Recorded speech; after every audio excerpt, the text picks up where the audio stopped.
мои чувства от страсти к тебе. Песня заела в голове. Вся твоя поддержка, что я хороша. Но законы порой можно нарушать. Это нерушимая стена, а за ней лежит дорога в рай. Через 100 лет и 100 планет не добраться мне к тебе. И вот теперь передо мной большой карниз. Туда ступлю и паду вниз, шаг вниз. Песня заела в голове. Вся твоя поддержка, что я хороша. Но законы порой можно нарушать. Это нерушимая стена, а за ней лежит дорога в рай. Через 100 лет и 100 планет не добраться мне к тебе. И вот теперь передо мной большой карниз. Туда ступлю и паду вниз. Вся твоя поддержка, что я хороша. Но законы порой можно нарушать. Это нерушимая стена, а за ней лежит дорога в рай. Через 100 лет и 100 планет не добраться мне к тебе. И вот теперь передо мной большой карниз. Туда ступлю и паду вниз, шаг вниз.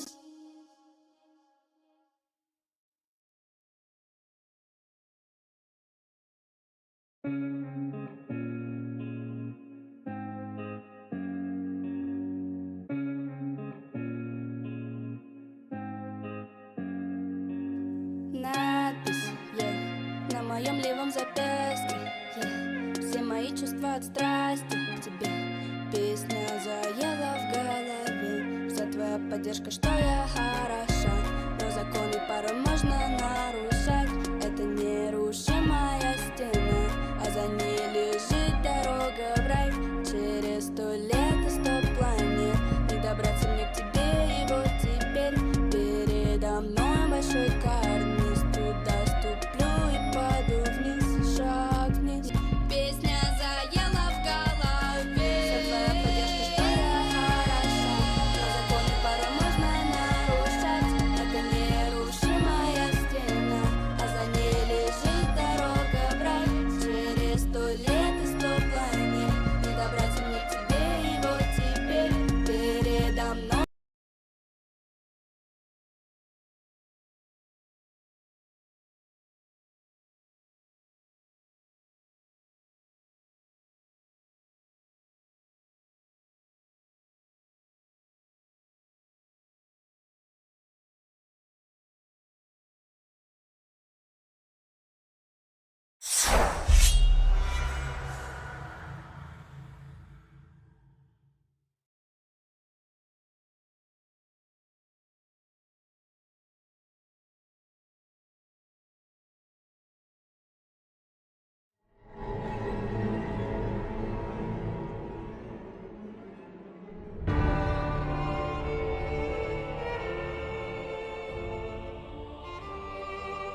you kidding me, bro? Well, my mic is off because there is some background noise. I'll on it when it goes off.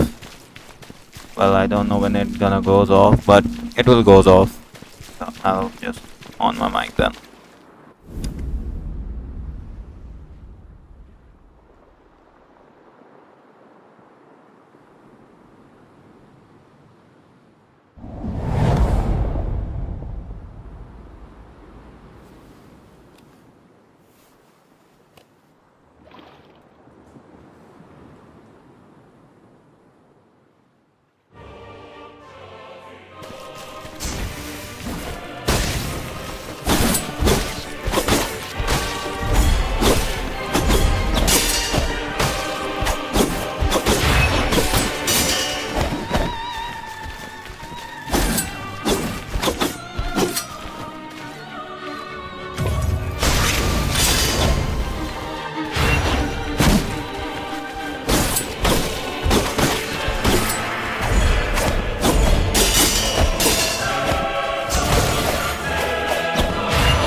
Right, the sound is close.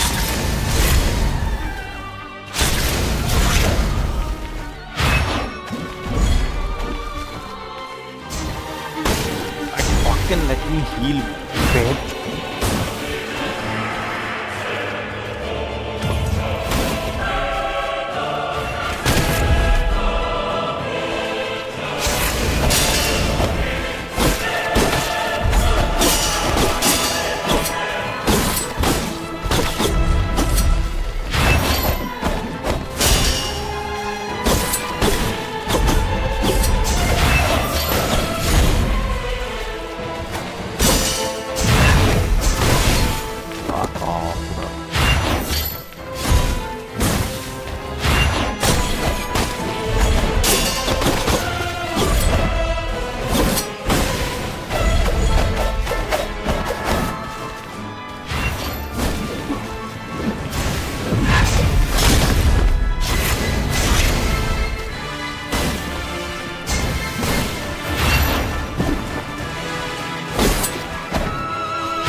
tried.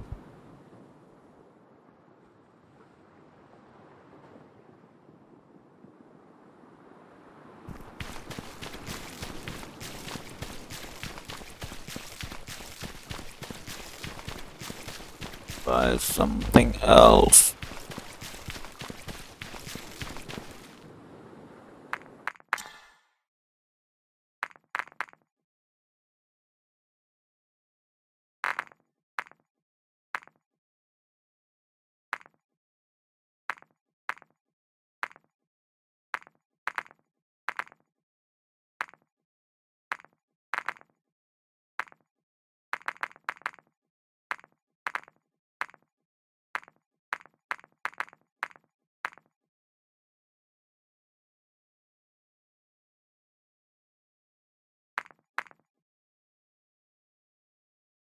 The hell is this?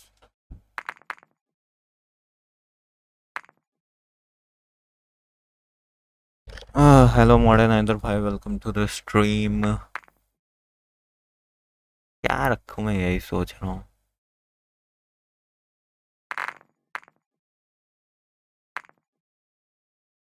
अच्छा, पहले इसको fix कर.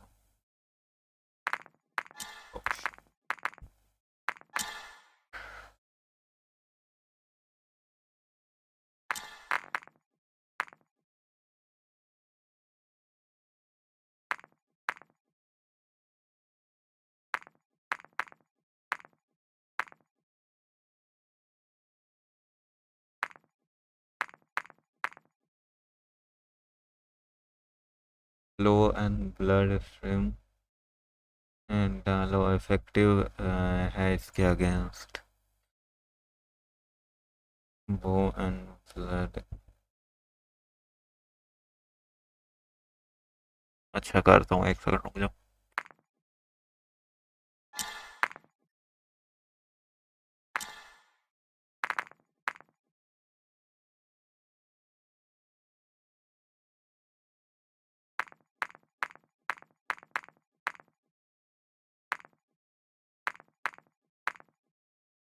Same ही चीज है.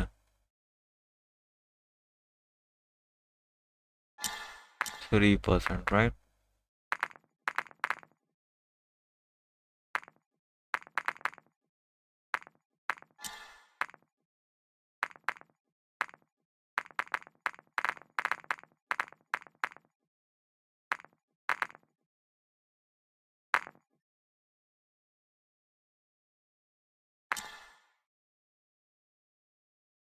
All क्यों देख रहे हो, स्ट्रेंथ देखो. हाँ वही देख, मेन स्ट्रेंथ तो करूँगा मैं अभी. Increase damage 4%.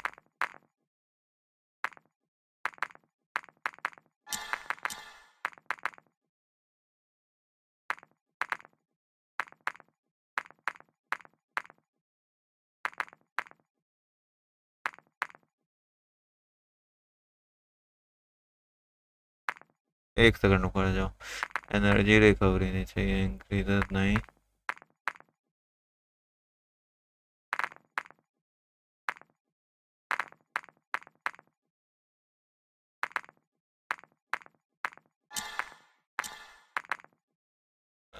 इससे क्या लगाना था.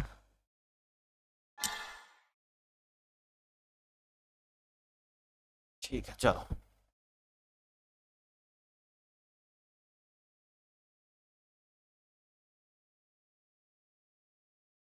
सेक्शन वाइज चेक करो. हाँ हाँ कर लिया.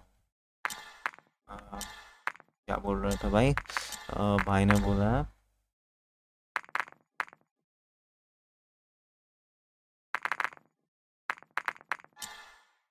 वो लगाने के लिए. और दूसरा क्या था.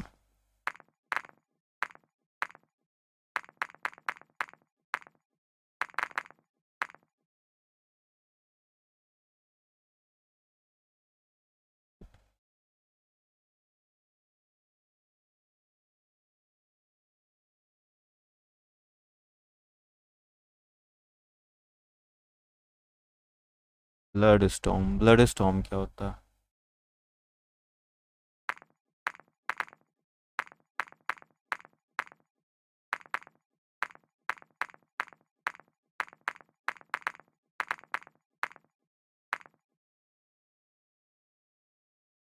ये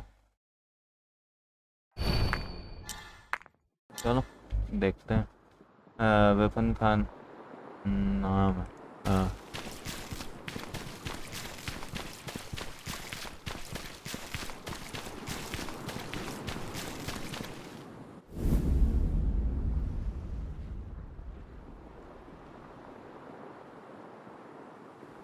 लेट्स गो। हाँ चलो देखते हैं।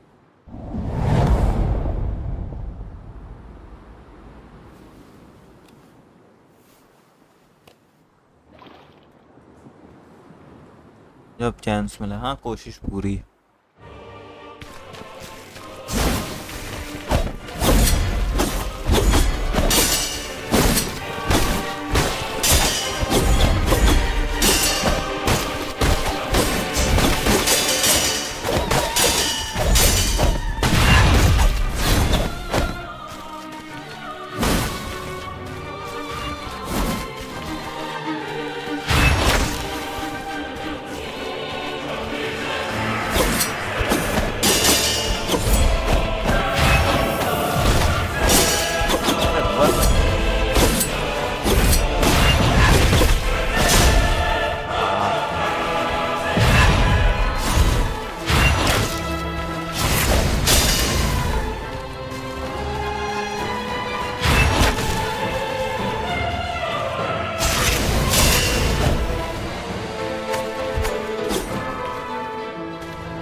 कूदता क्यों नहीं है? छूटिए।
थोड़ा टाइम लेगा, फाइनल बॉस है, but you will do it eventually. हाँ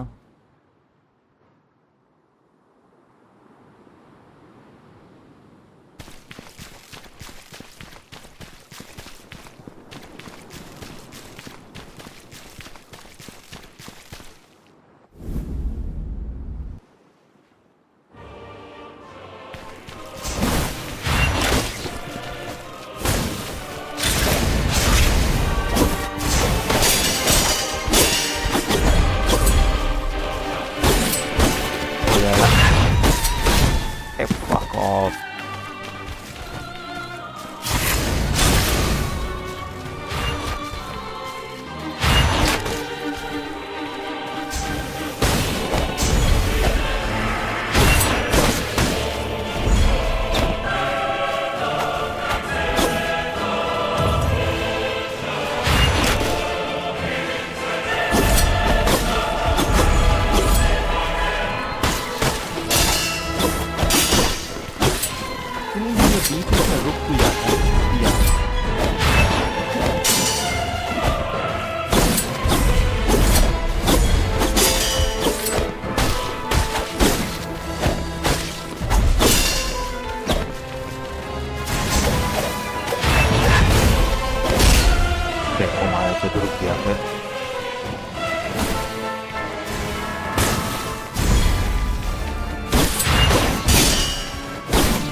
ये हिलता ही नहीं है, चूतिया खड़ा हो जाता है।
ओह सॉरी, मैं आ गया।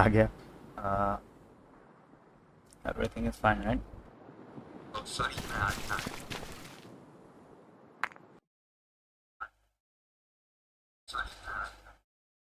बस मैं ऑडियो चेक कर रहा था। और भाई बताओ, क्या बोल रहे थे भाई? कौन सा कमेंट कहाँ?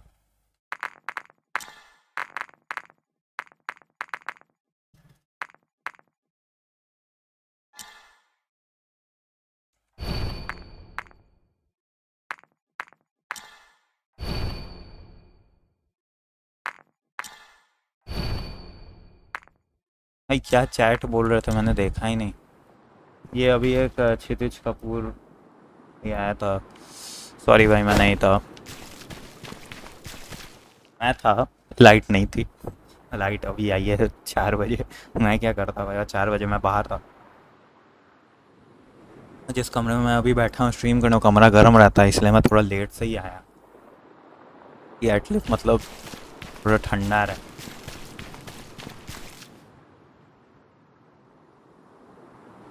वही मैं पूछ रहा था भाई, क्या चैट मैं नहीं समझा वो क्या लिखा था ऊपर, माली मेरे को समझ में नहीं आया। वो क्या टेक्स्ट किया इंस्टा पे, मेरे ऊपर से गया वो। चलो भाई शुरू करते हैं।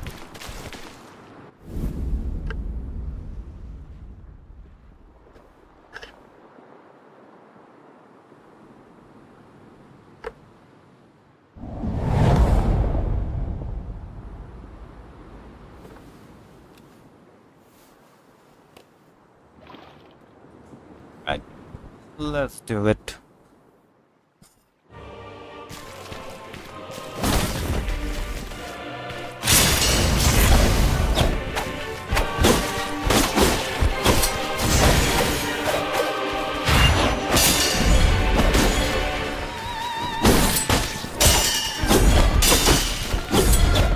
मुझे थोड़ा वेट करो। मुझे थोड़ी प्रैक्टिस की ज़रूरत है।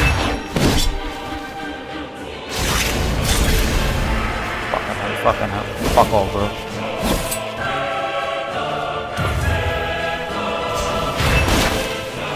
Same thing.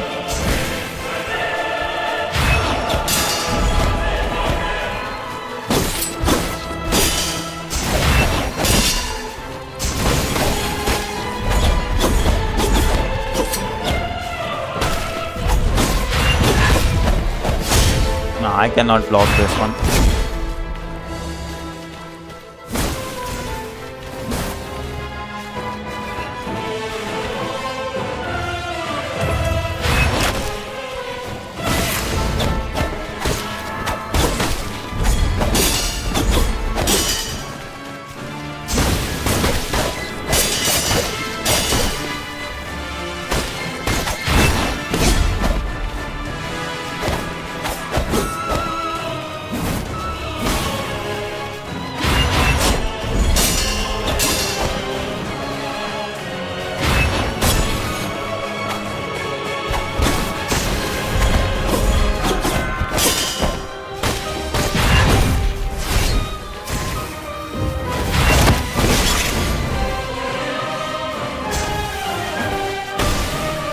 Fucking hell.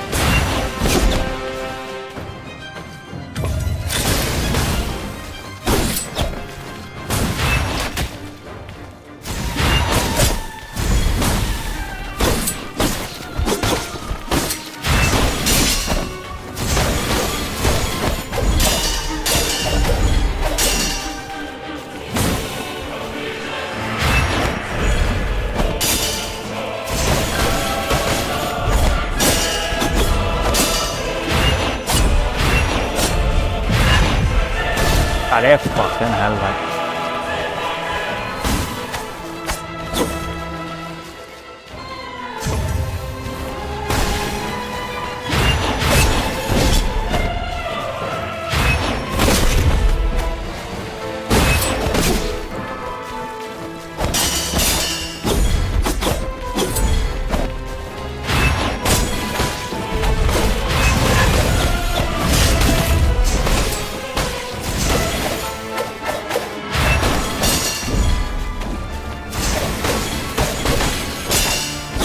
रुक जा भाई।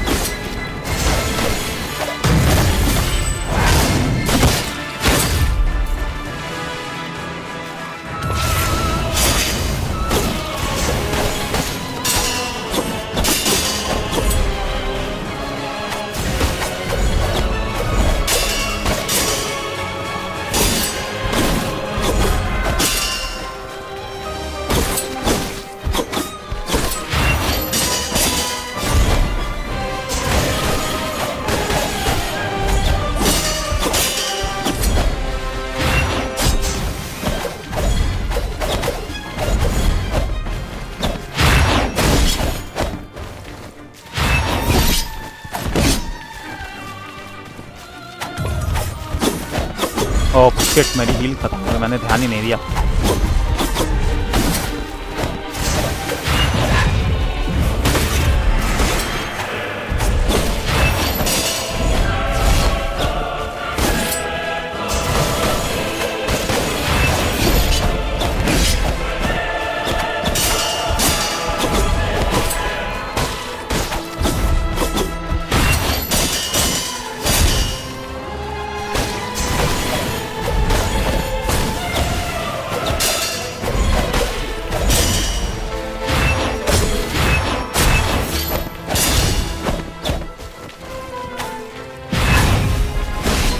Fuck me.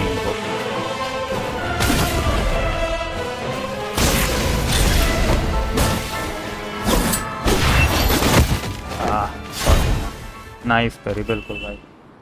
Blood storm use करा था, हाँ पिछली बार किया था ना, कहाँ कुछ हुआ था, घंटा कुछ नहीं हुआ है इसको कोई फ़र्क नहीं पड़ा, इसीलिए मैं उस पर स्विच हो गया। अरे मैं ये कह रहा था तूने क्या मेरे को भेजा भाई चैट, क्या देखूँ मैं, किधर चैट देखूँ भाई? तेरी चैट देखनी थी क्या, तेरे स्ट्रीम पे कि मेरे स्ट्रीम पे? वो को ऊपर वो पूरा यूज़ कर दिया करो। हाँ मैं पूरी कोशिश करता हूँ मैं पूरा यूज़ करूँ उसके।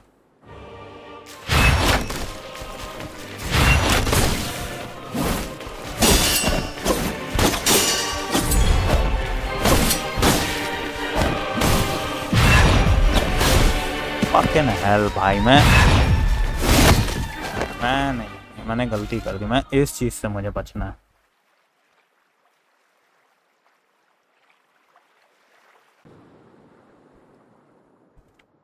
तुम्हारे स्ट्रीम पे छिरिज ब्रो आए थे? अच्छा भाई, मुझे नहीं पता था भाई, सॉरी, मैं उसमें नहीं आ पा रहा था, थोड़ी दिक्कत थी मेरे को, मतलब मैं क्या बोलूँ भाई, लाइट नहीं थी, इसमें मैं क्या कर सकता हूँ।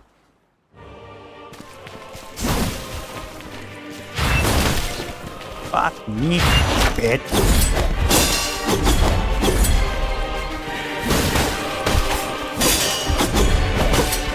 Are you kidding me? Are you?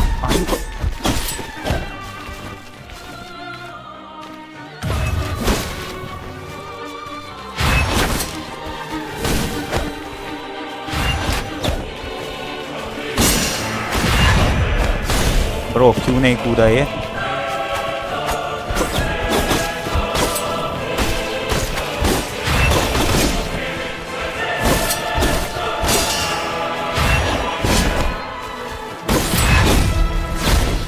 नहीं मैं इधर बहुत गंदा कर रहा हूँ।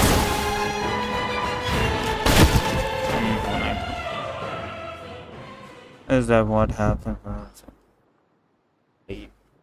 कोई ना भाई।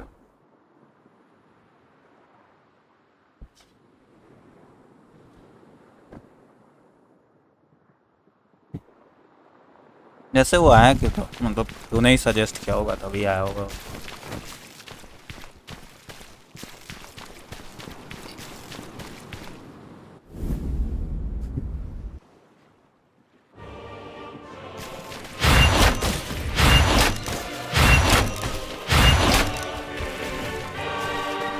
खत्म हो गया वो।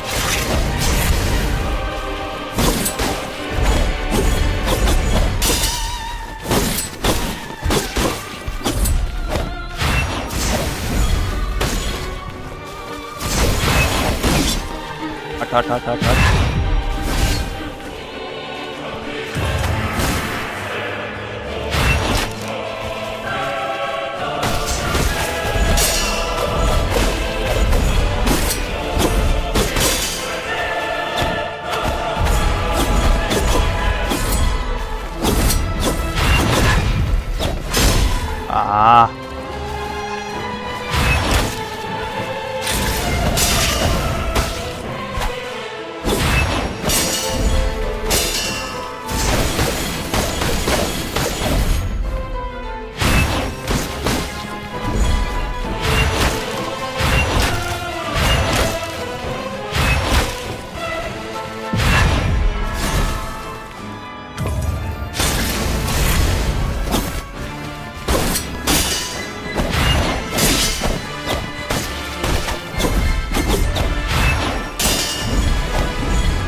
Fucking hell.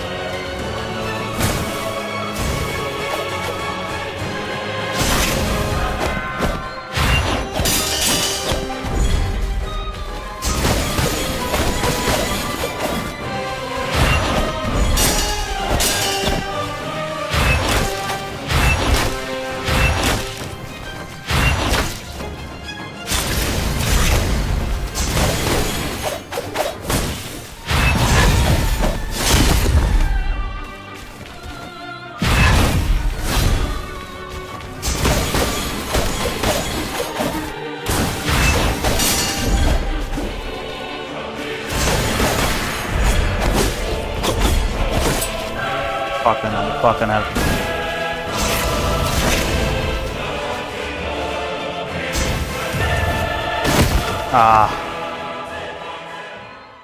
स्टार्टिंग में अपर हैंडल ले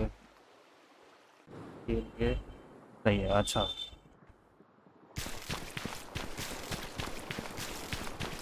wish I could sell something जिससे मैं अभी अपना लेवल 1 और बढ़ा पाता, बट ऐसा तो होता नहीं इस गेम में।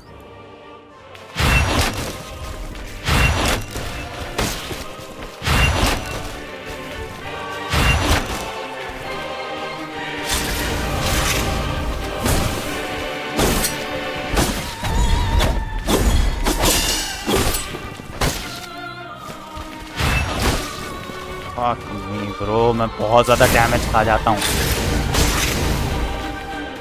मैं शुरुआत में इतना ज़्यादा डैमेज खा जाता हूँ ना।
kidding me?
थ्री वाला जो शॉट खा लिया ना मुझे दिक्कत हो गई। गुड, बिल्कुल भाई, ट्राइंग टू बी गुड।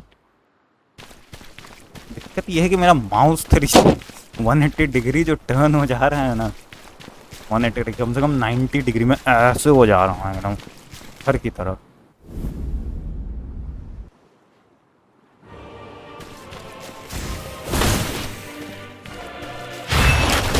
बहन की चूत,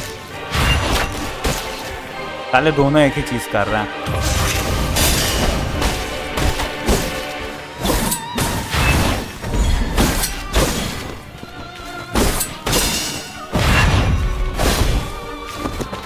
Okay, I'm still happy. Are you fucking kidding me? Are you fucking kidding me? Kidding me?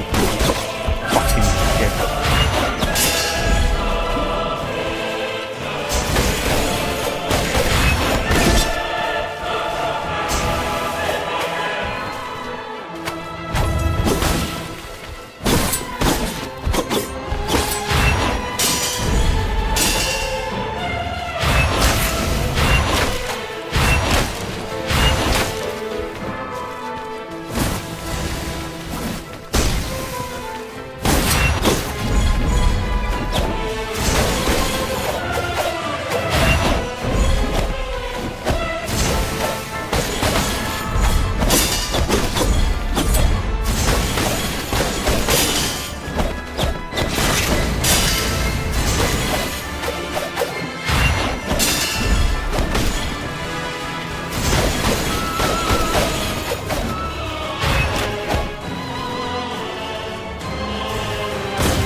Holy shit.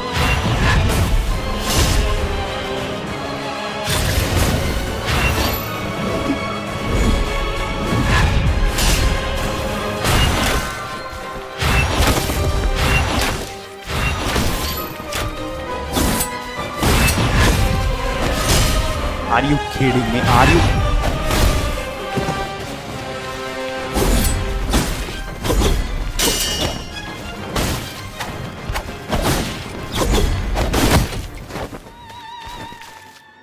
After all, it's you versus you.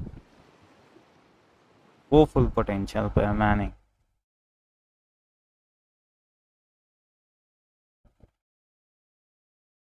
Images तो लिए थे. डिलीट क्यों किया फिर? हाँ भाई. थोड़ा टाइम लगेगा मुझे वार्म अप करने में, थोड़ा सा टाइम लगेगा. ठीक है, अभी थोड़ा मुझे टाइम दो. मैं बहुत देर बाद आया हूँ ना, मुझे वार्म अप करने में थोड़ा सा टाइम लगेगा.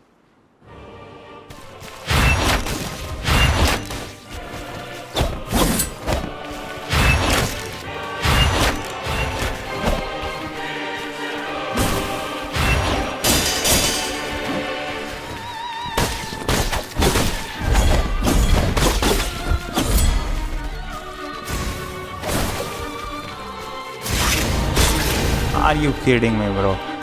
मैं बहुत हील ख़त्म कर चुका हूँ.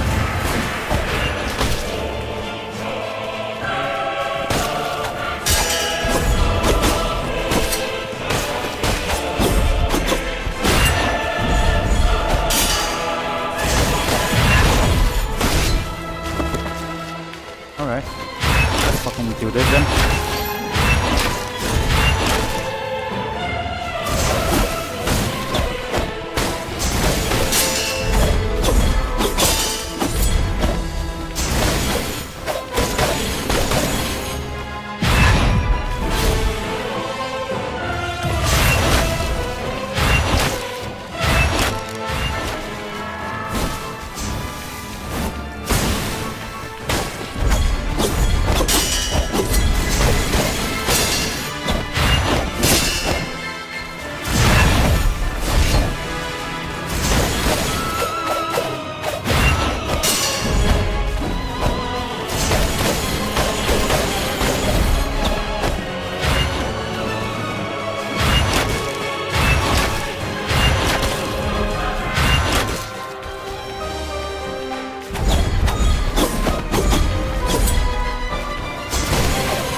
रीडिंग में वो इतनी दूर तक बात करता है।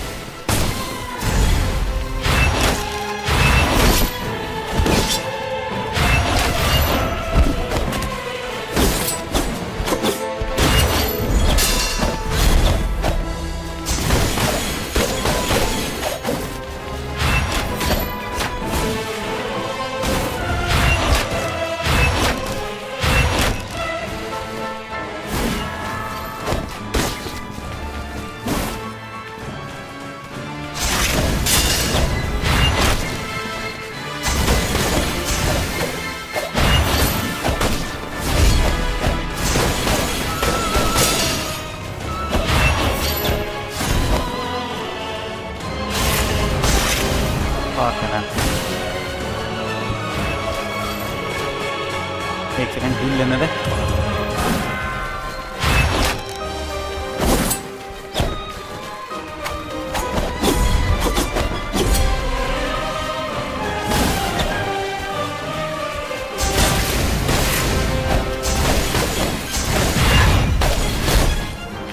Are you kidding me? Are you fucking kidding me?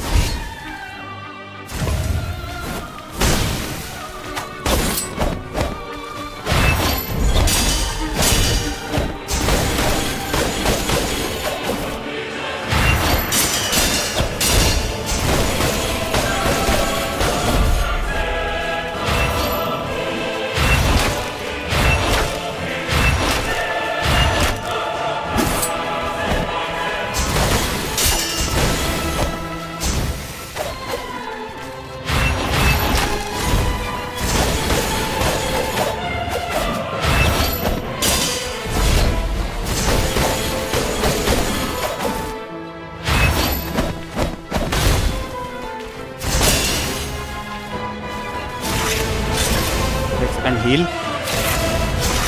Bro एक हील लेने देगा?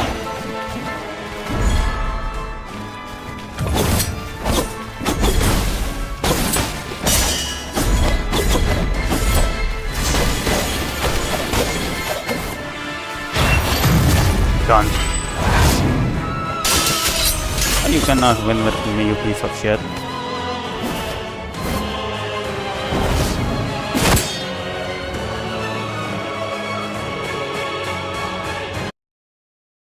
Nobody is in hurry at all. I was.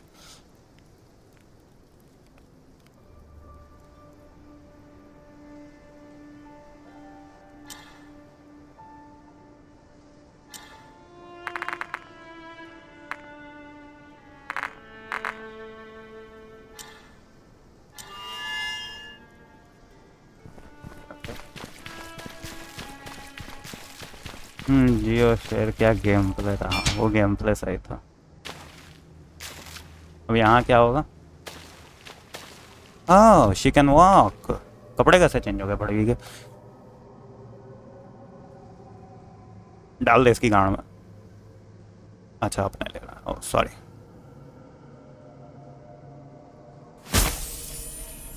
Lag क्यों किया भाई?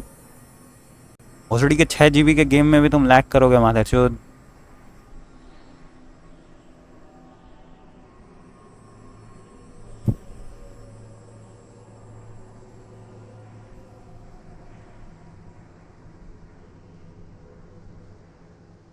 हो गया? So that's the fucking end. So that's the end of the game.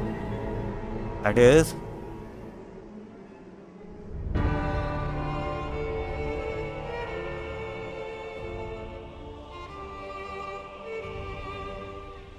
this the truth?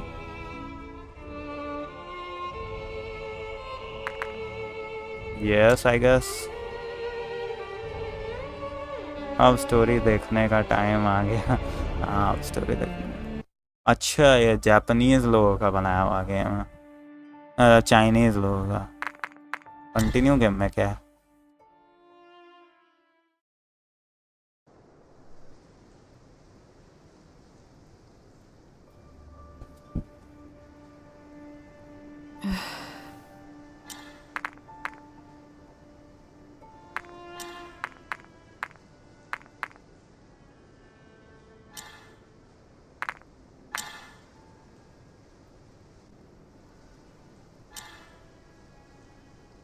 इस game को बस 7 लोगों ने बनाया, क्या बात।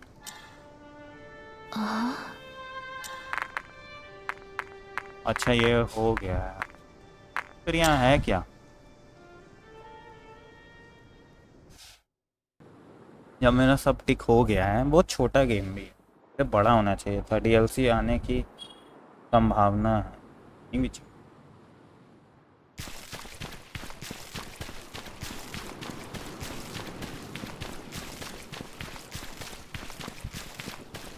Again fight?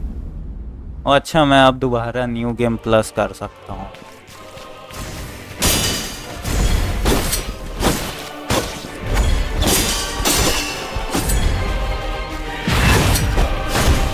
अच्छा मैं समझा, मैं अभी सीरियसली खेल भी नहीं रहा।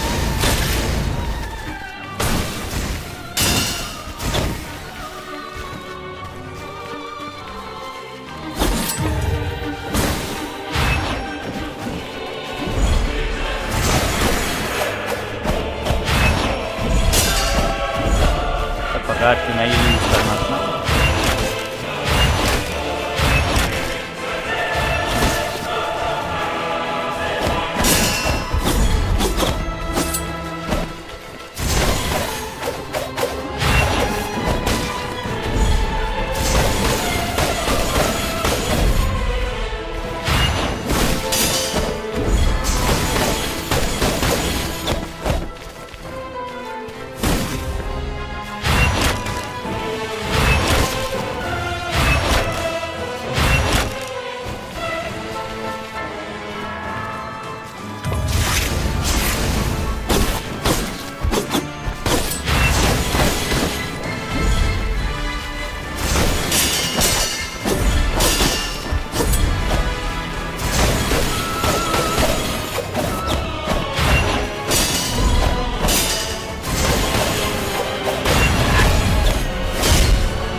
fucking hell.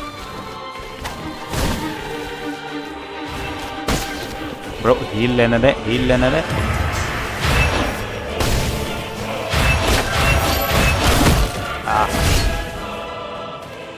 इस बॉस पे पता चलता है कि तुम्हारा नाम क्यूरियस होता है गेम में. Who cares? Anyway, this is the end. So let's quit it. हो गया खत्म. मुझे लगा काफी लंबा चलेगा. बॉस फाइट है इसलिए मैंने आज के लिए रखा था, तो कल ही खा जाता. वैसे कल मैं काफ़ी थक गया था, पर मज़ा इस बॉस ने बहुत पर मुझे इस बॉस ने बहुत हराया. पता नहीं है, मेरा तो हो गया. तुम देख लो भाई, मेरा तो हो गया भाई तुरंत. रुको एक फायरवॉल प्रोटेक्शन बंद करनी पड़ेगी मुझे. That's the point. या मैं चीज़ें खरीद नहीं रहा हूँ. That is also a fucking point, you fucking dickhead. Yes I am sure you fucking dickhead. एक चीज़ एक बार में नहीं समझ में आती है. गनमरो लिख के देना पड़ता है हमारे चोद. प्लीज़ मत खोलना. um,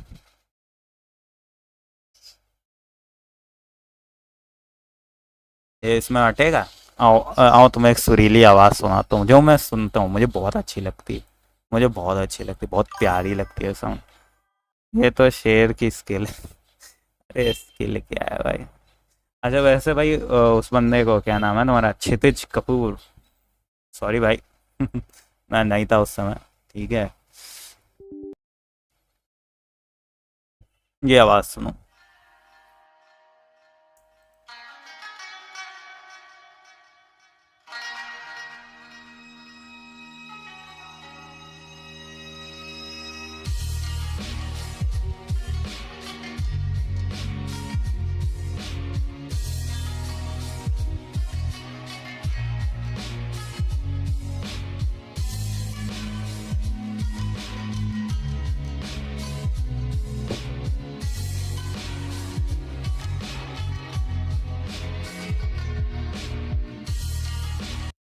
ये इतना सुना है ना मैंने मैंने इतना सुना है ना भाई, क्या बोलूँ मैं. मेरा पूरा गेमिंग करियर इसी पे बना है. और तब अपन अभी इंस्टॉल हो रहा है ना, ये दिखा मेरे को. ना लैग क्यों दे रहा है. एक सेकंड भाई रुकना, मैं एक सेकंड के लिए स्क्रीन बंद कर रहा हूँ. भोसड़ी का ओबीएस मादर चोद. एक सेकंड को मुझे ओबीएस दोबारा से चालू करने दो, बस एक एक मिनट. Alright.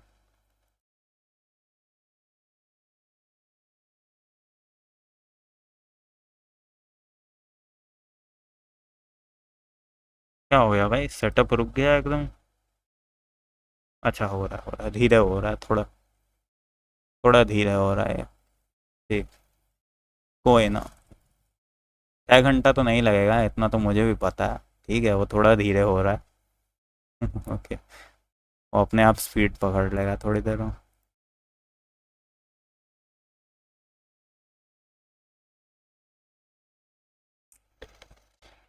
देखो कितनी देर में 5 घंटा बोल रहा है माता चुद. मैं भाई मैंने इतनी जल्दी ख़त्म कर दिया, मुझे लगा कम से कम 1-2 घंटा तो खाएगा मेरा. क्या पता था साला ऐसे निकल जाएगा वो बॉस फाइट.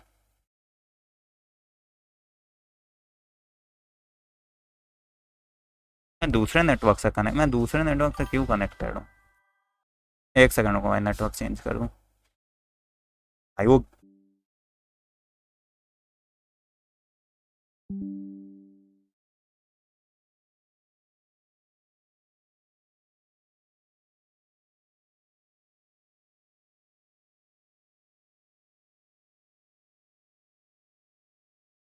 अच्छा ये आ गया है.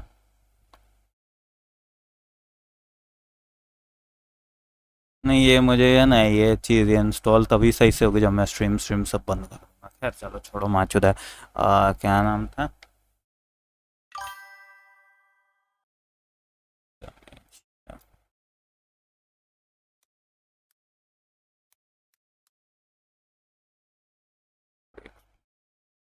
हैवी तो नहीं है ना, इंस्टॉलर हैवी है।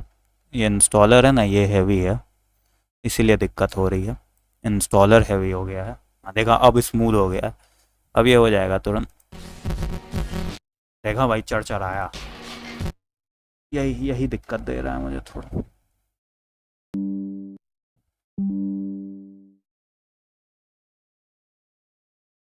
ये थोड़ा हैवी हो गया है। ठीक है, ये अपने आप जब इंस्टॉल हो जाएगा ना तब ठीक हो जाएगा। देखो, मैं 1 मिनट में आता हूँ भाई वॉशरूम से। ठीक है, बस 1 मिनट दो। ठीक है, इसको होने दो, मैं 1 मिनट में आया।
ओ भाई, आ गया क्या भाई? कुछ हुआ था क्या?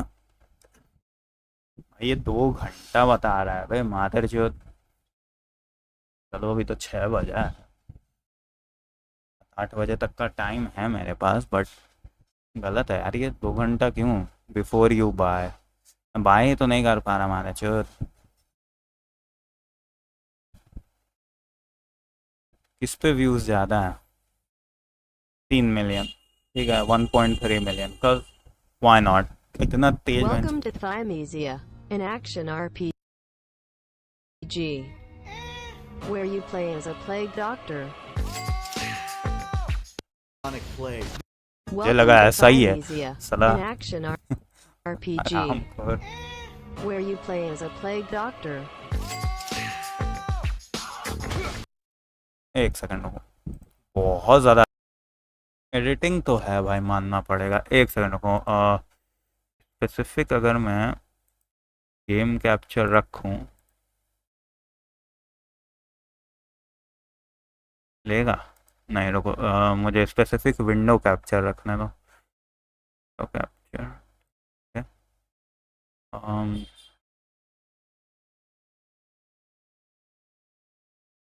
नहीं यार, ये तो तुम वही ले रहे हो, क्या फ़ायदा हुआ मेरा फिर?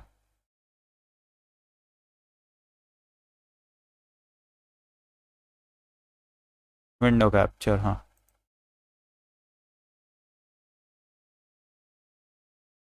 थाइमेशिया, ओके। हाँ, specific window capture, thank you. अब थोड़ा लैग कम करेगा। अब थोड़ा लैग कम करेगा, बहुत गंदा लैग कर रहा था। हाँ, शुरुआत Welcome to से। Thymesia, an action साला RPG चूतिया एडिटिंग है। where you play as a plague doctor.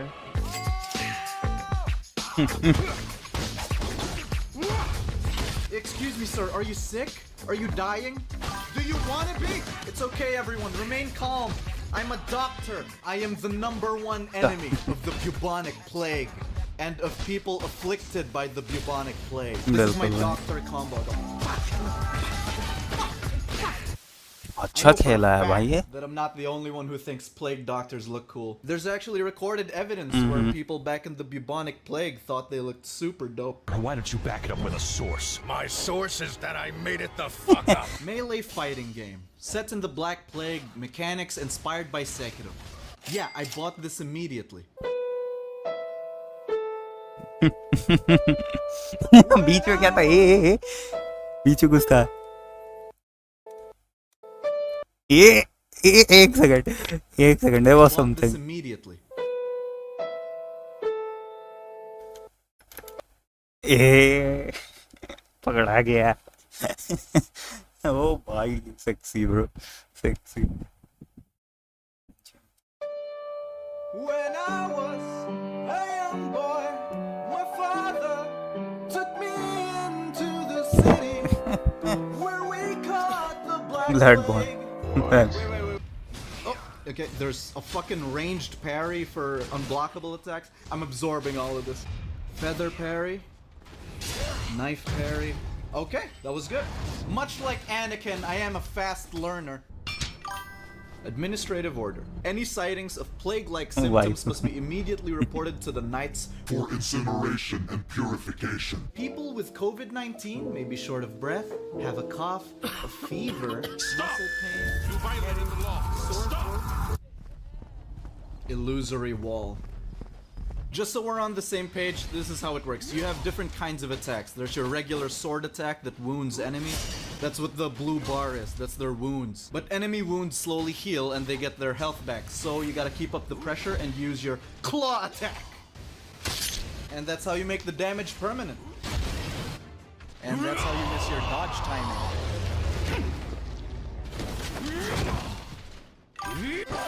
Yep, that's me.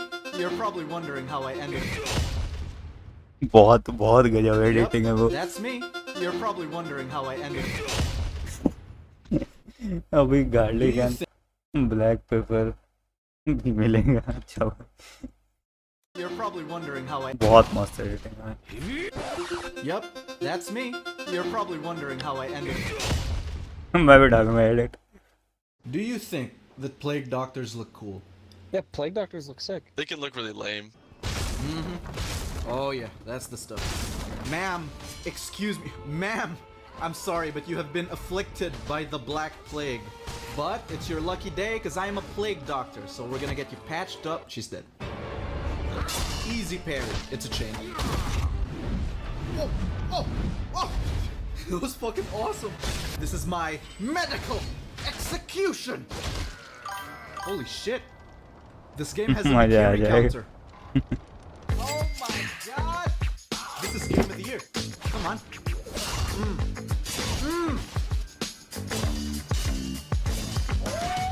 भाई स्टोरी एक्सप्लेन करने के. This video was sponsored by Casetify. I will use the ad money iPhone.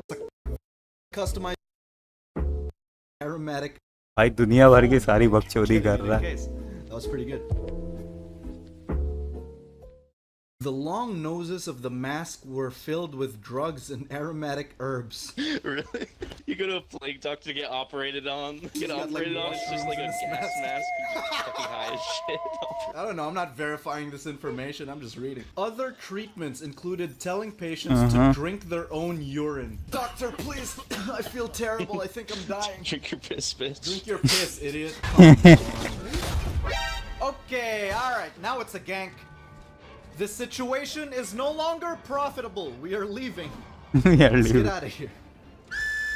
No! Oh, that's the stuff. Doctor's Claw! How could I forget? The Black Plague was known for giving people spear skills. Ma'am, excuse me. Ma'am, stay calm. I am a plague doctor. I have to reach in and pull the plague out of her. Got it! You're healed! She's dead. How do I Mikiri counter in this?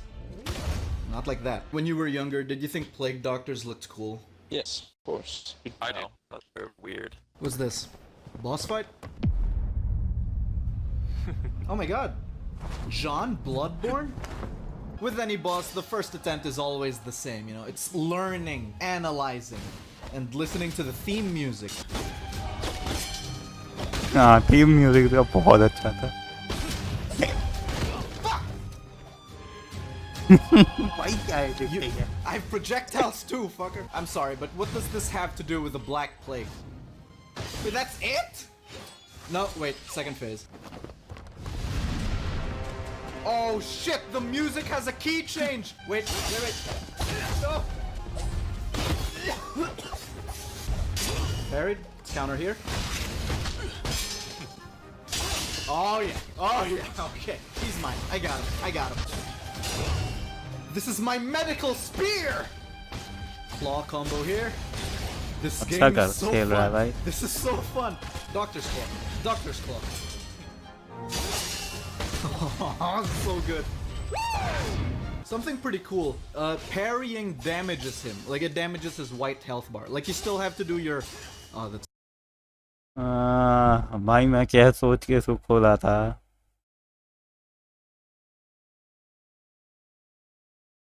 Final boss fight दिखाएगा क्या मुझे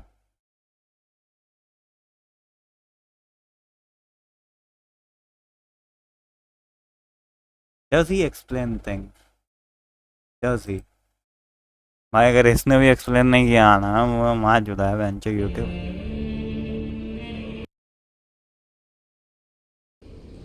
बहन चोद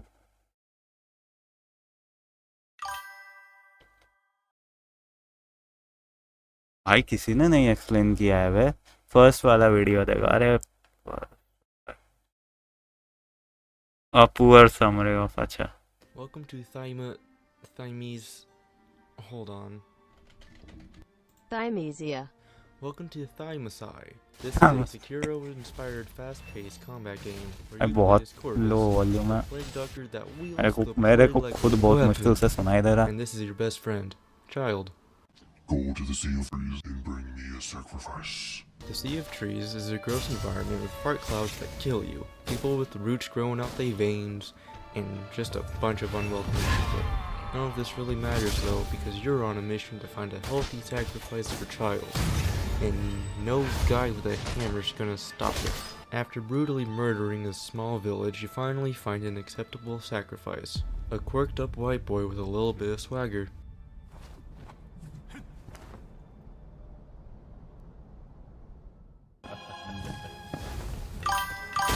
ये लोग पूरा game play दिखा रहा है हाँ ये ठीक कर लिया गेम प्ले दिखा रहा है भाई ये बंदा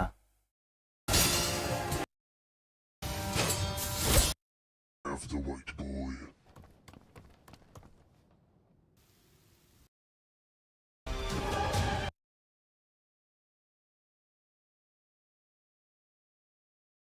He's compensating for his small moveset. हाँ नहीं है भाई इसका कोई एक्सप्लेनेशन ही नहीं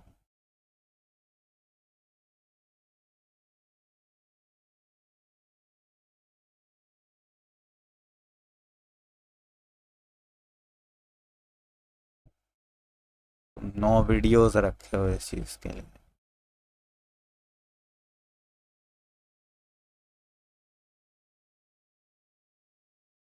चूतिया गेम प्ले दिखा रहा होगा मेरे को बता तो क्या बता रहा है 1 सेकंड ओके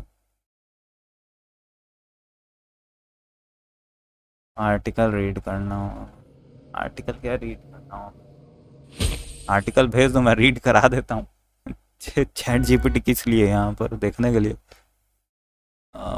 देखो ये कितना हुआ है डाउनलोड इंस्टॉल बाय 10% हुआ है माँ की छूट बिफोर यू बाई भी देख सकते हैं I mean before you by भी देख सकते हैं there is no harm we're in back that with another episode of Before You Buy, that show where we give you some straight up gameplay and our बहुत first ज़्यादा है, impressions बहुत ज़्यादा of the है, बहुत latest games ज़्यादा है। releasing. Thank Today you. we're talking about Thymesia or Thymesia or however you want to say it.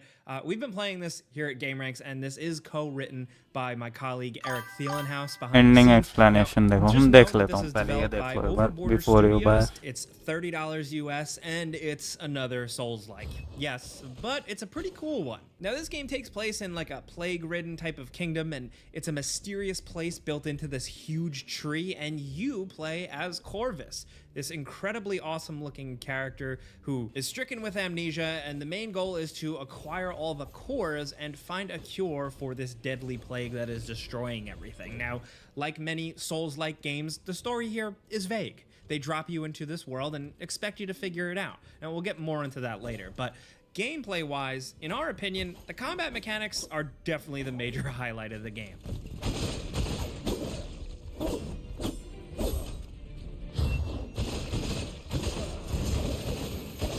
क्यों लग रहा है कोई ड्रम पे बैठ के खेल रहा है या बाथरूम में बैठ के खेल रहा है? Now on the surface, it plays like a standard Souls-like, but when you hit an enemy, some green remains on their health bar. That's their quote-unquote wounds. And the only way to kill regular enemies and bosses is to drain both their white health meter and their green wounds meter. Now, if you wait too long with a wounded enemy, it'll eventually restore all of its lost health. So you have to keep the pressure up by attacking or using feather darts that don't do too much damage, but can interrupt critical attacks and interrupt their healing. Now, when you only have your standard sword as a weapon, you can mix up your arsenal with plague weapons, which can be stolen from enemies with this special Reeve attack, or permanently unlocked using shards dropped by enemies. Now, these permanent plague weapons can be pretty further upgraded, and while the ones you just reeve from enemies are single use, the ones you unlock cost this energy instead that you burn. Now, it's a fun system. It encourages you to steal powers from every enemy you find. Now, the only disappointing thing is the relative lack of enemy variety, which kind of affects the overall experience, but like there's still a decent collection of powers to unlock. The powers and plague weapons and the green and white and the management just kind of provide a nice shake-up dynamic. मेरे को अगर ये game दोबारा मिलेगा ना खेलने के लिए मैं पूरा खेल के DLC में जाऊंगा. इस बार मैं खरीद लूंगा. Modernizer भाई will be the sponsor of this game if it gets an. I don't know, most people who like these games are masochists, so it's not really that big of a deal, right? Now, the way death and the XP loop works is essentially memory is interrupted and then converted into memory shards. You get memory shards for killing enemies, which you then spend to level Modernizer up. भाई will be the sponsor of. You can fight back to where you Thymesia for me. क्योंकि कम से कम 200-150 का होगा ही. इतनी कम का तो देंगे नहीं. मैं खरीद के खेलूंगा. Along with a safe haven team का एक you can return वो लेकर के missions account. that don't really offer much, but hey, it's there. Now, leveling up is straightforward as hell. There are only 3 attributes. There's strength, vitality, and plague. And they're pretty self-explanatory, so there's not really too much room for screwing up. Still, I do like that they have respec items that you can collect if you ever just want to start over from scratch. You know, the simplicity is not a bad thing by any means. After grinding so many RPGs lately, you're probably in the same boat. Like, it's just refreshing to have a good, simple, progressive system, less focused on intensely unique builds and more on just a few solid good avenues to go down. You can also unlock talents to expand your attacks, which reminds me of Sekiro more than any Souls game. I mean, straight up, there's a Makiri counter style attack, and just the way all the combat flows, yeah. But talent-wise, certain ones are clearly way better than others, and you might end up sticking to the same, but still, you're free to learn and unlearn talents whenever you want, so you can experiment with your build, which, again, is a refreshing change. You know, the respecking and relearning stuff all adds up to a really good amount of player choice, considering, like I said, you're not making drastically different character types. The wiggle room to mess around is still good. Now, all in all, you may have already heard this elsewhere, but it's true, the combat does feel like a mashup of Bloodborne and Sekiro, which introduces some awkwardness into some things, you know? For us, the deflect move feels a bit finicky, and you might end up just kind of defaulting to dodging everything. When you can get away with it, the game becomes much easier.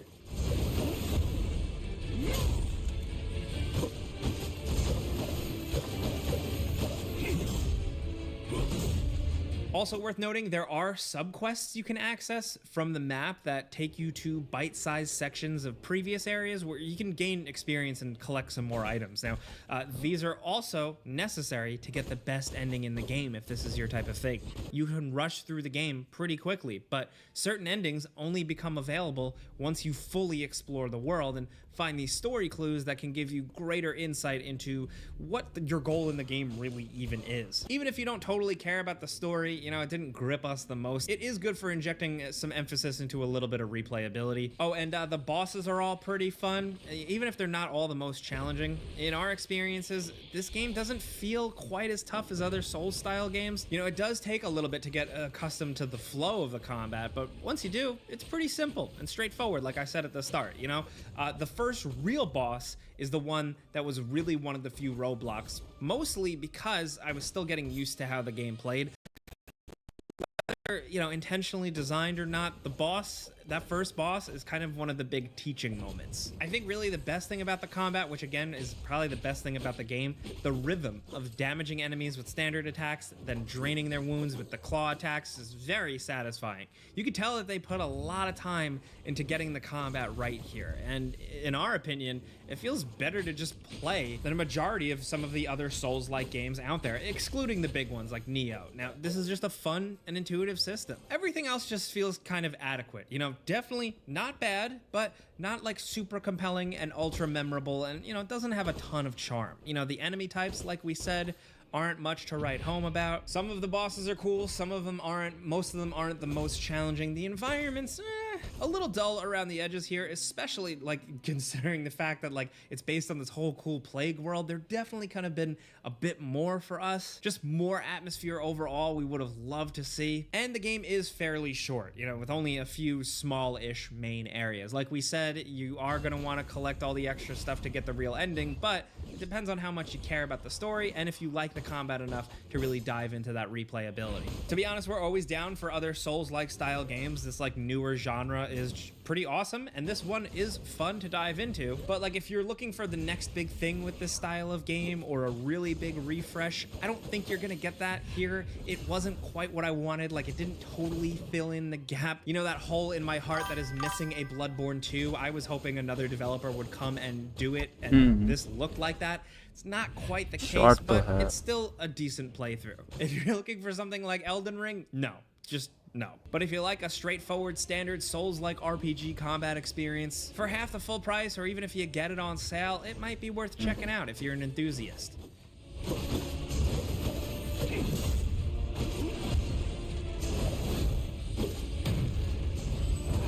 इतना बच क्या रहा था?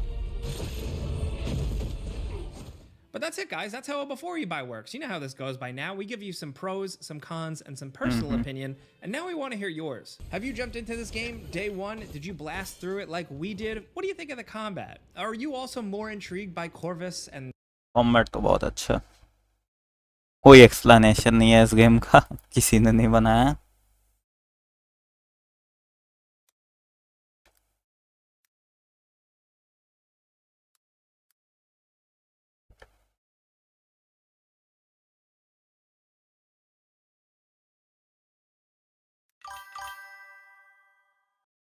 कोई explanation नहीं. Ending देखो, ending क्या देखूं मैं?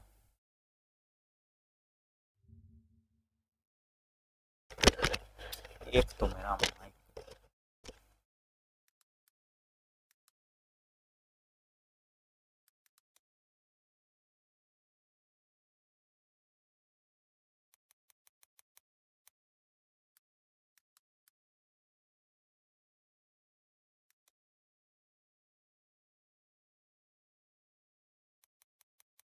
क्या लिखूं मैं?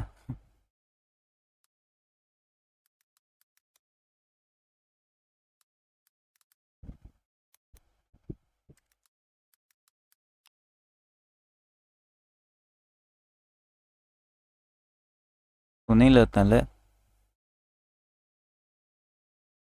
Thymesia's endings depend on which of the 6 boss cores you mix to create Hermes' answer, with each combination providing a unique text-based conclusion after the final boss. The cores are categorized as pure, wild, or fused, and the game features 5 distinct endings: the chaotic ending, the power of cleansing ending, the pure blood ending, the wild blood ending, and the fused blood ending. You can watch this video to see all the endings in Thymesia. How to get different endings. 1. Gather the cores. Defeat the bosses throughout the game to collect their respective cores. 2. Choose a combination. After defeating the final boss, Asemi will ask which 2 cores to mix to create Hermes' answer. मैं देखूं तब तक कितना download हुआ. Select a combination of cause Install to trigger password. one of the game's endings. And 4. वो video Reset देखो, and वो try again. Video मैं देख चुका. If you want to see मैं another समझ रहा हूँ ending, क्या the है. game allows you to go back to the final boss area to choose a different combination. Types of cause. 1. Wild cause. From Odor, Fool God, and Sound of the Abyss. 2. Fused cause. From Mutated Odor and the Hanged Queen. And 3. Pure cause. From Varg and URD. Ending examples. 1. Chaotic power ending. Mixing any two different types of cause triggers this ending. अच्छा जी. 2. Power of cleansing ending. This secret ending requires combining Mutated Odor's core and the Hanged Queen's core, followed by specific player input during the cutscene. अच्छा जी. And 3. Other endings. You can achieve a specific outcome by using 2 pure cause, 2 wild cause, or 2 fused cause to form Hermes' answer. आओ तुम्हारे लिए मैं video पे click भी कर देता हूँ. ले यही वीडियो थी जिस पे अभी हम लोग. So for the first ending, what we want to do is combine everything that deals with the explain किया है भाई. creatures grew more ferocious, and the transform started to killing each other, feeding on the disease. The world that humans once knew slowly had begun to perish. Explain किया है, बंदे ने explain किया.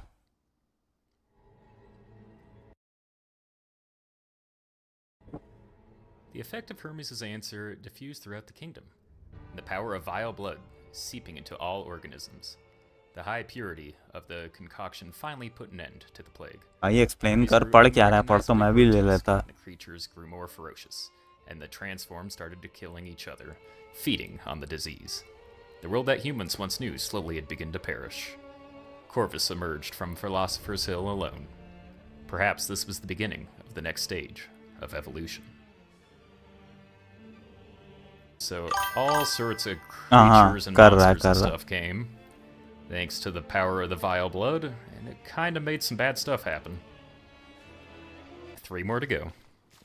Alright, 2 down, 2 to go, so this... इसको पता भी नहीं है भाई, उतना अच्छे से एक्सप्लेन भी नहीं कर पाए.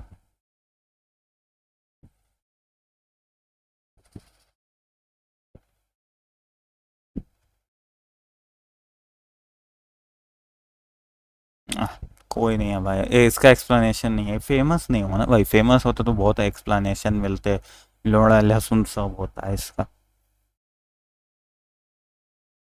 ये क्या हो गया है इसको? क्या बात, बंद क्यों हो गया था चूतिए?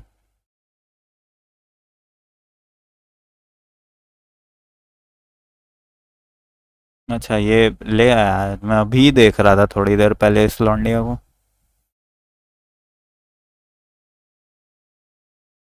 पैंतीस व्यू भाई, किस बात के? मैंने तो कुछ किया ही नहीं भाई. भाई दी एंड लिखना भूल गया था.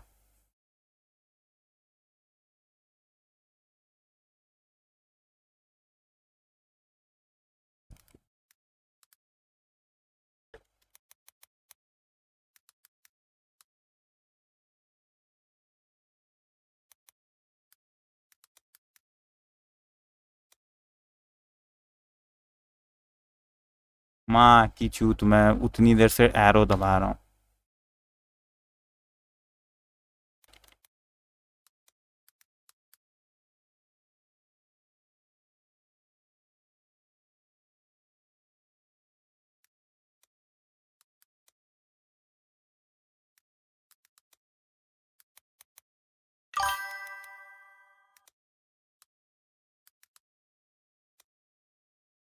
हम सब कैसे डालते हैं?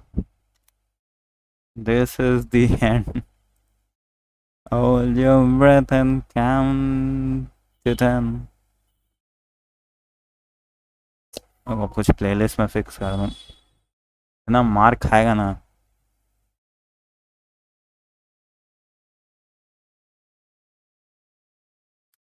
मेरा कोई शौक नहीं है लिखने का, मुझे बिल्कुल मन नहीं है.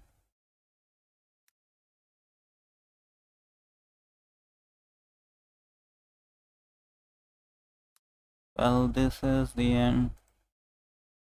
Hold your breath and count Listen भाई 45 वीडियोस है भाई ये बुचांग की एंड ओ भाई साहब कितना हो गया है 20% हुआ है भाई अभी तो बहुत टाइम लगेगा इंस्टॉल होने में। और बताओ भाई क्या देखा जाए।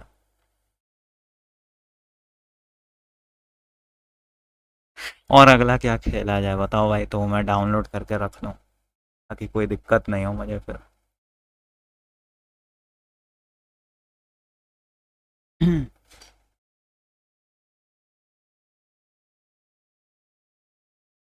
बताओ मॉडर्नाइजर भाई। You are the only one who knows things well. I'm really close to 3000 watch hour. But subscriber ही नहीं है 500 होने चाहिए कम से कम यार। तो 500 सब्सक्राइबर दिला दो गरीब को।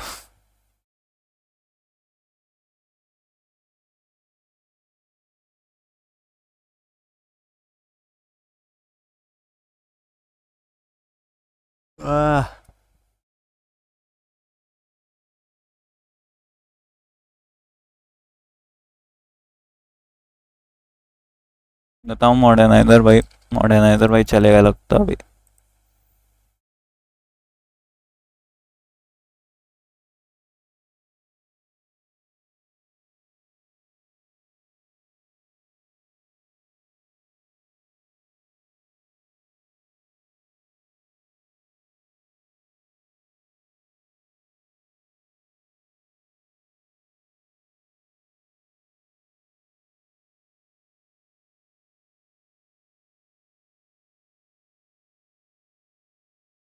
लेट मी सी मैंने उसको कहाँ डिफीट किया ना सुना है ना भाई क्या भोसड़ी का।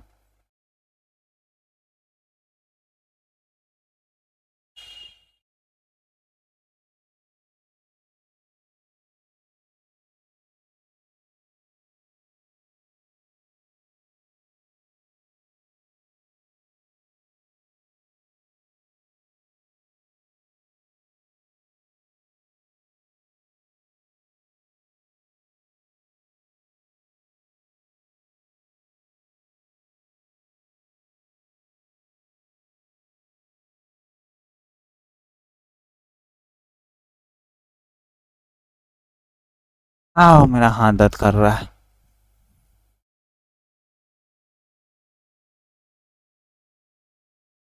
ओके यही वाला गेम प्ले।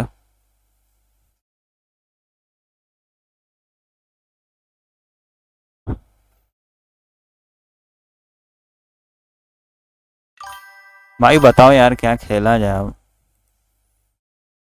मैं पोल तो ले रखा है ना।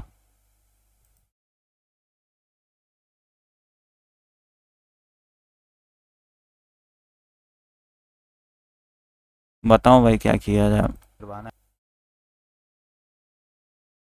भोसड़ी का मैंने लाइव पे क्लिक कर दिया गलती से।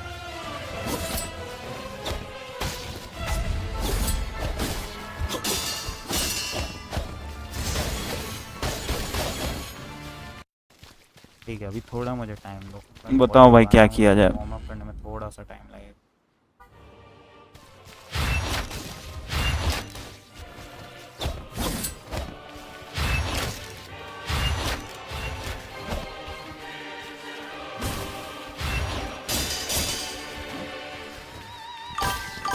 हाँ वो तो फिनिश कर ही लूँगा मैं।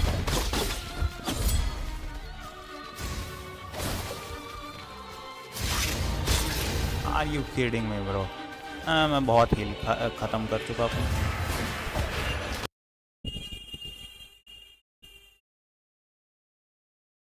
कितना चूतिया है पी करते हुए जा रहा है हमारे चोर। फिर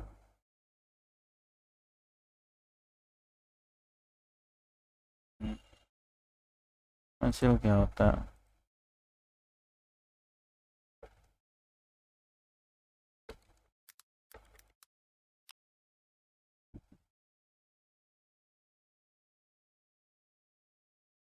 छली पकड़ते हैं मैं उतनी जैसे मैकेल मैकेल पढ़ रहा हूँ उस चीज़ को। चुतिया आता है भाई मेरा भी। बड़ी मछली। हाँ बोले तो एल्डन रिंग विद द माँ। भाई वो मेरे से नहीं होगा, सब मत बोलो, सब मेरे से होगा मेरे।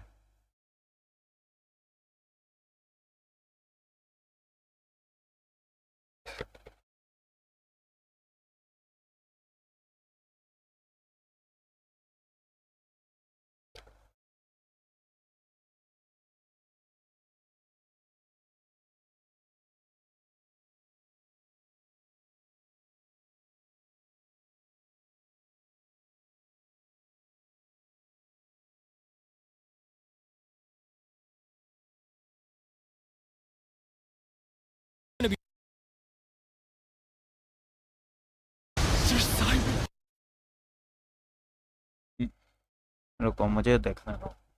अगर तुम तो मेरे स्टीम पे इंडिया का सोर्स गॉड को सब खेलना।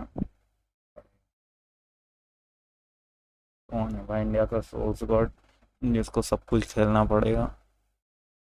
भगवान कौन है हमारे?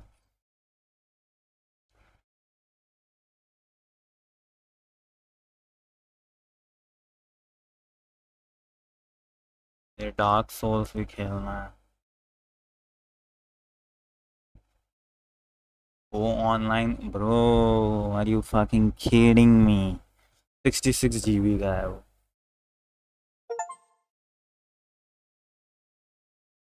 The one and only no। इतना गंदा खेलता हूँ मैं, इतना गंदा खेलता हूँ मैं। एल्डन रिंग कह रहे हो ना? लेकिन भाई इस बारे में पहले ही बता दे रहा हूँ, मेरे को कोई डायरेक्शन बताने वाला चाहिए, ठीक है? एल्डन रिंग में मैं बकचोदी नहीं करने वाला हूँ इधर उधर घूमने वाली कि इधर उधर घूम रहा हूँ नटंकी मारा चोट कुछ नहीं हो रहा है, ठीक है? मैं एल्डन रिंग लगा दे रहा हूँ डाउनलोड पे, ठीक है? तो कंप्लीट करते हैं। 66 GB का ही है, not a big thing I guess. So तुरंत डाउनलोड भी हो जाएगा, कोई वो नहीं है। बट मेरे को वो बकचोदी नहीं चाहिए कि भाई मैं घंटा भर घूम रहा हूँ, बेंचो गोल वोल लोड़ा कोई नहीं है भाई, मेरे को कोई कुछ बता ही नहीं रहा है। वो बकचोदी नहीं करनी है भाई मुझे बिल्कुल, मैं सही से बोल रहा हूँ, वो बकचोदी मुझे बिल्कुल नहीं करनी है।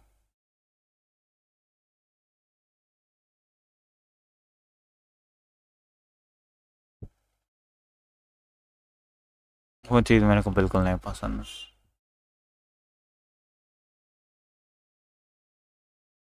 DLC का साथ है, ठीक है?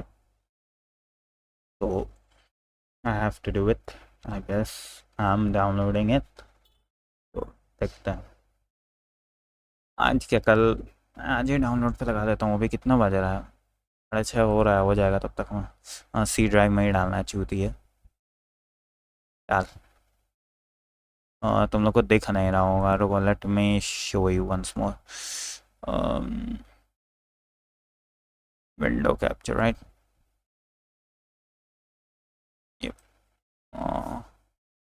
विंडो कैप्चर 2 टीम, ये रहा। आई डोंट थिंक कि तुम्हें दिख रहा होगा ये, शायद अब दिख रहा होगा। 4 MBPS पे चल रहा है अपना।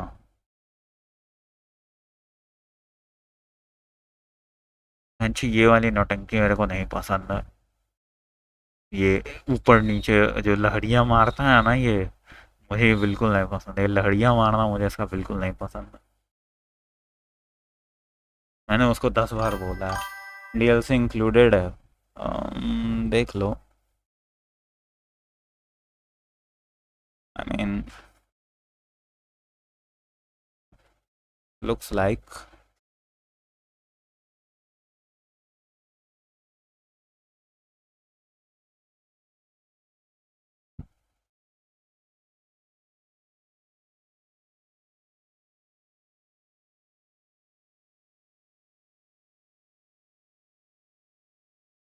नहीं है तो रुक, मैं एक सेकंड में पूछ लेता हूँ DLC इंक्लूडेड है। नहीं, पूछने में क्या ही जाता है।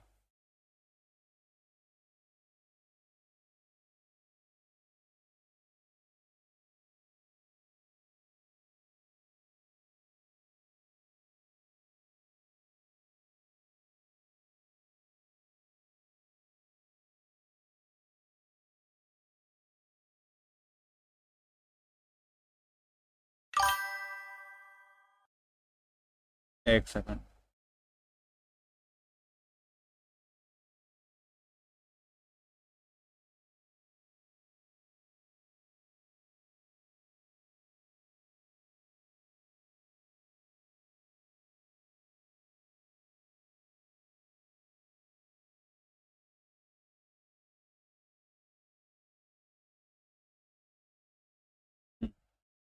Journey to the Elden Ring is about to start again and एक और DLC है नाइट रिंग वाला। नाइट रिंग के लिए तो अलग से है, नाइट रिंग है ही है इसमें। हाँ दोनों DLC है, देखो लेफ्ट साइड नाइट रिंग वाला भी। हाँ ये ना, ये तो है ही मेरे पास।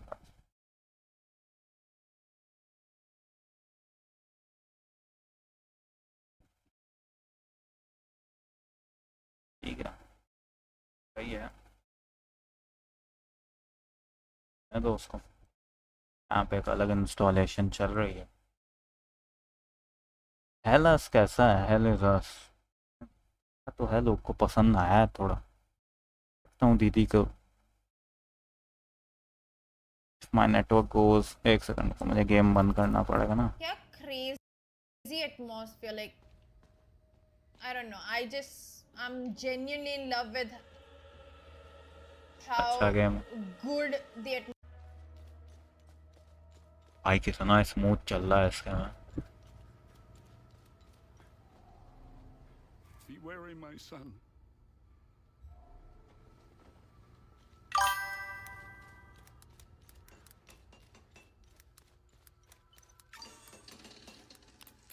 This is one of those games, सबसे where like hardest dark tough soul to dark put soul down. वो है। अच्छा भाई For me,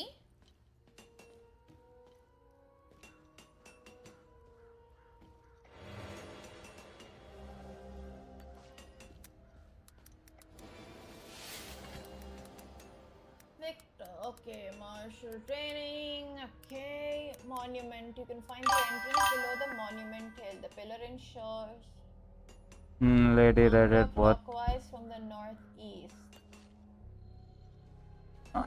यार भाई, क्या क्या कर सकता है तू भाई, इससे ज़्यादा क्या बोलेगा भाई अब।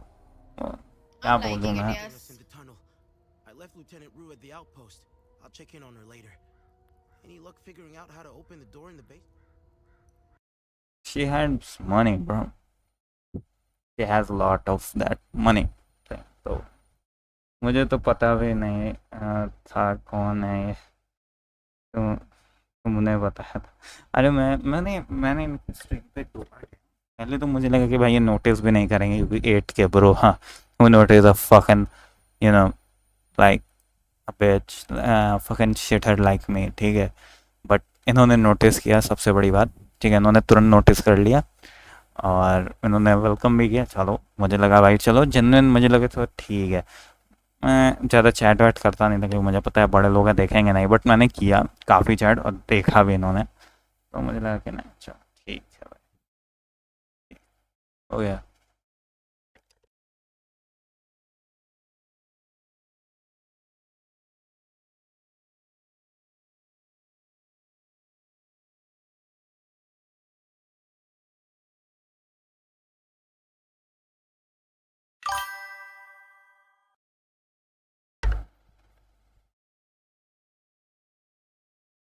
इतना डिसग्रेस नहीं करते कुछ लोग।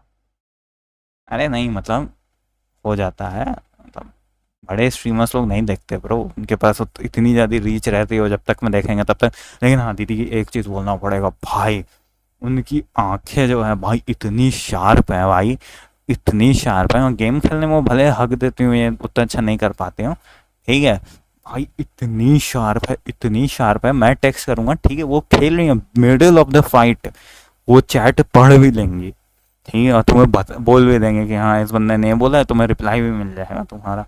इतनी भयंकर है भाई वो।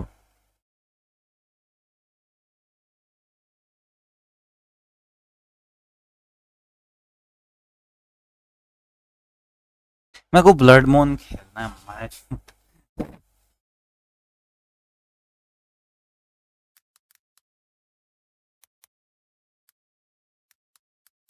पकड़ा पड़ेगा, पीसी पे दे मेरे को चाहिए PC. Game of the Year edition. That bench. Shakira bench. साला ब्लडबोर्न नहीं है, पीसी पे होना चाहिए था। भाई मैं खेलता, मेरे को उसकी स्टोरी बहुत अच्छी लगी थी।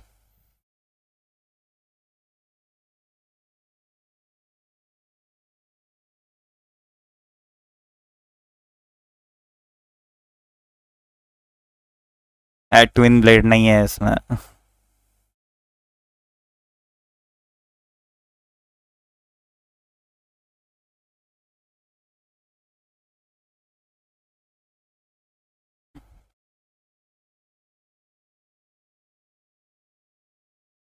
ऑल एंडिंग एक्सप्लेन, क्या बात।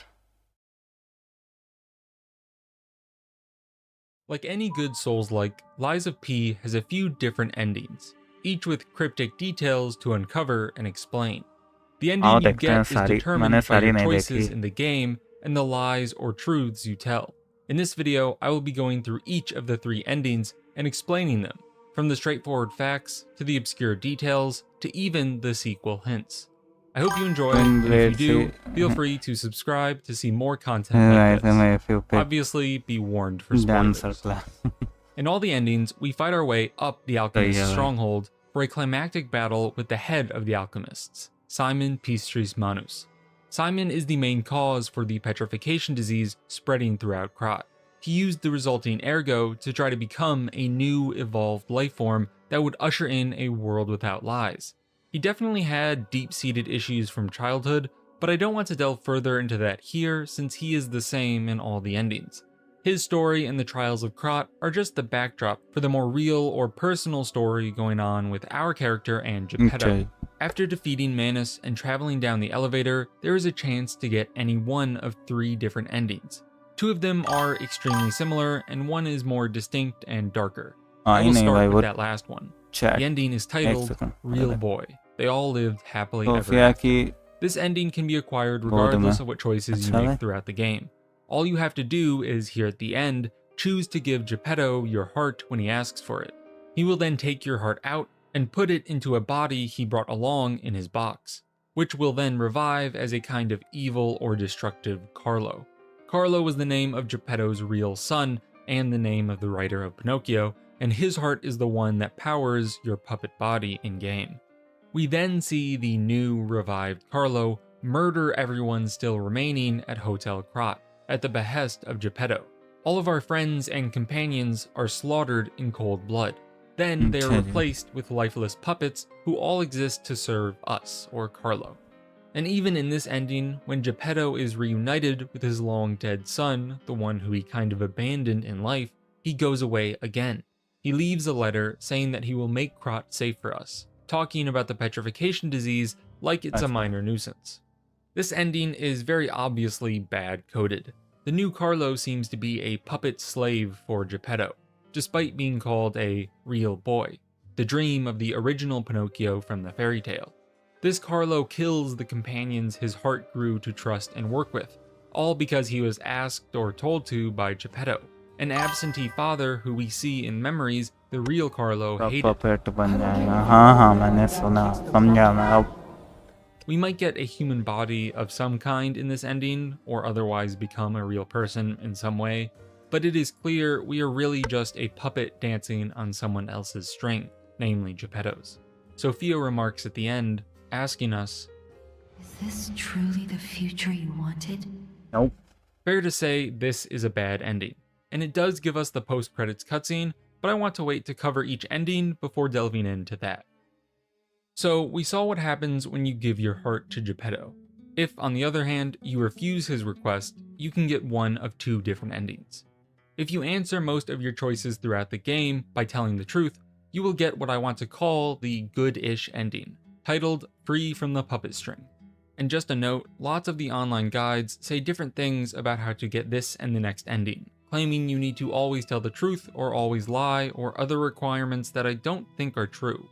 I know you can get the next ending by lying only most of the time, you don't need to always lie, so I think you can get this ending by telling the truth just most of the time. And probably not killing Sophia when she asks, but I'm less certain about that requirement. So once you refuse Geppetto, he will release the nameless puppet on you. We learn from its ergo that the nameless puppet was the first puppet Alright, made by sorry. the old man that was Maaf mounted ya. with a P organ. But because it was destructive, it was not chosen for the boy's body and sealed away. Geppetto takes it out as a last resort to get the heart from us. In his dialogue we hear during the fight, Geppetto reveals that he gave us his son Carlo's heart. He didn't bind us to the Grand Covenant, the set of rules that most puppets have to follow, so Ye that the kaun heart sa would bhai grow while attack tha having bro? freedom. This was so it could one day be used to revive the real Carlo, and that he wouldn't be burdened by the Grand Covenant, I assume. We learn earlier in the game that puppets are powered by ergo, which can come from people, especially those afflicted by the petrification disease. Sometimes a human ego can awaken within a puppet, especially if the puppet looks like the original person. Geppetto likely tried this with our puppet body, but as he points out, we never got Carlo's memories. Though if we did, we would probably hate Geppetto anyways, so probably not too good of a plan for him. While we don't have his memories, Geppetto remarks how he did inherit Carlo's personality, since I suppose Carlo was mischievous. that's not enough, so Geppetto wants to use Carlo's heart, a whole mess of ergo, and the Arm of God artifact to make the new psycho killer Carlo we see in the bad ending. And if that's his ideal version, Geppetto probably doesn't want the real Carlo back anyways. Blinded by his grief and possibly just a selfish person in general, he just wants the puppet version of Carlo he sees in his head, one who will come live as a family with him and do what he says as his father. Once the nameless puppet gets to phase 2, we anime slice its head off, and it erupts in golden ergo, losing the strings Geppetto controlled it with. Once we beat its second phase, we get a cutscene where it gets to beat us in combat. Lame. It is about to stab us through the heart, but Geppetto stops it. The puppet is destructive, so it just wants to body us. But Geppetto can't let any harm come to Carlo's heart, or he might have to actually face the fact that his son is dead and stop running away from it. We then turn into Gigachad and destroy the nameless puppet's core. So far, all of this has been exactly like what we will see in the next ending. The differences start as Geppetto keels over and we go to support him. In this ending, as we hold the dying Geppetto, he says, I know it. You're just a useless puppet. Then he dies. This ending concludes here.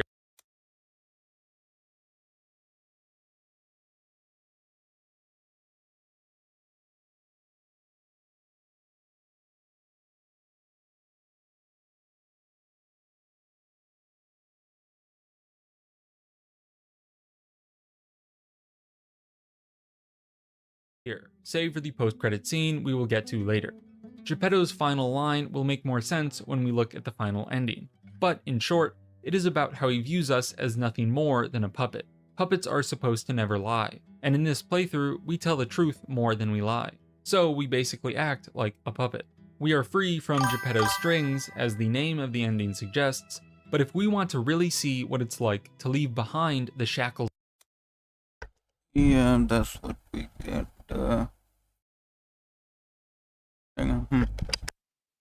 of puppetdom, we must look at the final ending. The last ending to Lies of P is a rhyme to the game's title. It's called Rise of P. You can get this ending like the previous one by refusing to give Geppetto your heart. The difference is that throughout your playthrough, you need to have lied most of the time, and you likely need to have given Sophia peace when she asked, though again, I'm not as 100% sure on that. Once this ending begins, it is the same as the free from the puppet string ending up until Geppetto's death. Here, he still saves us from Nameless, but once we are holding him, something else happens. The camera shows a tear running down our cheek. Geppetto recognizes this and says, I'm sorry.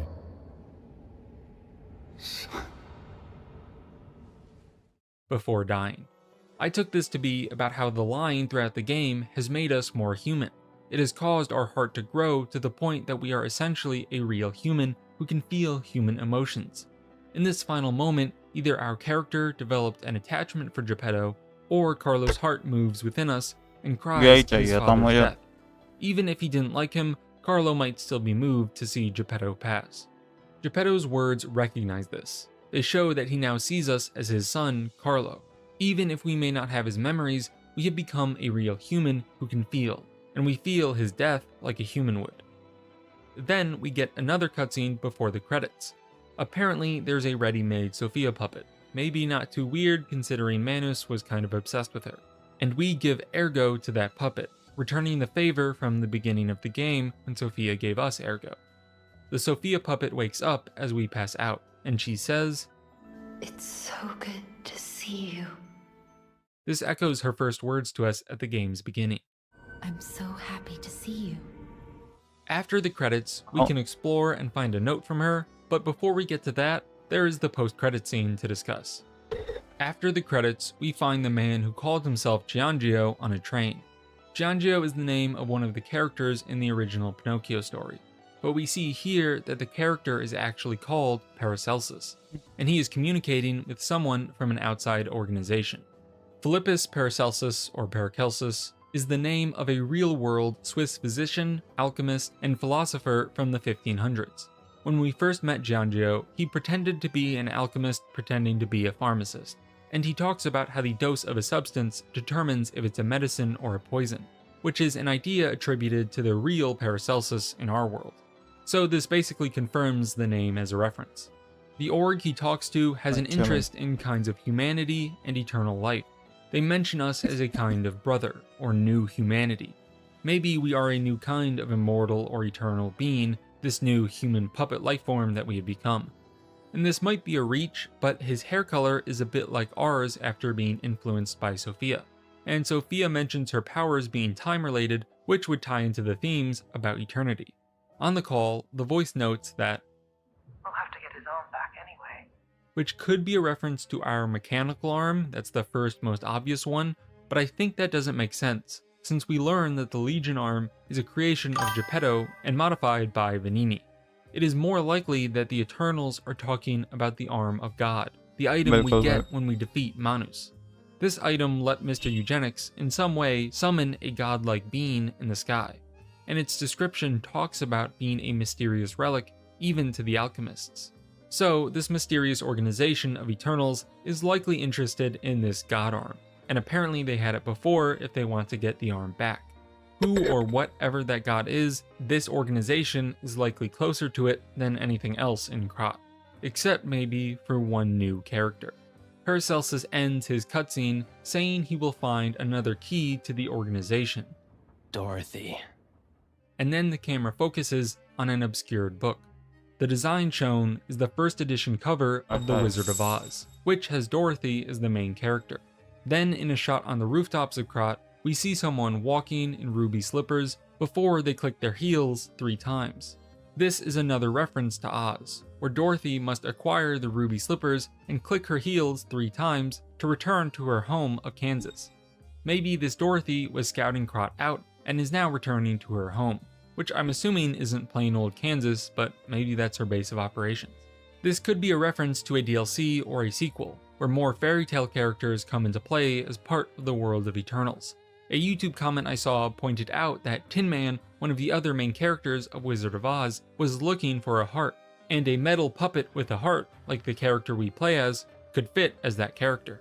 Maybe Dorothy was scoping us out to possibly get us to join her crew. We don't know what form this will take, but with the Eternals organization out there plotting something, there's likely some grander conflict that we will learn about, and maybe be pulled into, whether that's by Dorothy, Paracelsus, or someone else. There is definitely some greater story that is being hinted at, but we will have to wait and see to learn what's really going on. And to wrap things up, the game lets us keep playing after the cutscenes and credits. We can see that everyone in the hotel is thankful that the trials of the game are over, and they're all real people in this ending, not puppets.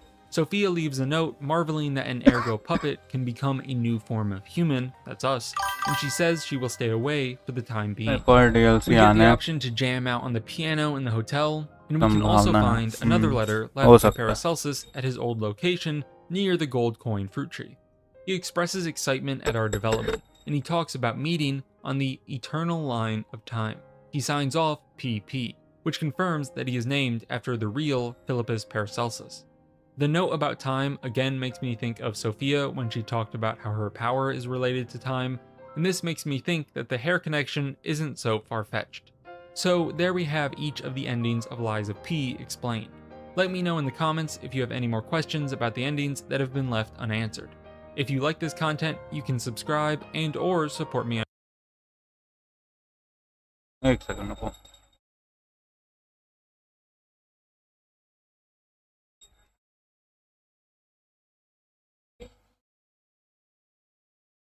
आओ देखते हैं After beating the final boss and completing the DLC, if you return to the present timeline, you will find a note from Klaus rating his experience staying at the Krot Hotel. And if this rating system seems familiar, it's because we've seen it before in the base game in the monthly Krot landmark. Nah, not interested.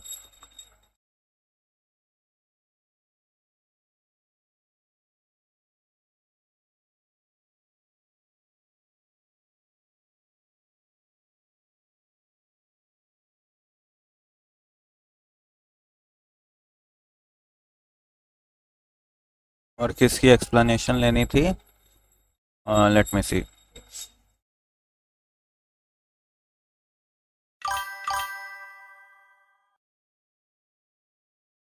आया नहीं bro let me सी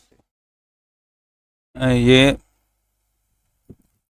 बंदे lies of P addict पूरा channel he lies of P को dedicated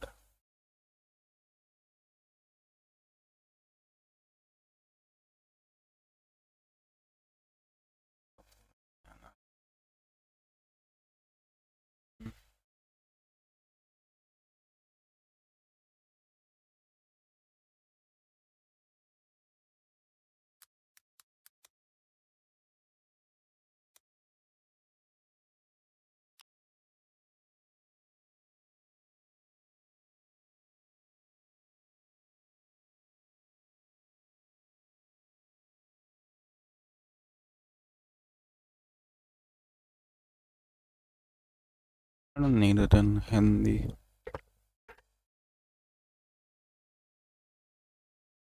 Oh, देखता.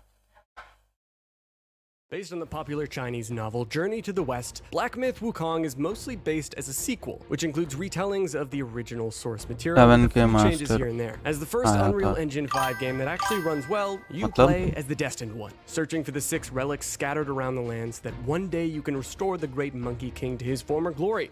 But if you're like me, you were watching these cutscenes and going, wait, what's happening? And that is precisely why I've created this video, to fill you in on the entire story of Black Myth Wukong, covering the main plot as it relates to Sun Wukong. First, we'll introduce the Monkey King himself, followed by his introduction in the game. Then we'll get really deep into the lore, exploring Sun Wukong's story in Journey to the West as it's described and shown in-game, culminating in what may be the most important to you, the player, your story.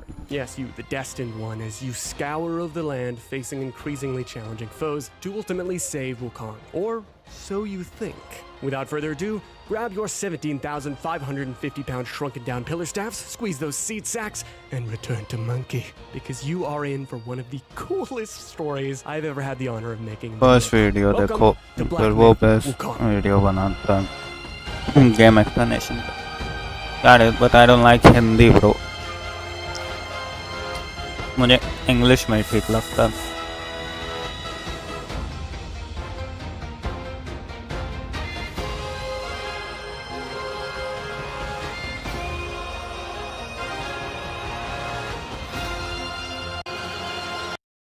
Sun Wukong. Before we get into the start of the game, I need you to understand a little bit about Sun Wukong. He was a stone monkey, meaning he was birthed out of a goddamn rock. He was real smart and came to understand many things, learning languages and shit, and also he kind of learned how to become immortal, like several times. The Celestial Court, which was like a bunch of gods and stuff in heaven, didn't like that he was learning all this crazy high-level shit as just a mere stone monkey. They fought him, but ultimately upon realizing they couldn't really kill him, they sealed him under a mountain for 500 years. But eventually a monk, that the game refers to as Tang Monk, was tasked with a mission to grab some scriptures from the heavenly lands to the west and take them back to where he derived from. Why did he need to do this? I honestly have no clue, but it's pretty important because Sun Wukong found himself meeting this monk as Tang needed an assistant, or in other words, a disciple, to aid him along the journey, because bro was like super weak on his own. Tang Monk acquired basically a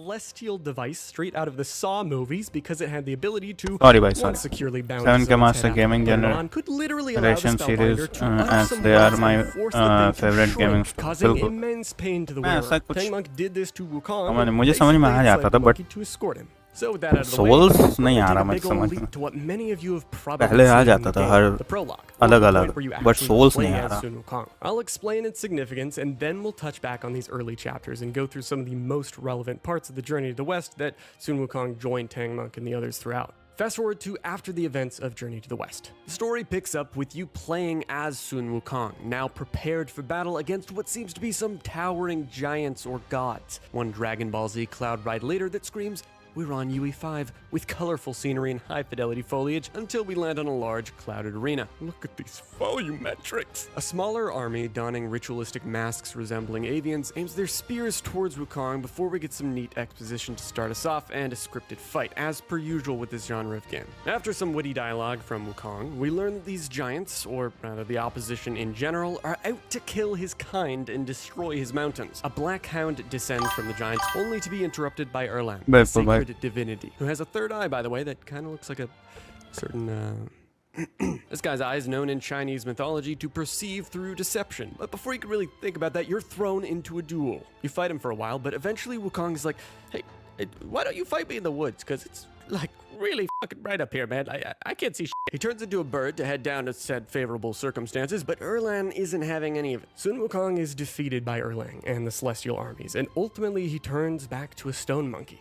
Dude just wanted to return to the simple, humble life of a cocaine-fueled monkey. Ah, the simple joys of beating people up with sticks. Now, after getting a sweet talking to by this old monkey man, we, the random bozo destined one, which is apparently a kind of spitting image of Sun Wukong, conveniently looking just like him, decide to follow this old monkey's guidance to travel westward and seek out the 6 senses of the Great Sage, which are theorized to be needed to free Sun Wukong from his fate, materializing him out of the rock. Once the 6 relics are returned to Mount Huaguo, where he rests, our wise guy says that he may yet rise again. Whether that means Wukong's gonna get to live life out as an epic monkey dude doing monkey stuff is not clear. With that said, you, the destined one, step up and you're like, I'm your guy. And so your journey to the west begins. Except wait, before we can get to your said journey to the west, remember how the game starts at the end of Sun Wukong's own journey to the west? Well, like I said before, we should cover that first to provide the real backstory of the regions that you later encounter along the way as the destined one. So, without further ado, grab yourself some snacks, sit back, and let's get into it. A young kid named Junikey was wandering around in a dark forest one fateful night when he found a giant black bear guai. This black bear gave him some money and basically showed him greed. He went on to become a monk that was obsessed with blankets, or in other words, kasayas. All the while, he grew up within this monk society of Guanyin Temple and retained the bear's greed within him. He eventually became an elder monk, fittingly titled Elder Junikey. I don't know what witchcraft he was doing with these blankets. This is like some Aladdin shit going on. Now, around the same region as Blackwind Mountain, if not nestled literally within the forests themselves, were multiple groups of yaoguais, like snakes, wolves, and of course there was, the bear guai. The wolves had a really confusing amount of characters, if I'm gonna be honest, and one of them was this scrawny little guy that wanted to roleplay as a human. So after he asked the bear guai to turn him into a human in sort of appearance so he could live with the monks, the bear guai accepted and let young Guangji try living with them. All the while, the snake motherfuckers saw this happen. They were pretty competitive against the wolves, so they were like, alright, let's send the most depraved one of us to go and one-up Guangji and make sure that he doesn't win over the favor of the bear guai, because everyone likes the bear guai. He just has lots of riz to go around. But regardless, the snake guai sent in Guang Mao, who was supposed to keep track of Guangji and hopefully come out on top of earning the respect of both the monk society and potentially Daddy Bear Guai. Guang Mao did not have very much riz and failed every single speech check with Elder Junikey, but then an opportunity arose that would change everything for both Guang Mao and Guangxi. I don't know how to pronounce these, I'm sorry. You see, one day, by the time Elder Junikey was like 270 years old, somehow still younger than Joe Biden, this f***er had a knock at his temple gates. Somehow still younger than Joe Biden, this f***er had a knock at his temple gates. A guy named Tangmonk, who was on a horse, and his disciple at the time, Sun Wukong, or what appeared to just be some random bozo monkey as far as they were concerned, introduced themselves to Elder Junikey, and after some discussion, the elder found out that they had drip. Specifically, a kasaya that he became obsessed with.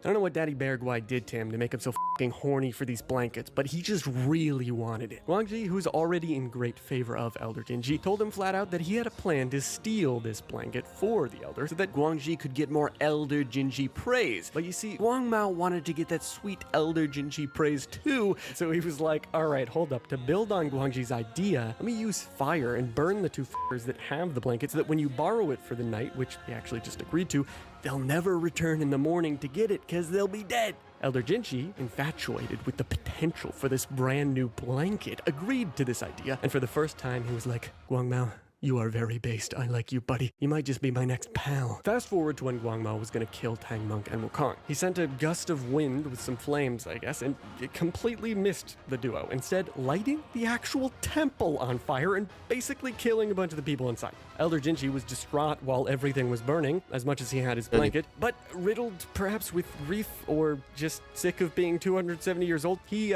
himself. Just Elder Jinji was no more, kind of. I mean, he became like a demon. Disciples come, I hear travelers approaching my temple carrying you treasure. Anyway, from then on, Guang Mao and Guangji, both basically being responsible for the burning of the temple, decided to just live in the mountains again, and that's kind of where this old tale concludes. Hopefully that was somewhat coherent and you could kind of understand it. I had to piece so many different pieces of information together. Regardless, that takes us to chapter 2. ये तो मुझे बहुत पसंद In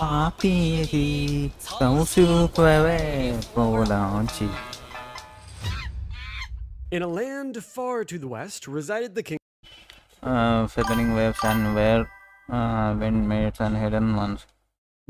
Try करना वो भी बढ़िया run करेगा तुम्हारे लैपटॉप पे pull all these games are great gems. Thanks भाई बताने के लिए. पहले बताना चाहिए था, यही मैं उतनी देर से पूछ रहा था. Feathering waves. Okay, let me छलचित.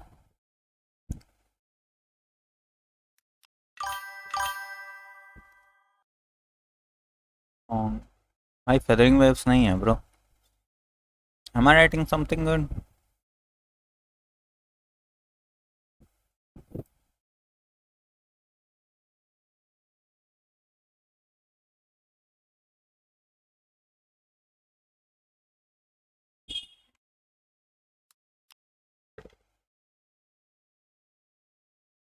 Venture.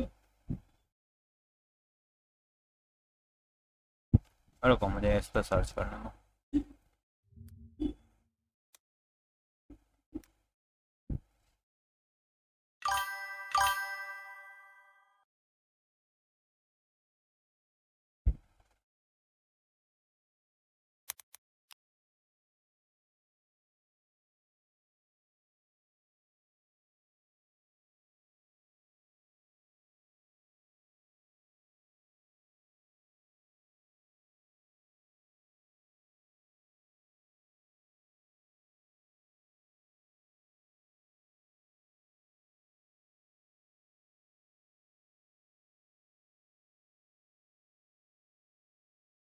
आई 9 रुपए है मेरे अकाउंट. घोसड़ी का अभी भाई ये अभी रिलीज भी नहीं हुआ है भाई. ये वाला ना, हाँ मैंने इसका ट्रेलर तो देखा ही है यार. क्या नाम है? मॉडर्नाइजर भाई. पैसे निकालो यार मॉडर्नाइजर भाई. अब तुम अब तुम्हें खर्चे करने पड़ेंगे. ये सब अब मिल नहीं रहा है, ठीक है क्रैक. अब तुम्हें खर्चा करना पड़ेगा. क्या हो गया? मैं नेटवर्क को मारा चुन. अरे आने के बाद भी क्रैक थोड़ी आएगा इतनी आसानी से. क्या हो गया?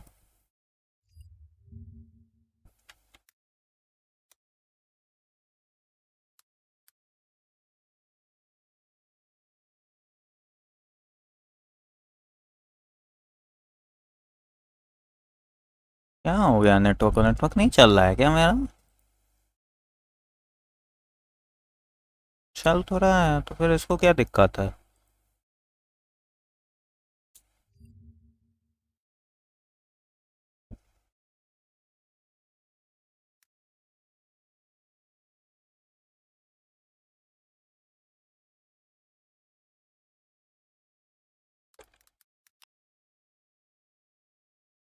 हटिया का गया था मादरचोद ये आर यू श्योर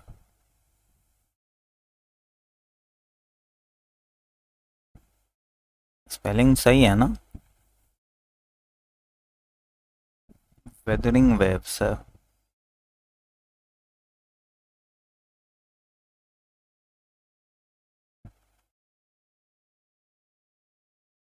खुले तब ना भाई इतना लोडिंग बैंड की चूत अरे यार अभी अभी रुक जाओ थोड़ा देर Kingdom of flowing sand. ये There were देख some लेते हैं फिर regular देखता people हूँ who lived here in this desert, which had a peculiar situation. Hidden one देखो यप ये वाला एनिमे वाला एनिमे गेम ज़्यादा खेलता नहीं हूँ ब्रो ये तो साले दिखाते भी नहीं है ना गेम प्ले कहाँ गेम प्ले दिखा मेरे को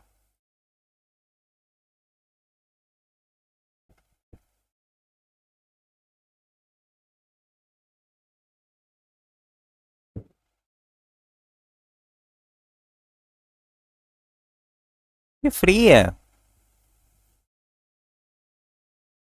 हाँ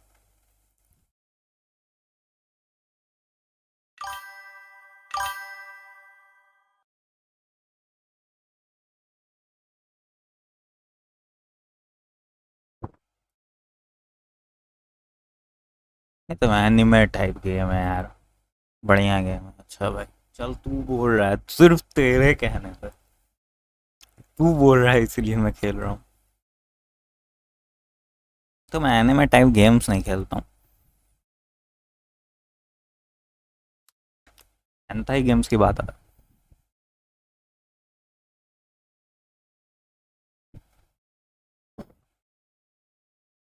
हिडन वन हाँ मैंने ये देखा है ये मैंने देखा है is it free coming soon ये मैंने देखा है I don't like it fighting game मुक्केबाजी करना मेरे बस का नहीं है ब्रो तलवार लाओ कम से कम चलिए ये खेला जाएगा थैंक यू शेर भाई टिकुल भाई ये खेला जाएगा ये मेरे को खरीदना पड़ेगा चल मोड़े हैं तो भाई जेबें खाली करो अपनी चंदा डोनर हमारे चंदा डोनर हमारे मोड़े ना इधर भाई वही चंदा देंगे तभी मैं खेल पाऊंगा अभी नहीं चाहिए जब होगा तो मैं मांगूंगा स्ट्रीम पे दिया कर यार सुपर चैट समझा वो तू अलग से दे देता है मेरे को बात कौन है ठीक है भाई एल्डन रिंग एकदम फुल स्पीड में एकदम है 5 Mbps पे हिडन वंस का गेम प्ले ऑसम हाँ हिडन वन का गेम प्ले मैंने देखा है गेम प्ले काफ़ी ऑसम है but I am not into like you know taken taken खेलने का मेरा कोई शौक नहीं मैंने इतना टेकन खेला है टेकन 1 2 3 4 5 6 7 मैंने इतना खेला है भाई इतना खेला है बचपन में I am tired of that shit ना बहुत खेला है मैंने बहुत भयंकर मजा आ जाता था like the literal fucking sun set in the west in the actual ocean making a really horrible vibration I guess it was really uncomfortable for the people and literally dangerous for the babies at the same time the people worshipped Buddha and the god gave them a gift in return this drum that could actually nullify the sounds of the setting sun in the western ocean over time the king did not like how much Buddha began to grow in people's hearts because I mean you know he seems like a pretty cool guy at the same time the king's ego was larger than that giant furry wolf's so the king decided, hey, I fucking hate Buddha now, and he basically forced everyone to not worship him anymore. But Buddha didn't like that too much because then, whenever they next banged on the drums to, you know, deal with the weird sun vibrations, this giant fucking beetle appeared instead, erupting from the sands. Vibrations. This giant fucking beetle appeared instead, erupting from the sands. Network को क्या हो जाता है भाई सो जाता है क्यों अरे चलने में दिक्कत हो रही है hate Buddha now, and he basically forced everyone to not worship him anymore. But Buddha didn't like that too much, because then, whenever they next banged on the drums to, deal with the weird sun vibrations, this giant fucking beetle appeared instead, erupting from the sands, slaughtering people and Dude, साला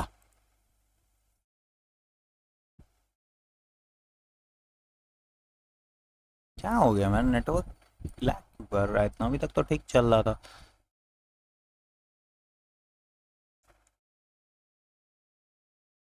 क्या install कर रहा है इतना लंबा larger than that giant furry wolf's so the king decided, hey, I fucking hate Buddha now, and he basically forced everyone to not worship him anymore. But Buddha didn't like that too much, because then, whenever they next banged on the drums to, deal with the weird sun vibrations, this giant fucking beetle appeared instead, erupting from the sands, slaughtering people and leveling villages in the process. This thing was a menace, and eventually, while the people and their leaders had basically no idea how to stop it, a yellow rat showed up. He was like a rat guy that had some serious drip. This rat guy somehow aided in the kingdom's armies in slaughtering the beetle, and the king was like, yo, I love this guy now, honoring the rat guy with the title of royal sage. While the sage stayed in the kingdom for many years, he whispered sweet nothings in the king's ear about how cool rats are, and eventually he got the king to do some really crazy shit because he went and enacted rat law. What is rat law? Well, it was this thing he issued known as the Rodent Reverence Edict, which allowed any rat guys from all around to come and just live in the city. Basically, no more border control, bro. Let them rat aliens in. The king's sons, which he had 3 of at this point, all felt a bit differently about this decision. Because the new rat law was especially violent, with the king making his soldiers capture or just fuck up anyone who wasn't on board with it, one of his sons outright left the kingdom. The really dumb son, that didn't really have an opinion on anything, was just like, yes, papa. And the oldest son, who was really based, didn't like the rat law, but kind of continued to obey and stick around until he had enough and actually lashed out at the royal sage publicly, which he was promptly imprisoned for doing since he, disrespected his father and the sage. So after causing a shitstorm worse than you could ever witness in the Taco Bell bathroom, Mr. Manipulative Rat Bastard, the sage, somehow wasn't done.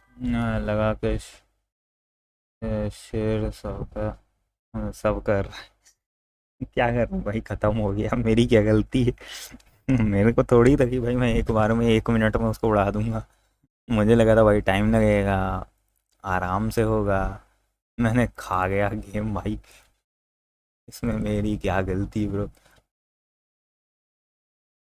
ओ भाई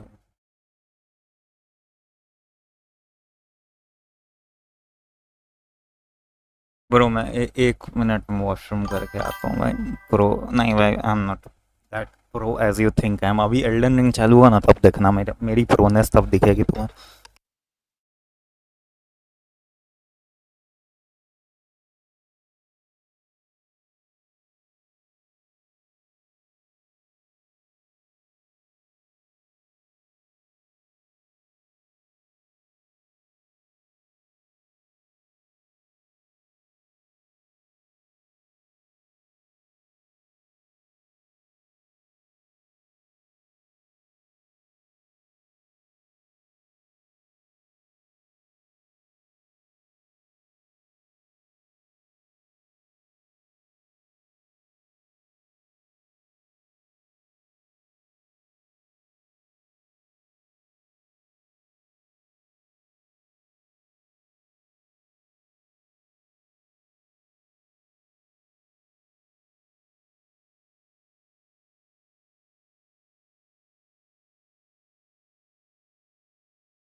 done. If rat law wasn't bad enough, whatever happened next caused everyone in the kingdom to basically turn into rats, including the previous king and his 2 remaining sons. After the royal sage was satisfied with his rat-tastic activities, he left the kingdom, which by now is just a bunch of rat people, and he found a person who was on the path to Buddha, or in other words, a bodhisattva. I don't think I said that right. He became this person's disciple, and together they founded a temple in Yellow Wind Ridge, which was seemingly just outside the king's kingdom, but still kind of nearby. Somewhere around this time, the royal sage had a run-in with Sun Wukong. The sage had a tiger follower called the Tiger Vanguard who casually kidnapped the Tang monk, and Sun Wukong, came looking for him. When he did, he actually ended up killing the Tiger Vanguard, leaving his 2 sons behind before rescuing Tang monk and continuing their journey together. And that pretty much concludes most of what we know about this whole tale, at least for that time being, until many years later when the royal sage actually stumbled upon one of the 6 relics, which were, split off from Sun Wukong after he turned into a stone monkey. It was likely after this that the sage decapitated his master, using his head as a vessel for the relic. I don't know how that works or why he needed a head, but we're just going to go with it. The royal sage also began to go under the new title of the Yellow Wind King and basically ruled over the desert lands from then on. So chapter 3 is of course once again another tale of greed, betrayal, and somewhere in there some monkey business, with Sun Wukong and Tang monk having involvement one way or another through their pilgrimage across the west. Fittingly enough, this land is known as the New West, a mountainy and fairly snowy place. But at one point it may have just been known as Mount Lingshan, because calling it the New West seemed to be something that only happened often in correlation with a particular man. ये stuck हो गया है, इस पे लिखा हुआ है do not panic if it looks stuck, so ये install अभी नहीं हो रहा, अभी रुक गया, ये थोड़ी देर में अपने आप install हो जाएगा. कितना बज रहा है? 7:30 हुआ ना, 8 बजे तक देखता हूँ. रुको ना, मैं दिखाता हूँ.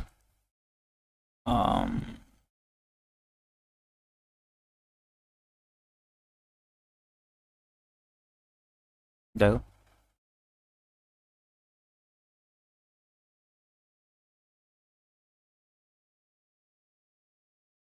ठीक है, यहाँ रख देता हूँ मैं, तुम लोग देखते रहो कहाँ हो, कितना हुआ.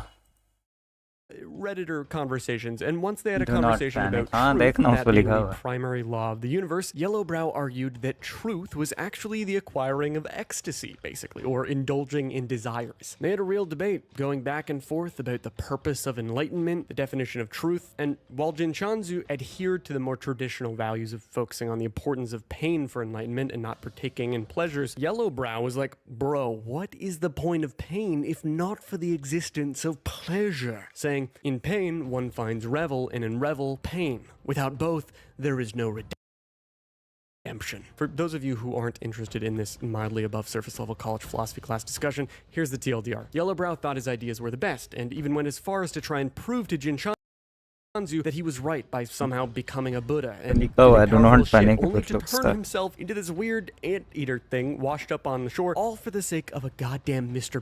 challenge. Basically, he made his blood and fat conceal pearls and riches beyond imagination. He was like a treasure trove of excitement for people, and to show Jinshanzu that the real truth is that humans will indulge in desires one way or another no matter what, thus said philosophy being what should be pursued as a result, he washed up on the shore of a poverty-stricken village with the most desperate people imaginable. They were starving, their children were dying, and so on. And he just kind of, washed up and showed them his riches, like he was Jimmy walking up to a homeless man with 10 grand in his hand, and just like Mr. induced sudden wealth syndrome on random North Carolinian residents, causing them to make horrible spending decisions in unhinged amounts of time, this dude induced the same thing on a bunch of starving villagers, but took it a step further, basically reinventing capitalism, until one day, this dude had a bright idea. What if I cut the guy open and take the shit for myself without trading with these other guys who found him first? So he did, proceeding to get bitch slapped. But seeing what that guy did, it sent everyone else into a frenzy. Basically, they tore beached up Mr. Beast apart. The chaos went as far as to destroy the village itself, as everyone probably just fucking fought like it was Black Friday. And the next morning, bro was looking like this. And then Jinshanzu walked up to him and they had a little chit chat. Perhaps one final Reddit debate. It's actually oddly wholesome. Once again, I proved it to you, Jinshanzu. You chose a means to an end, not to a proof. You sow chaos in hearts just for the sake of winning. How absurd and pathetic. If not for winning. Why debate over means and ends?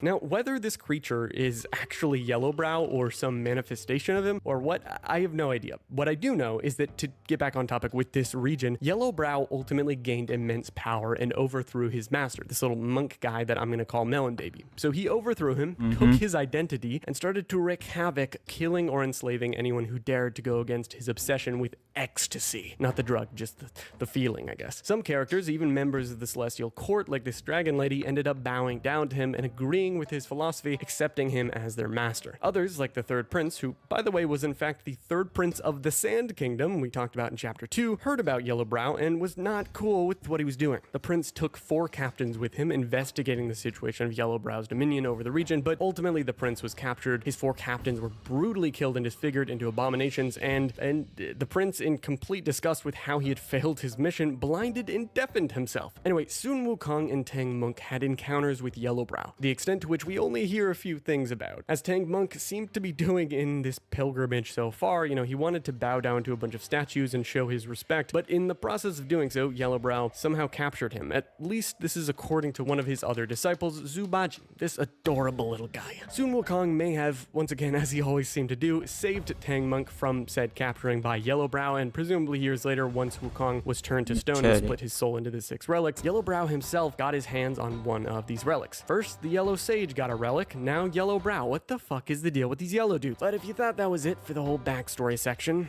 oh, you have no idea, because allow me to introduce... Moving on from the snowy region, let's cover the tale of the spiders. The Webbed Hollow, a tale of heartbreak between 2 lovers and the events that led up to Tang Monk once again being captured. Oh, where to even begin? The gang, which is now composed of Wukong, Tang Monk, Zubaji, and this dude named Sandy, which has no significance in the actual game, arrive in a forest, presumably after everything that went on in chapter 3 with Yellowbrow and all that. Tang Monk wanders into a celestial bathing spring, taken over by 7 spider guys. Tang Monk gets captured, Wukong finds out, becomes a bird, finds them bathing, and takes their clothes so that they can't escape without, being naked. Wukong, why did you do this? Bajia sees the women and has a Vietnam flashback to his past. See, at some point, Bajia was a normal dude, an admiral in the Celestial Court, actually. He met this lady that he fell in love with, but ultimately, he was banished from the court and turned into a pigwai. He still had feelings for this violet-eyed lady, but as you could imagine, if he's a pig, there's some problems there mechanically. The lady with the violet eyes would eventually become a spider guy though, so they're kind of both fucked up in the end. Getting back on track, Bajia finds her in the hot springs and he's like, yo, and becomes a fish and maybe they fuck? I don't know at this point, I'm gonna be honest, I have no fucking idea what's happening anymore. Well, the spider guys run away and are humiliated because fucking Wukong took their clothes. Wukong and Bajia and the other guy save Tang Monk from being captured and then ultimately head up to a nearby temple called the Temple of Yellow Flowers and are met with the temple master, who was this 100-eyed Taoist guy that had been locked away on a mountain called Purple Cloud Mountain, which kind of sounds like it was made up by one of these shady unicorns. Grab onto our tongues! Wukong tells Bajia to kill the spider guys as they try and escape. So he does, literally slaughtering 6 of the 7, except when he gets the last one, he can't compel himself to do it because it's his past lover. So Bajia is sad, he leaves with Sun Wukong, Tang Monk, and Sandy, and that about does it as far as the main events go in Chapter 4. The Flaming Mountains were a perilous place. Long ago, some fiery bricks fell down from the court and made these mountains, permanently on fire, meaning that they had to be held at bay with some really powerful fans. The Keeper Boy, who was responsible for not letting something like that happen, was thus banished from the Celestial Court to become the keeper of the newly inflamed mountains. There was a Bull King, Yaogwai, that ruled over this land, along with his wife named Rakshasi. They had a son named Red Boy and a daughter named Ping Ping, though the daughter was born with a fox princess that the Bull King courted, not from Rakshasi. Red Boy also technically was birthed after Rakshasi drank from a river that just makes women pregnant because that water is just special. Anyway, long story short, when Wukong, Tang Monk, Baji, and Sandy at some point made it to the Flaming Mountains along their journey, they realized it's a bit of an obstacle. They needed to pass the very on fire Flaming Mountains, and so after investigating how they could do so, Sun Wukong ended up stealing the crazy cool fan from Rakshasi, the Bull King, who was actually one of Wukong's 6 very good friends from during his worldly travels, was not cool with this. To add insult to injury, in all the panic and fighting that ensued, Bajia killed the Bull King's concubine, that fox princess who had birthed their daughter Ping Ping, and that made the dude very mad. Bull King turns into a kaiju, and then, oh look, the entire army of the Celestial Court showed up to back up Sun Wukong and ensure that Tang Monk could make it through this obstacle without any issues, so they chop off the Bull King's head, which isn't really a permanent thing because he's kind of immortal and can grow up back, and then ultimately Rakshasi gives up the fan as they're defeated. Wukong uses the fan and the gang carries on, not without obviously causing some major damage to Wukong's friendship with the Bull King, as much as their friendship remains and results in one of the saddest scenes in the game, which we'll get into later. Little editor's note here, I do want to just emphasize that while it seems like Wukong is really being an asshole here, he had to, in order to, obey the court and obey the mission that, he was on with Tang Monk. And one of the things that he says to the Bull King before basically just flipping him off is that he whispers, find someone to serve. It's like the only way that people like us can survive. Find a master and serve the right. It's the only path left for the likes of us. Don't you understand, brother? Bull King and Monkey were friends because they were alike. They were kind of against the higher-ups that wanted to take away their freedoms. And as much as Wukong was trying to sort of work with them for his freedom, ultimately, the court never changes. Tang Monk, Sun Wukong, Bajia, and Sandy do eventually finish their journey, though there are a lot of events that happen in between in the original source material that are not shown in game, at least not much. What we do know is that once the Tang Monk had retrieved the Tripitaka from the Buddha to the far west, those scrolls basically, which if you recall was his goal to get the scriptures, he finally returned them and the gang was rewarded, at least you'd think. The court was, well, really fucking mad at Wukong still for everything that had happened. This was never going to end well for Sun. Despite his master Tang Monk being safe, my master, safe. His scriptures being sound, The scriptures, sound. and all seemingly done as was more or less forced onto Wukong to be done, well, he stood against immense power, and power that did not forget his past. They didn't trust him to just be free in his mountains and vibe with his monkeys. So that brings us to... Coming full circle, let's address the elephant in the room. How does everything we've covered so far of Wukong's journey ultimately lead to the beginning of the game and him essentially dying? Well, you see, the short version is that Sun Wukong, after finishing his journey with Tang Monk, gains immortality, and he also gets this title of victorious fighting Buddha by the Celestial Court. But Wukong wanted to just, hang out with his monkey buddies back on Mount Huego and chill. I mean, he had gained the title, did the stuff he vowed to do, and attained Buddhahood. What more could the Celestial Court really ask from him, right? Well, apparently a lot. They wanted him to continue to serve them, which ultimately he didn't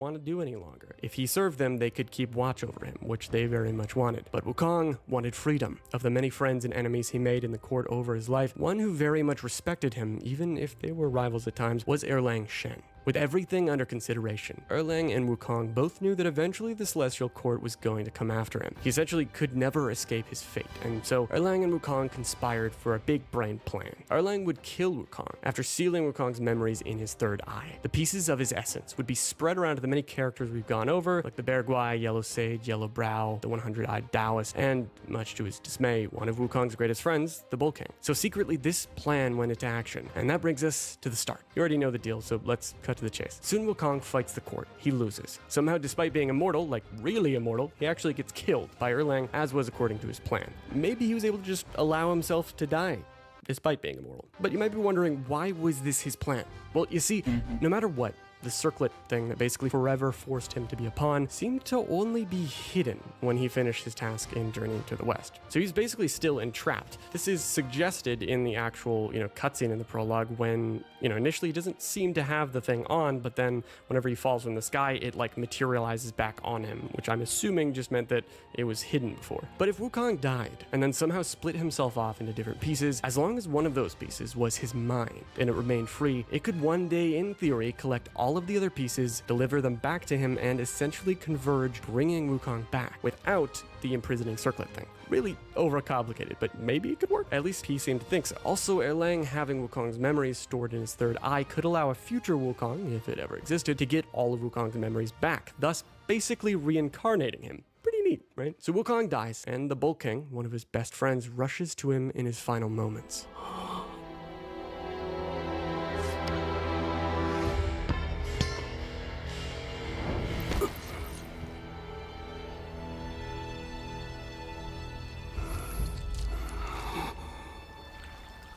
Wukong basically becomes like fully Stone Monkey once again, just as he had been initially before his birth. And now we fast forward many years, like hundreds maybe? I don't know the exact passage of time, but it's old enough for this monkey, one of his descendants, to be old as shit. A bunch of his other descendants are hanging around, and of course, old monkey man sets you, the destined one, and fun fact, one of the relics of Wukong, his mind, to go and retrieve the 5 other relics, then return back to Mount Huego to theoretically revive Wukong. So without further ado, let's finally get into what you've probably been waiting for, the story of you, the destined one.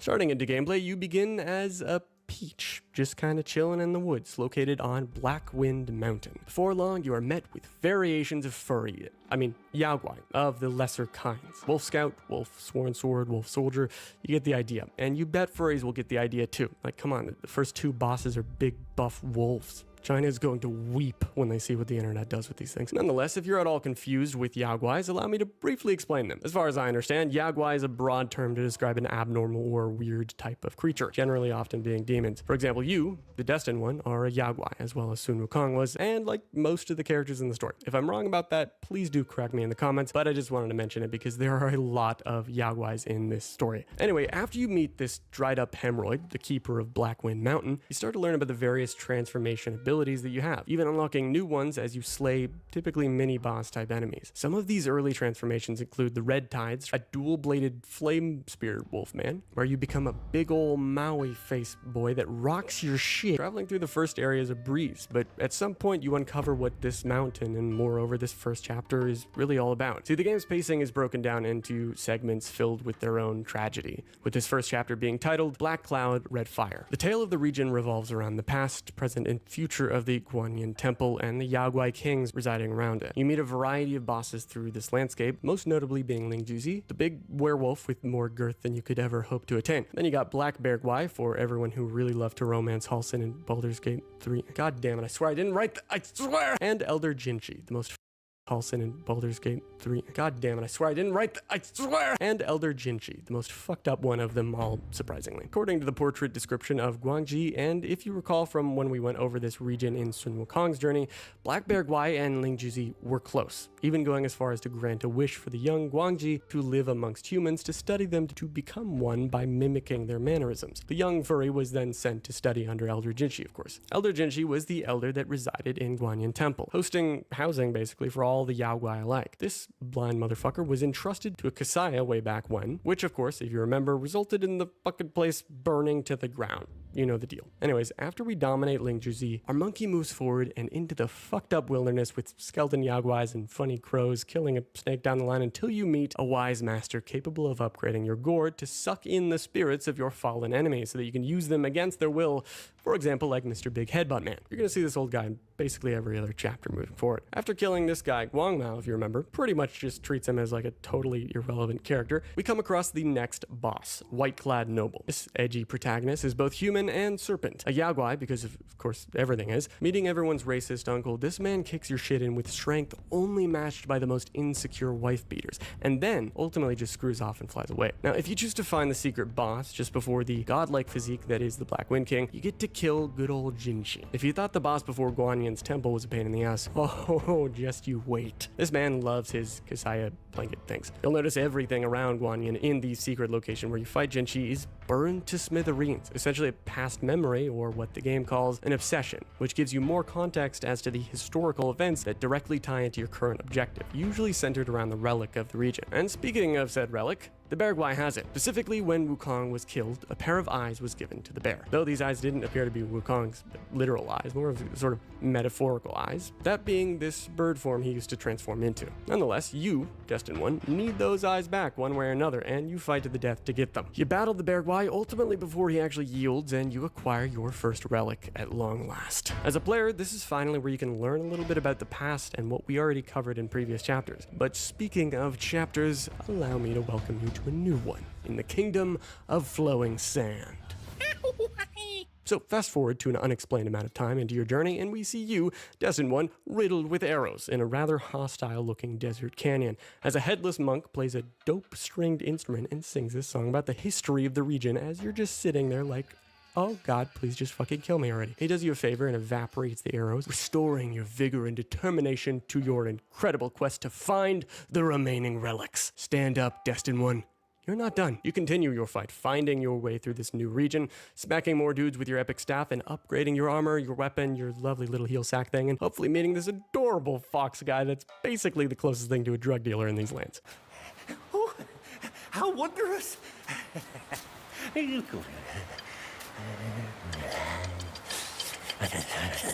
It doesn't take you too long to come across this crazy motherfucker, the King of Flowing Sands, which, if you recall, we already talked about. But now you get to see this dude in the flesh. Now, of course, having been a rat for probably many years. You also fight the second prince, the dumb one that basically just does what his daddy tells him to do. You can either kill the dad and then the son, or just the son, prompting the king to run away into a cave and summon his other son, the first prince, upon which his rat son finally says, fuck you, to his dad and eats him up. Then you can choose to kill the prince if you want. Now, to re-emphasize what you probably already know by now, you're on the path to following in many of Sun Wukong's footprints, traveling to a lot of the same locations, hence why we covered them first so you'd have the backstory. If you recall, there's only one prince of the Flowing Sand King left, but he isn't here because he had left the kingdom, forever ago and actually gotten captured in the New West, which we'll get into in a bit. So you continue along your journey, fighting Yaoguais like the Tiger Vanguard, son to the one that Sun Wukong had killed way back when. And okay, this was honestly one of the first really challenging bosses. And if you've played the game for yourself, you'll see why.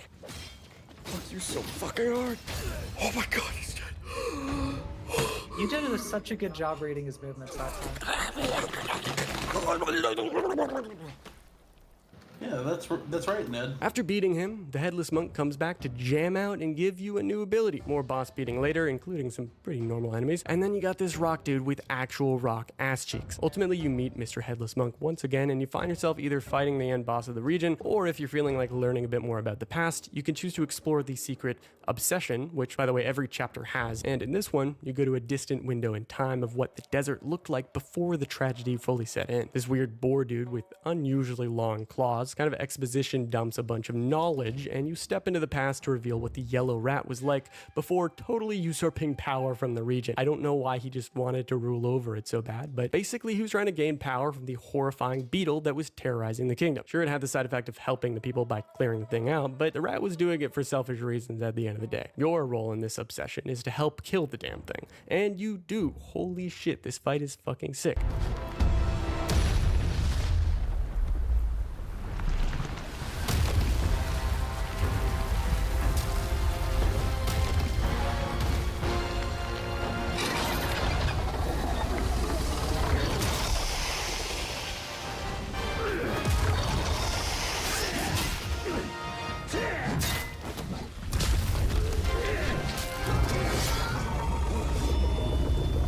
So now you're definitely ready to fight the damn rat in the present time, because hey, just like in chapter 1, going to the past allows you to grab a special item. In chapter 1, it was this blanket, thing that Junikey was obsessed with, and in this one, it's the Wind Tamer. Using this incredible item, you can absolutely destroy the Yellow Sage, no problem. So you find out the truth of how Yellow Rat Sage took his master's head, and apparently, according to the master, who was this headless monk all along, and whose name is Bodhisattva Lingji, the Yellow Sage stole Erlang's spell and snatched the relic, which I thought was already going to him, but that's besides the point. The Bodhisattva blesses you with the relic, Wukong's ears, which are represented by the fuming ears, this ocarina looking thing. And with that, you, the Destined One, once you're finished looking around at this beautiful art piece, may move on to a new region, a particularly cold one. Welcome to This is the new West, baby. Right off the bat, you are introduced to Melon Baby, though not formally. In fact, I still don't know what this fucking entity is, because at basically no point in the game that I was able to find do you actually discover his name. Does it even have a gender? I don't know. Why does he like watermelon so much? Anyway, he's rather suspicious of the statues in this cold underground little section chamber thing. And he becomes a statue himself right before an enemy walks by, and you, who were in fact disguised as a statue all along, pop out and surprise your next foe. You then carry on walking through this new, rather cold region, a mountain peppered with corpses of monks that just weren't cool enough to not freeze to death, and you fight a rather annoying macaque chief, which shows up multiple times throughout your journey. Then you're met by the Keeper of the New West, which is basically this region's version of Hemorrhoid Man. I'm honestly not sure which one is more uncanny. You transform into a bat, follow him to a lake, and then stumble upon, hey, it's Melon Baby, except key detail, this ain't the real Melon Baby. See, because if you look at that, his robes are yellow, which means that actually this is Yellowbrow, the fucking Redditor we talked about before. But instead of trying to convince you of how evil humanity is, he just tries to incapacitate you so he can put you in his lovely seed sack. Yeah, his seed sack. That's what it's called. Like, oh, why did they name it that? That's almost as bad as naming my Ark series Ark Frozen Seed. God damn it. Anyway, he sends the Yaoguai queen Kang Jinlung out of his bag, and after a dope fight, ultimately you're knocked into the frozen lake and captured. But instead of going in his special seed sack for whatever reason, you're actually just taken to what is more or less a prison known as the Pagoda Realm. And let me tell you, this place fucking sucks. You want to know why? Well, if you played through it already, then you know the answer. But if you haven't, allow me to enlighten you on a particular game design decision. The Wheel of Dharma, this fucked up contraption seemingly constructed by Yellowbrow, spins in the middle of the circular prison, and eventually, as it passes a certain point, every time it does, you go Doomslayer mode, as does every enemy around you, and shit gets real annoying real quick. Nonetheless, along your journey, you discover the third prince of the previous region. Poor guy lost everything, and to add insult to injury, you just killed his rat dad and rat brothers. Though I'm not sure how much of his sanity is remaining at this point, so who knows if that really matters to him. You fight your way to the top, kill one of the prince's transformed and totally screwed up captains, which is a bitch to kill. This boss fucking sucks. Then you push onward to find that damn relic. Discovering this cool ancient temple place known as the Great Pagoda, you can't do anything yet, because I think you have to come back in here in like New Game Plus mode, or after completing like every secret ending of each chapter. Some of you guys can drop in the comments like how you actually do it, but ignoring the pagoda for now, you carry onward, eventually sneaking up on a rather bizarre scene. Kang Jinlung, now in human form as Kang Jin Star, just trapped a lovable furry little guy that you may recall in a giant goddamn symbol. And after he sniffs a monkey, this happens.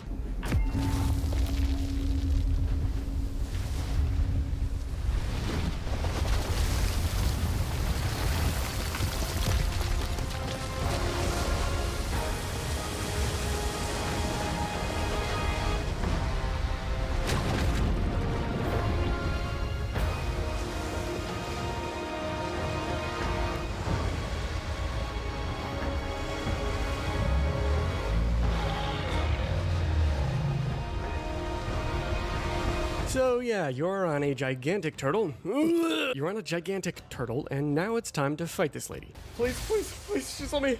Oh, I'm out of emails. Ah. Yeah! After you take out female Thor, she tries to escape, but you're like, nah, get the fuck back here, we're not done, and you crash her into the symbol, killing her in the process.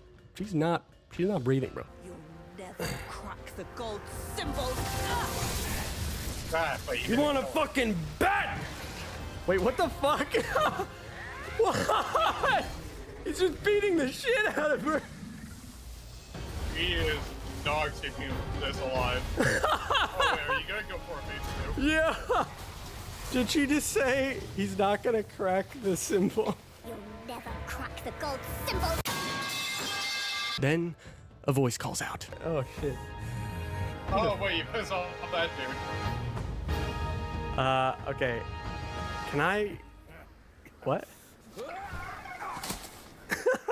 Oh, he's Bro, so you cute. alright? I wanna just pet him on the head. Look, he's tiny little fucking 5 pixels over there. Fucking Bajia is here. See, basically the old monkey from the very beginning told Bajia to assist you in helping acquire the relics. So he went here to the New West preemptively, and that's how he got himself captured. But the rake-wielding Pigsy is on the move again thanks to you, and hey, now he's your companion. Oh, he comes. Wait, he's just a fucking follower now? What? Dude, oh my god, he's so cute.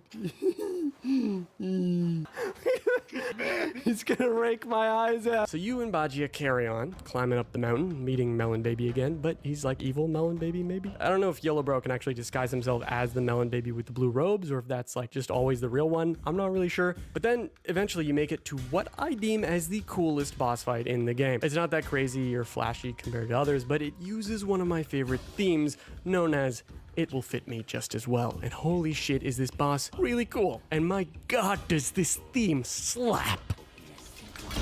It will fit me just as well.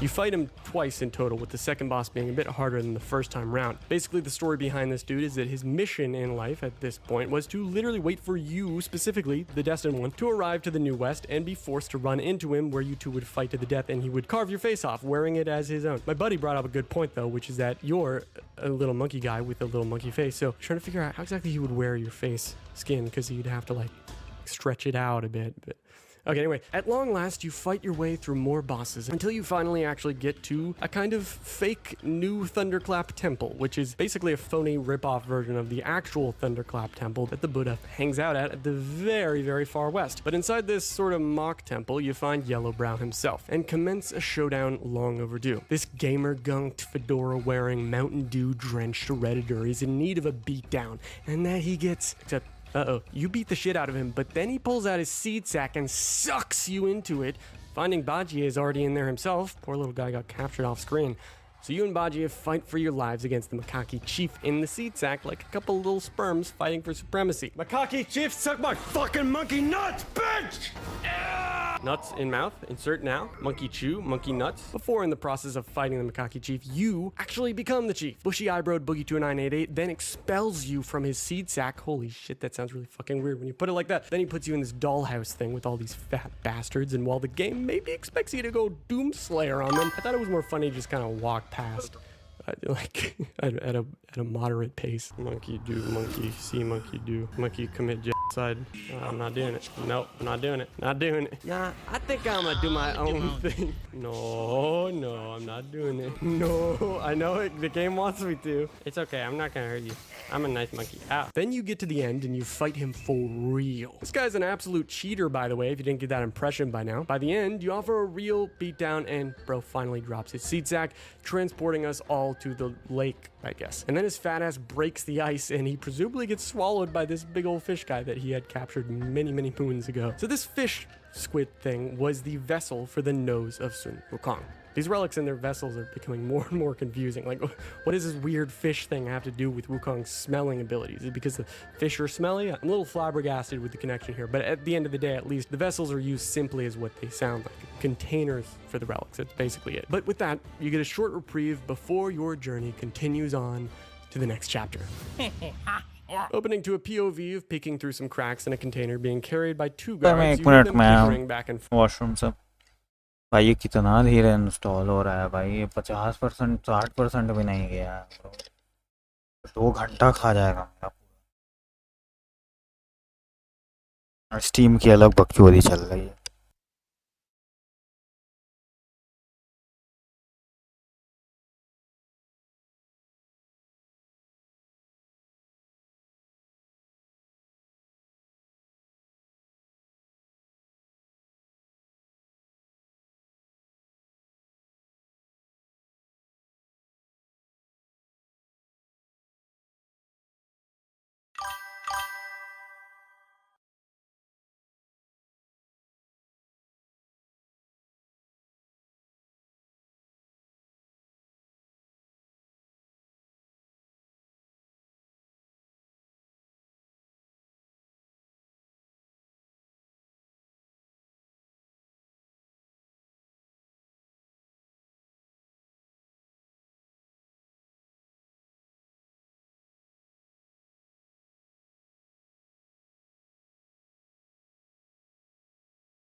आज तो बन रहा है भाई मस्त चीज़ 2 our अरे पता नहीं वो बहुत देर से इंस्टॉल हो रहा है इसीलिए मुझे मैं इसीलिए बोलता हूँ इतने पे ज़्यादा ठीक लगता है मुझे एज़ कम्पेयर टू मतलब ये आज तो भाई मस्त चीज़ मम्मी बनाया आज मम्मी बनाया आलू का पराठा मौज बेंचो मौज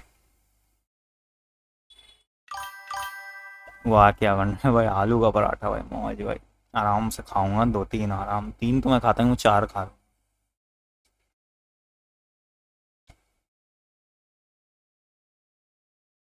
देखो मेरा इतना कहना है कि मैं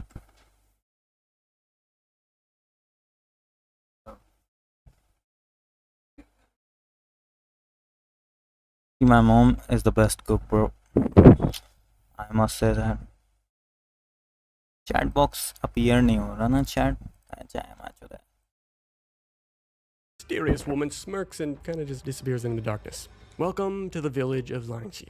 And trust me, it won't take long for you to find increasing amounts of cobwebs as you encounter different types of bugwise. This place is, of course, where the spiders and scorpions live, and the relic you need, Wukong's metaphorical tongue, is around here somewhere. You and Bajiem make it into the inside of the village walls, where you both transform into the pigs that had originally been carrying you, the two of you in. And met with one of the spider sisters, your disguises are quickly noticed. She sees through your shit, and now it's time to fight a giant spider. For some context, there are 6 sisters, which are basically the daughters of the violet spider, the woman. बहुत अच्छा खाना बनाते हैं अब बहुत अच्छा you mean like she will be like bro I need more fuck you बहुत अच्छा खाना बनाता हूँ मतलब पहले जब मैं छोटा था तब इतना अच्छा नहीं बनाते थे वो ठीक है अभी बहुत अच्छा मज़ा आ जाता है भाई अब ये हालत हो गई है मेरी कि मुझे कुछ चीज़ें मतलब मैं घर पे खाता हूँ बाहर खाता हूँ ना तो अजीब लगता है कि मैं कथी बना के दे दिया भड़वा साला गाड़ में डाल दे इसको मेरी मम्मी बनाएंगे देख अब कितना मस्त बनाती है मेरी मम्मी यही है भाई that Bajie fell in love with way back when. Her daughters kind of seem to replace the 6 spider women that were killed by Bajie as issued by Sun Wukong back in the day. बोला भाई ऐसा chat में नहीं आया मेरा why the fuck you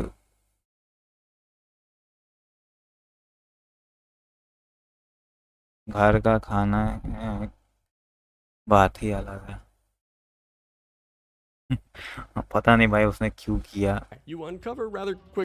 Here, for some context, there are 6 sisters, which are basically the daughters of the violet spider, the woman that Bajie fell in love with way back when. Her daughters kind of seem to replace the 6 spider women that were killed by Bajie as issued by Sun Wukong back in the day. You uncover rather quickly that Bajie is actually meant to be the cargo transported here as the violet spider, his long-lost lover, wanted to get familiar with his seed sack and like lay her eggs in him and like eat him, I think. I'm gonna be honest, I think she just wanted that pig dick. Anyway, you kick the second sister's ass and then she runs off and before leaving shoots Bajie with a needle that makes him like really want that spidusi. So he runs off after her and leaving you behind and then you fall into a fucking hole.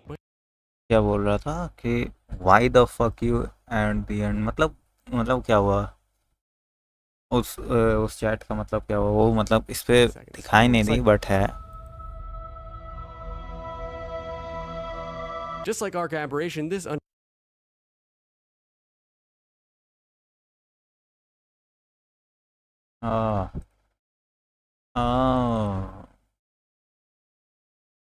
Elden ring game अच्छा है but story बहुत confusion है अच्छा वो हम देख लेंगे भाई 720p पे ही रखता हूँ चल जाए कम से कम इसको चलने में दिक्कत होगी अभी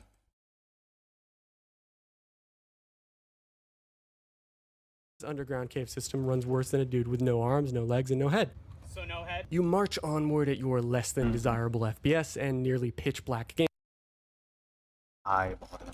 So no head? You march on. बहुत गंदा लैग दे रहा है एल्डन रिंग डाउनलोड होने लगा क्या रुक के Onward at your less than desirable FPS and nearly.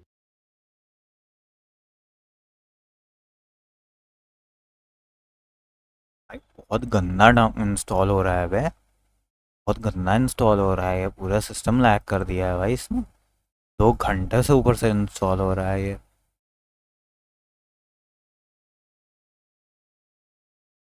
So don't panic if it looks stuck.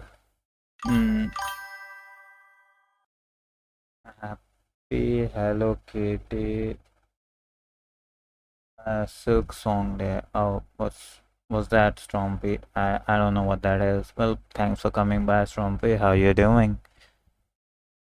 Multiple tables जो open करे हो वो close कर दो browser से। Multiple कहाँ and fight some more dudes before. That's not even multiple भाई, 1 2 3 बस यही 3 है। अच्छा रुको ना, दोबारा से चालू कर लेता हूँ, कभी बार हो जाता है थोड़ा। भाई साहब कोई फेस्टिवल होगा। Oh, so Stompy, that's some kind of a festival, I see.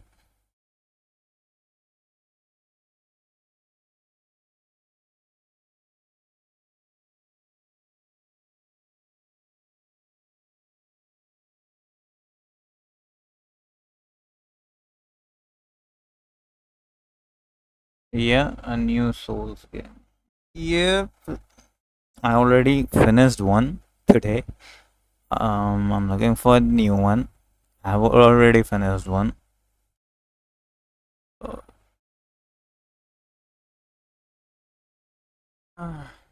It was finished.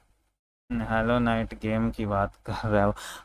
You're talking about the game. Yep, I know that game. I cannot buy that because it's too fucking expensive. Leaving you behind, and then you fall into a fucking hole. Wait a second, this kind of looks like. Yes, it's really too expensive. Just like Arc Aberration, for this me underground to cave buy system it. runs worse than a dude with no arms, no legs, and no head.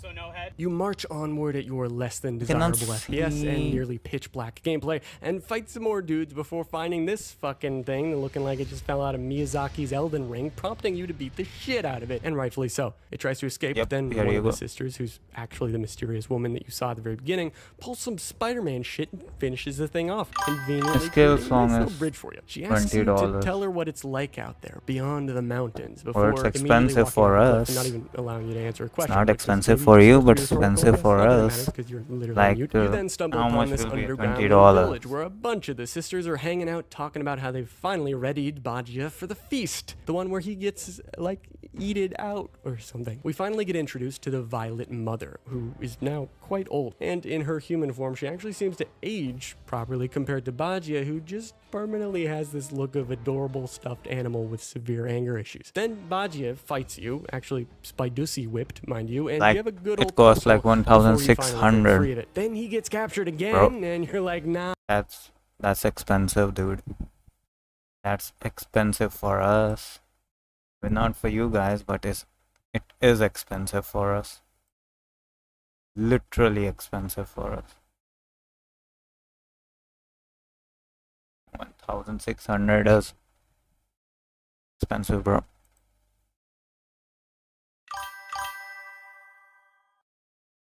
Yeah, that is expensive. Yep, it is.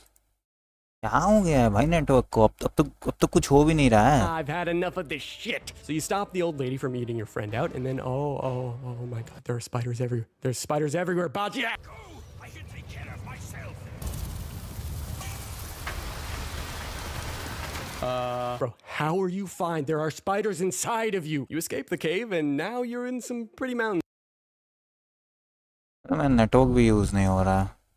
तो मुझे net क्यों नहीं मिल रहा, मुझे नहीं समझ में आ रहा. टैब लोडिंग ले रहा है जो ओपन.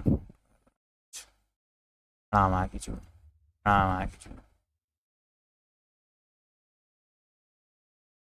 नहीं हो रहा ना ब्रो, ये नेटवर्क इशू हो गया. Black man is a dope game. Play that. I have played it, bro. I have played bunch of games, bro. Let me show you if my network didn't get me fucked.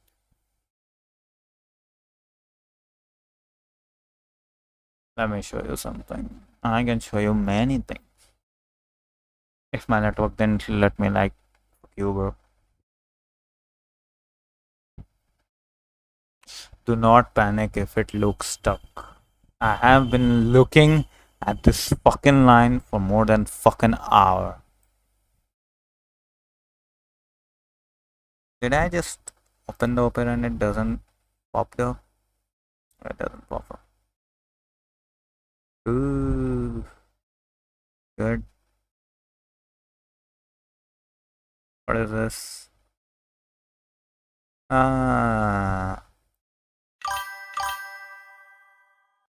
ये भाई 2 घंटे से वो ले रखा है यार उसने मूड की माच होती है उसमें let me show you YouTube. I guess it takes I'm not going to do the whole screen stuff because yep, YouTube. Yeah, got it. So here it is from Stompy. These are the games that I have played till now. So I guess you can see it pretty decent.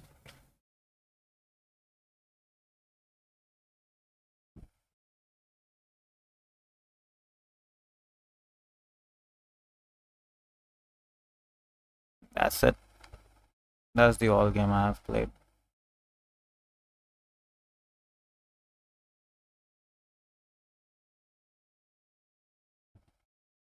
Not much, but at least I have.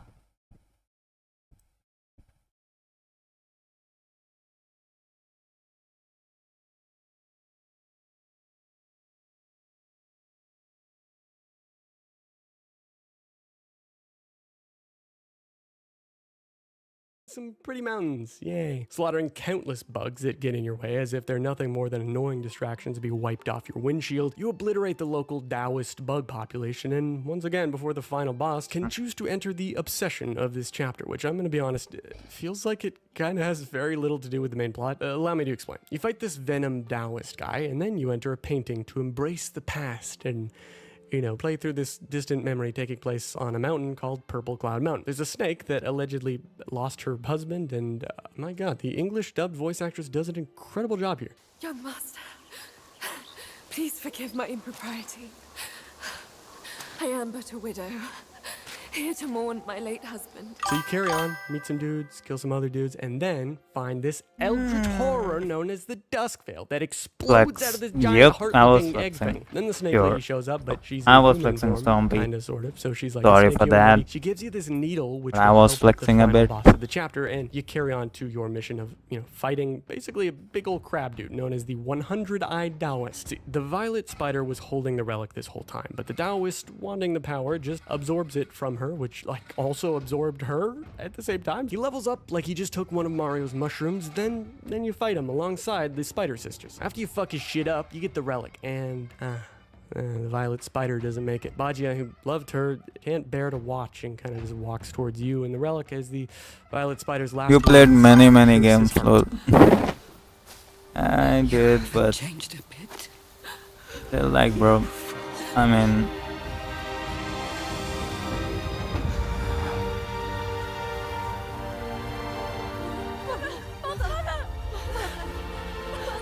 bro, what should I say, man?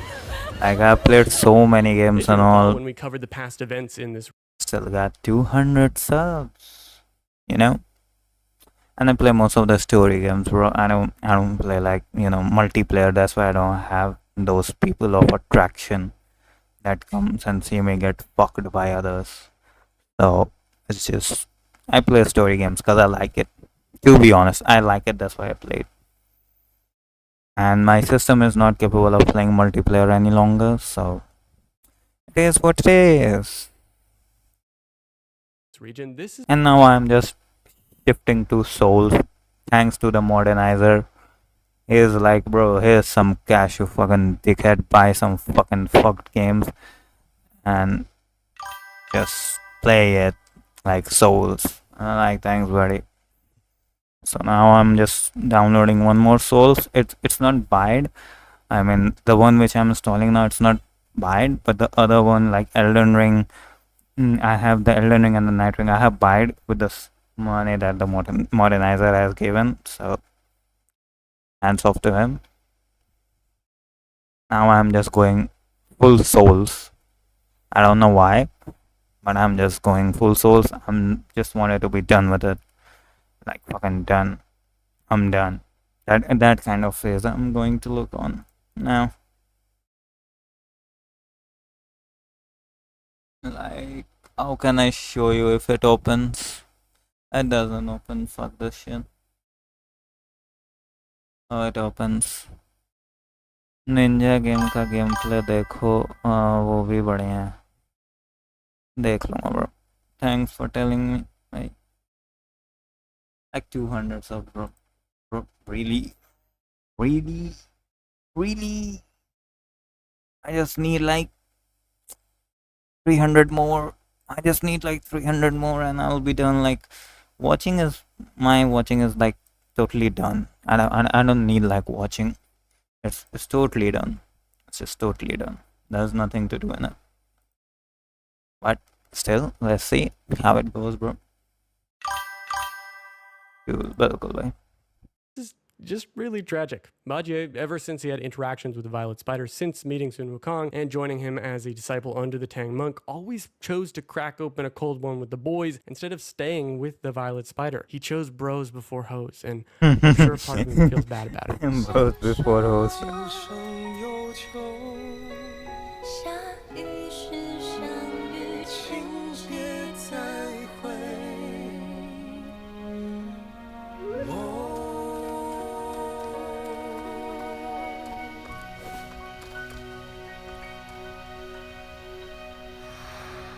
Anyway, you the Destined One don't give a flying monkey shit because you just got the envious tongue relic and you're one step closer to completing your mission.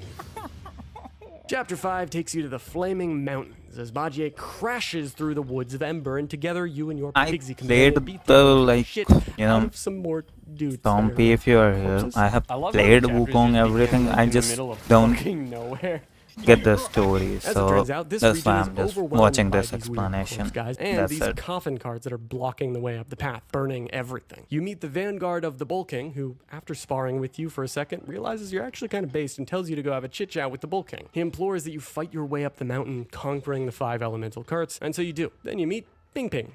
She's the daughter of the now dead Fox Queen, which, if you recall, was slayed many years ago by Bajie with Sun Wukong. But for some reason, she's tied up here, and oh, good God, some floating heads show up, being some of the Red Boy's minions. And honestly, I gotta say, this fight was pretty awesome. It's really easy, but mostly just a goofy little fight, since they, as well as pretty much all of Red Boy's minions beyond the carts, are just really incompetent at their jobs. You free the fox, and both you and Bajie are rather skeptical of her, knowing full well just how easy it is to shapeshift. To make matters even more awkward, this girl knows of Bajie and that he killed her mom.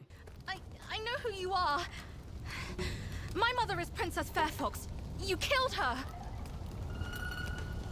Dude doesn't even apologize, and this is made worse by his demeanor back when he did it all those years ago. Wukong! I took out the bull's concubine with a whack of my rake too!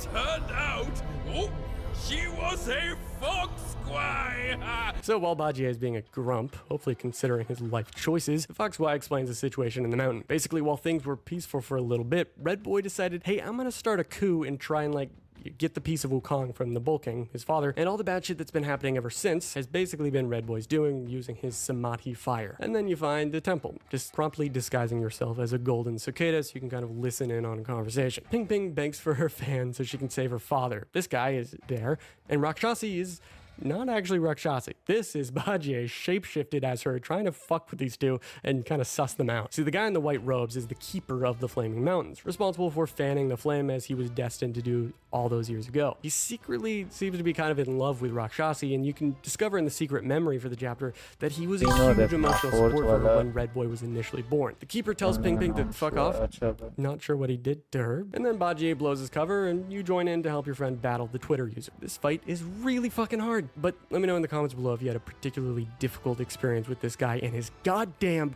guzzling fish. So you beat him, continue on your path, and if you're anything like me, lose several brain cells on the way.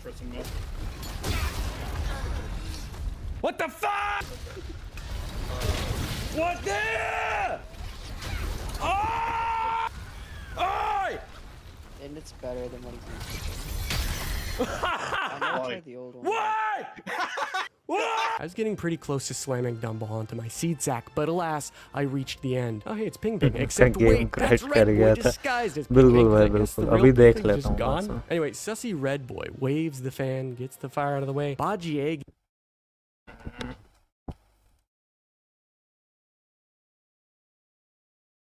And yeah, golden.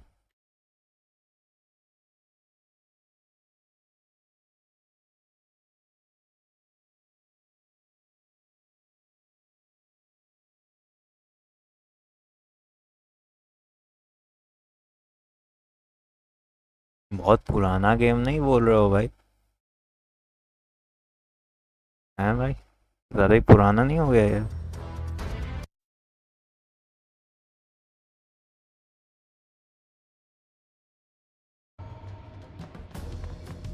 बहुत ज़्यादा पुराना हो गया भाई। अच्छा। Third देखो।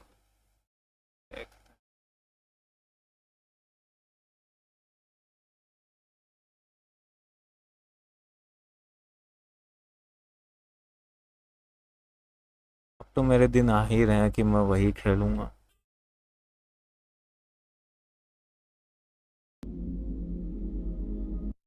Bro, PlayStation.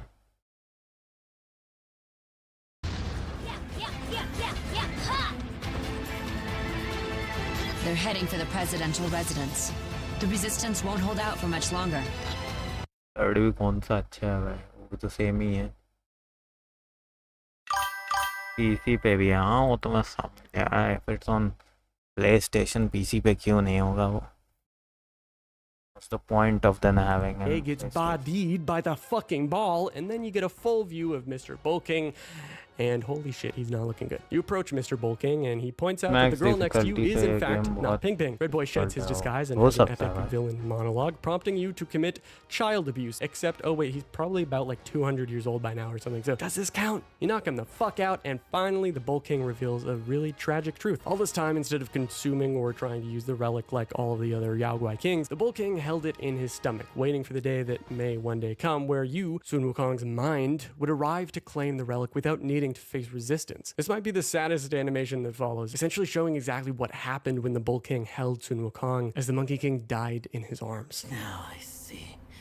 For someone like me, staying alive is enough to be a transgression. Brother, take care of your wife and children. And remember, steer clear of my remains. And Before he died, he gave one last piece of instruction, then turning back into his original form as the Stone Monkey. Wukong wanted his good friend to never fall victim to the power imbued in any of his 6 relics, and the Bull King, for the decades or even centuries that followed, made sure he never gave in, even though it was killing him. He just wanted to prevent the relic from getting into the hands of people like his own son, Red Boy, or worse. He starts to give it to you, but then Red Boy fucking, wakes back up, of course, because he was not dead, which the Bull King acknowledged a second ago, by the way, so I don't know why you didn't just finish him off. And then you fight the Yaksha King, but ultimately you kind of beat the shit out of him, and then you retrieve the 5th relic. But Rakshasi appears, begging you to spare her horribly and disfigured, power-hungry son. He is unchanging, with his strong resolve as the Yaksha King, essentially what seems to be a reincarnated version of a heavily oppressed people many years past. Red Boy, realizing the dead end he's arrived at, failing to capture the relic and being smothered by dying but loving parents, decides to Alt F4, literally. With the 5 relics collected, the Destined One returns to Mount Wei, home of the Monkey King, and shit. Of course, this last chapter wasn't going to be easy. The gods know that you're coming back, and they sent a bunch of assholes from the Celestial Court to put you down. But I guess it wasn't enough, because eventually, after you break a few sweats, if you're as underleveled as I was at the time, you will get through it. This final chapter mainly revolves around a bit of an open world expanse, with still a shit ton of invisible walls, but at least you get the cool floating cloud that Sun Wukong had in the beginning. Yippee! Whee! As you explore around, you find a bunch of beasts, and upon killing them or solving their puzzle, each of them grant you a piece of Wukong's equipment, his armor basically. After you kill this deer thing, a rhino, take a fiery ride on a giant grasshopper, vored by Bajie to save him from a mantis that starts to give him some unwanted surgery from the inside out.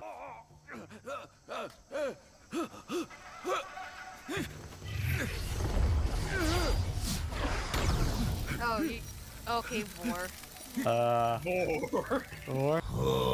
You finally acquire the entire armor set. Now you really look like Wukong, but you're missing one crucial item. You meet Bajie behind the waterfall where Wukong once enjoyed hanging out with his buddies all those years ago.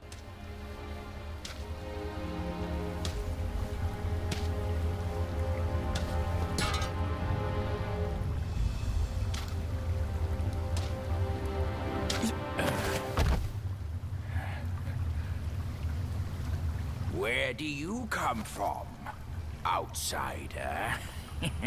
In my realm, all monkeys are of similar face and shape. Your face speaks of a different breed, and an ugly one. You must be a young boy from another land. souls लगा मुझे totally not optimized at all. अच्छा भाई.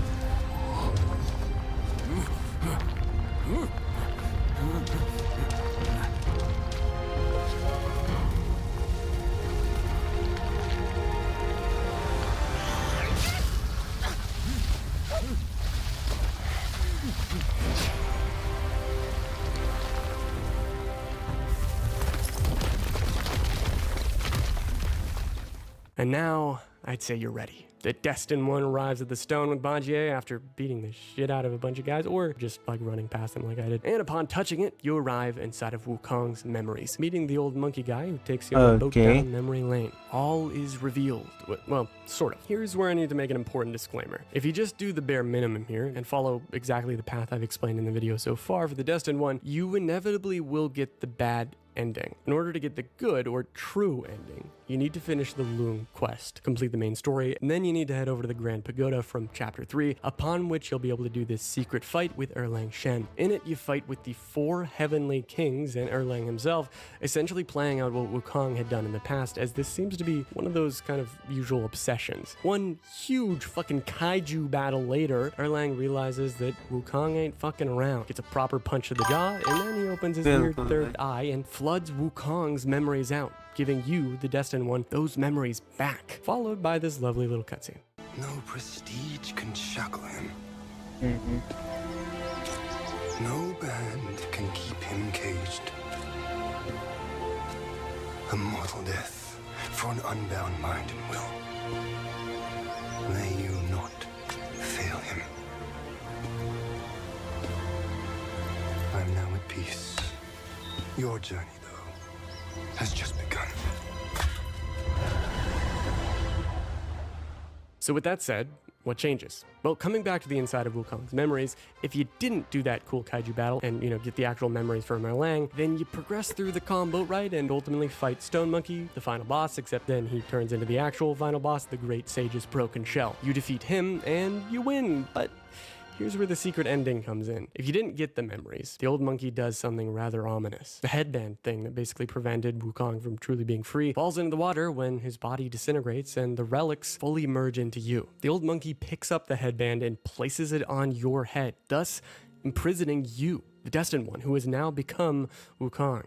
Essentially, this has changed nothing. With you becoming Wukong, he basically just got subtracted from the equation and then added back in your place, followed by being, once again sealed against his will. Not exactly a satisfying ending. On the other hand, if you do get the memories before the old monkey puts the thing on your head, you open your eyes and remember a bunch of shit, though the scenes are played out of order, I guess, like in the reverse for some reason. Here's some of them in ascending order.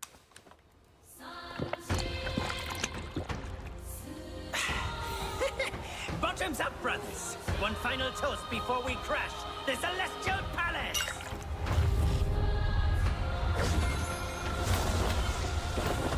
आई हुआ नहीं क्या वो install and जो 3 घंटा से ऊपर होने जा रहा है 3 घंटा होने जा रहा है बेंचो 9 बजने जा रहा है हमारा चोर इंस्टॉल ही नहीं हुआ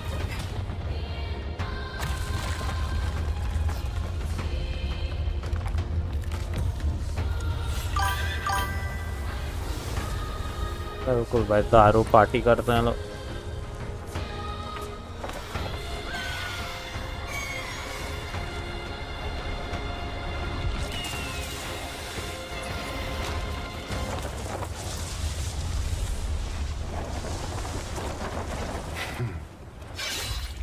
What does it matter if you become a Buddha? That headband has always been on your head. The fate of the Destined One in the true ending isn't known, but in the bad ending, it's pretty obvious that you are trapped forever, and everything you just did was for nothing. Does this mean the old monkey was a fucking plant by the Celestial Court, or did he just, like, not realize what the headband did? Let me know in the comments below about that one. I've heard there are as many as 2 more endings, but I haven't seen those, so also, let me know if those are actually real or if they're just rumors. At the end of the day, the endings are still a bit ambiguous, as are honestly a lot of the details about the story of Black Myth Wukong. Though, that said, I will be forever grateful to Game Science, the developers, for at least making it more coherent than the story of Elden Ring. Not that it's a high bar, that shit was cooked up in a meth lab at 3 a.m. But let's recap. The story of Black Myth Wukong is a kind of sequel and retelling of Journey to the West. Some things are a little different when comparing events to the original source material, and of course the majority of the game itself is very much building on the existing world established in the original mythology, as any adaptation of this type will do. While I didn't read Journey to the West, Black Myth Wukong has given me the impression that it's beautifully respected the source material, and from everything I've seen fans talk about, they really did. Unlike Journey to the West, this is Wukong's story, not Tang monks, not Buddhas, and neither is it a story about the many celestial gods and the kings that are honestly fucking assholes. This is a story about a monkey that wanted to be free, a monkey that made mistakes, a monkey that probably shouldn't have been immortal 5 times over, and ultimately a monkey that cared for people deep down as much as he had a kill count higher than you could probably process with your own monkey brain. Wukong's story isn't just about him though, it's about his friends, his journey, and you, the Destined One. You complete that story one way or another, and what happens next is kinda up to Game Science. Guys, please give us a sequel. I don't care if it takes another 5 years. This is possibly the best video game I've ever played in my life, and I can confidently say that despite putting 52.5 hours into the game over the span of 5 days, this game fucking slaps. Write to me in the comments what you think about Black Myth Wukong. Have you played the game? If you're a Chinese player, what's it like to see such an important story brought to the gaming market and seeing the sheer wave of success that it's had in just 1 week? I want to know your thoughts. If you like this video, click that subscribe button right below because it really helps me out and allows me to continue making videos just like सही था भाई, एकदम मस्त video बनाया भाई इसने, एकदम मस्त।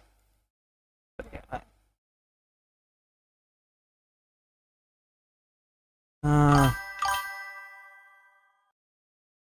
एकदम भाई, बहुत बढ़िया, मज़ा आ गया भाई। पहली बात तो उसको खेलने में बहुत मज़ा आया। उसका कहना सही है कि मतलब उन लोगों ने जो बनाया है गेम, बहुत बढ़िया बनाया ब्रो, बहुत बढ़िया गेम बनाया। ये कितना टाइम लेगा भाई इंस्टॉल होने पे, बाप रे बाप। चलो भाई, फिर मैं स्ट्रीम एंड करूँगा आज की।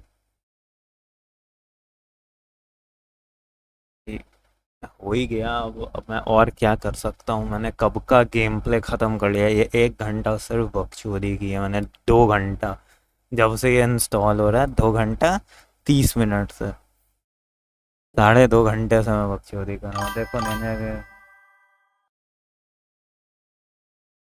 हाँ वो तो मिल तो जाएगा ही वो, that's not an issue bro.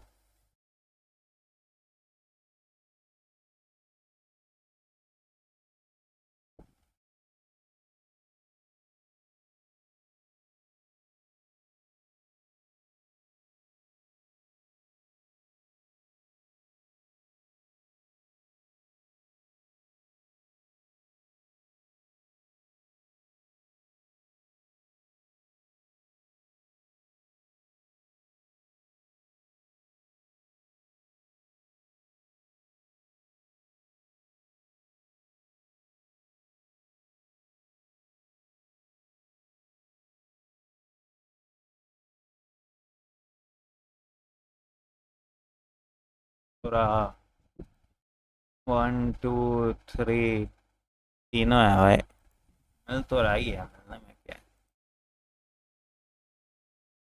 मिलना इज नॉट हार्ड।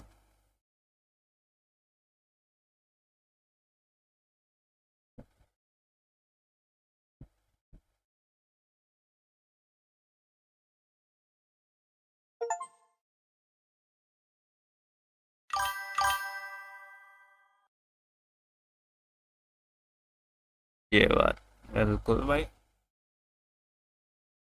तो और कुछ है नहीं आज के लिए, आज के लिए तो इतना ही होगा। आई डोंट नो कि मुझे और सब्सक्राइबर्स कब मिलेंगे।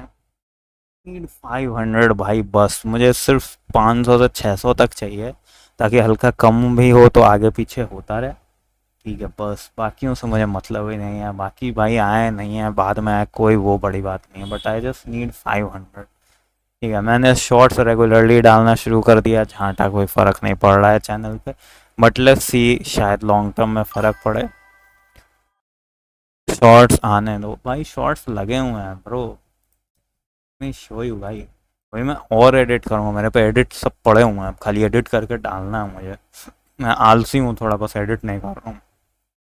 देख लो ये चला गया, इतने अभी बाकी हैं जाना।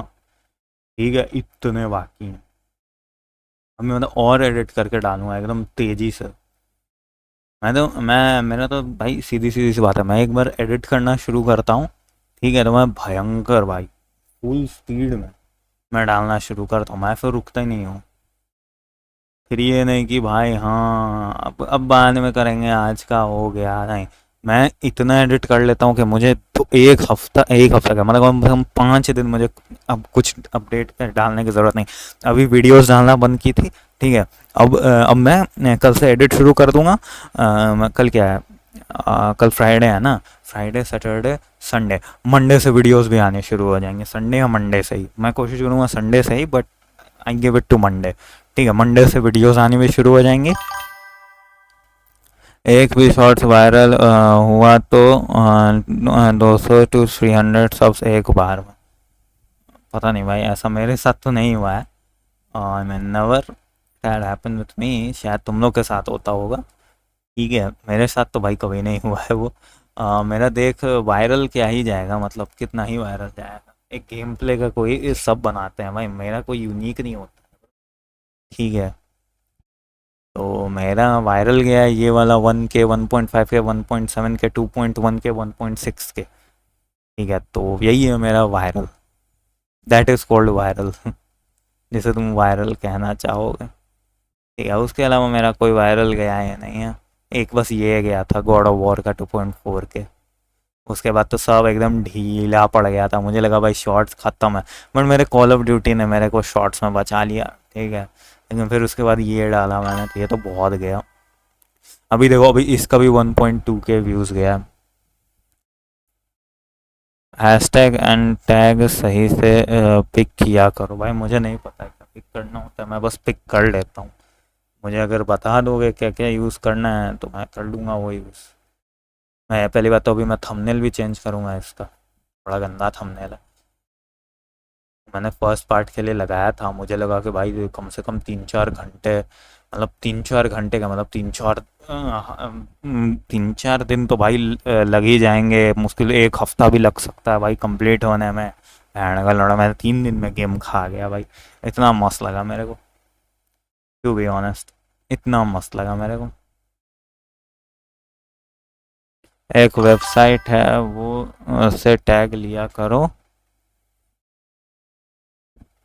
फिर भाई ये सब लिख मत, ठीक है।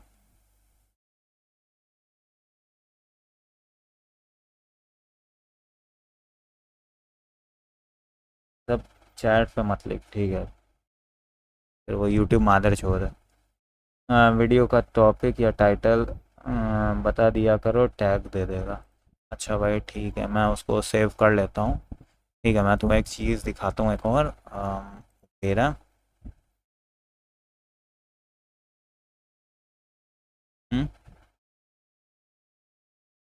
स्क्रीन कैप्चर में अभी तक नहीं आया है ये।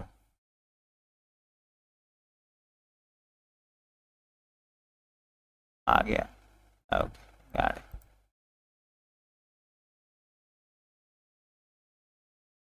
बस ठीक है,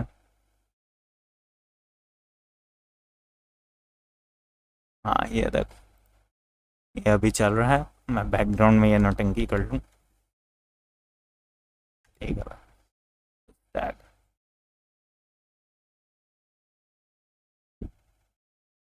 वो दिखता कैसा है, मतलब डॉट इन है या डॉट आईओ है उस पर।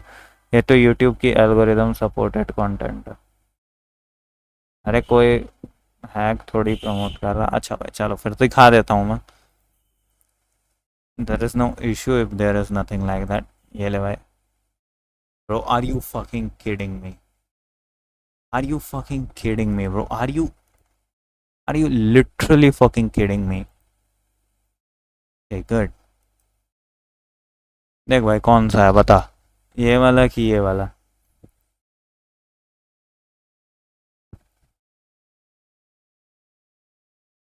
ये वाला कि ये वाला? आयो this one. Okay, got that much. I have copied it. Now it will go to my Telegram. अब टेलीग्राम से मैं करूँगा। हाँ हाँ भाई देख लिया मैंने। तुमने दो बार लिख दिया। अपने टेलीग्राम पे डाल लेता हूँ, इससे मैं अपने फ़ोन पे डाल लूँगा।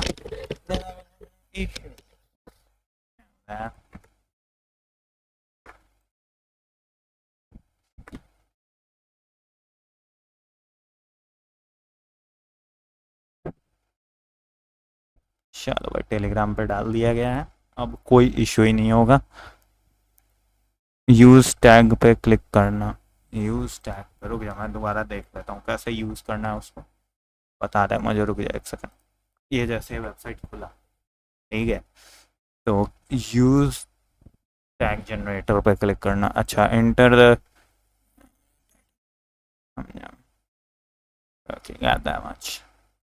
ठीक है, तो मैं ये यूट्यूब पे आने से पहले कर दिया करूँगा।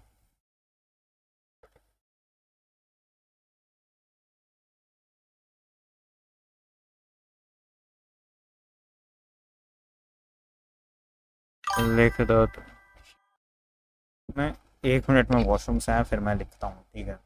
1 सेकंड में बड़ी तेज लग गई मेरे को। 20 मिनट्स अभी भी बाकी हैं उसको इंस्टॉल होने में। भगवान जाने डाउनलोड होगा 3 घंटे।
टैग दे देगा। अच्छा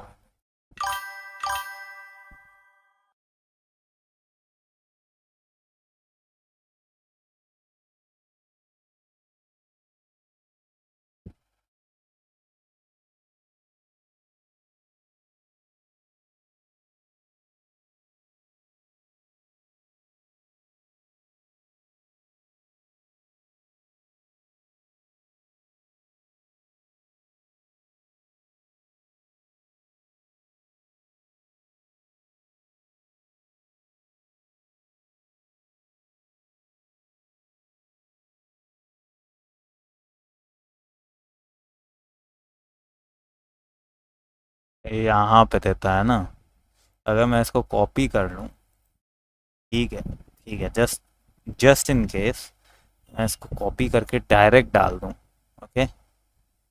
यहाँ कहाँ जा रहा है? अच्छी होती है।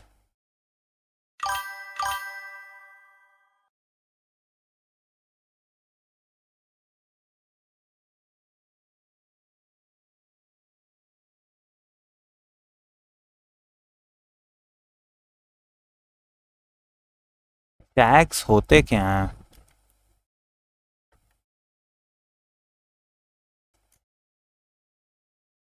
ये है क्या मतलब ये पूरा टैग्स क्या हुआ मतलब? हैशटैग के लिए तो चलो मैं दूसरा यूज करता हूँ, ठीक है जो तू बोल रहा है। नीचे जाओ, नीचे कहाँ जाऊँ? यही ना है टैग्स, वही गया, 1 मिनट और। um,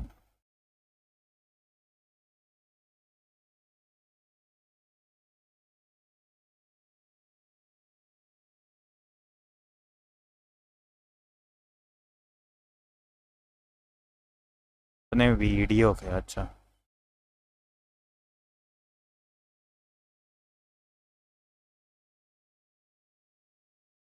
O add tags,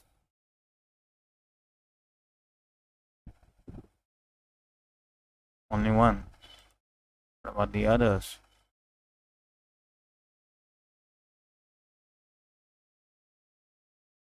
Okay, that is too much.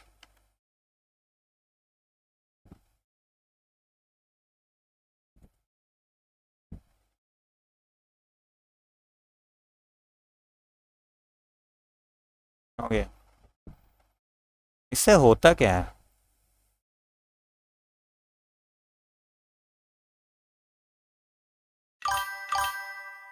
Find your stream, अच्छा ये पेस्ट करना है, तय करना है। अच्छा भाई, हाँ भाई, अरे हो गया भाई, बहुत तेज था, मेरे कान हाथ में आ गया था 2 सेकंड के लिए।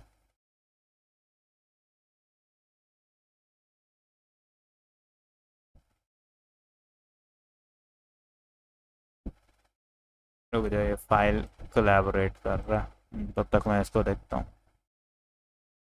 तो साइन इन करना पड़ेगा ब्रो,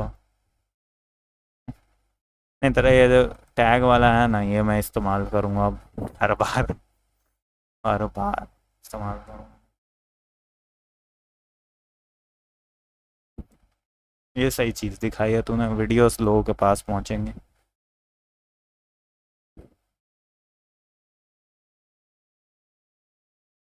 फिफ्टी % हो गया है लगभग, थोड़ा और बाकी है।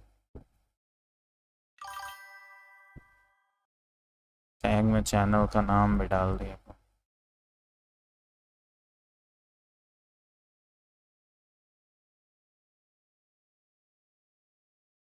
आई डोंट थिंक ये बना पाएगा इस चीज़ से, I have zero expectations from it, ये बना भी पाएगा उस चीज़ से टैग।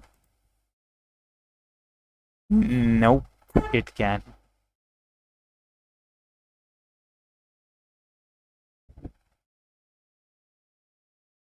फिर डाल दिया करो वीडियो के, हम नेम डाल दिया करो का क्या मतलब मैं समझा नहीं, सब यही तो है।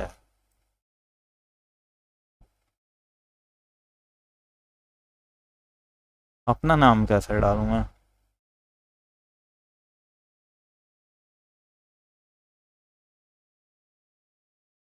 लाइक टिप्स हटा दूं, अगर मैं एक्सबॉक्स हटा दूं, बता कैसे डालूं अपना?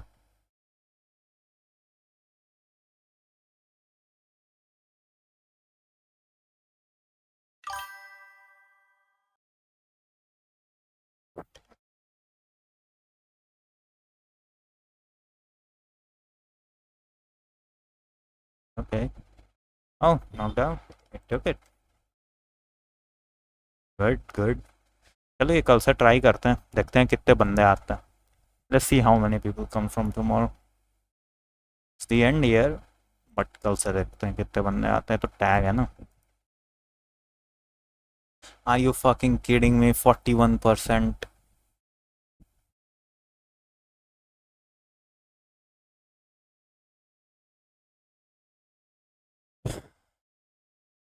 हेजिटेशन वाली वेबसाइट भी यूज़ करना, वो कैसे यूज़ करना है वो मैं समझा नहीं, उस पर लॉगिन करना पड़ेगा क्या?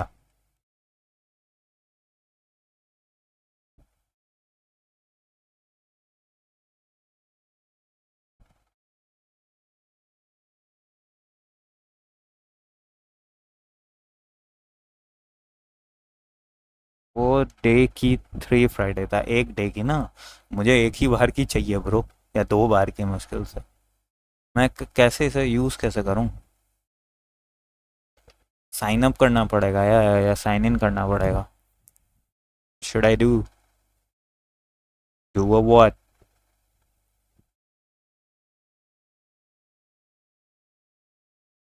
सेफ आई डोंट, नहीं सेफ इज ओके।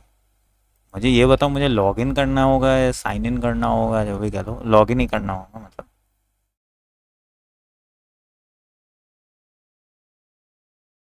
लाइक तो इतना ब्राइट है ना, sign in with Gmail. Okay okay okay, that I can not show.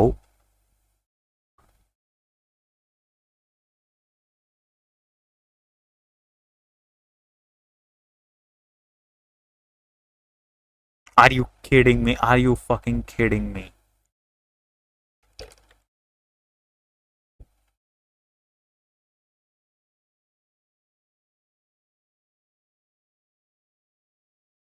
Here it is.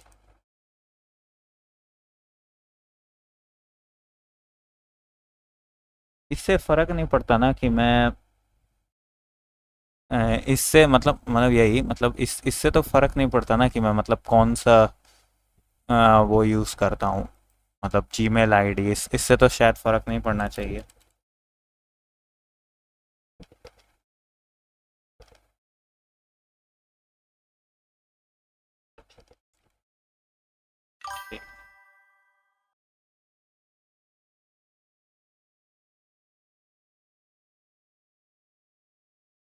Password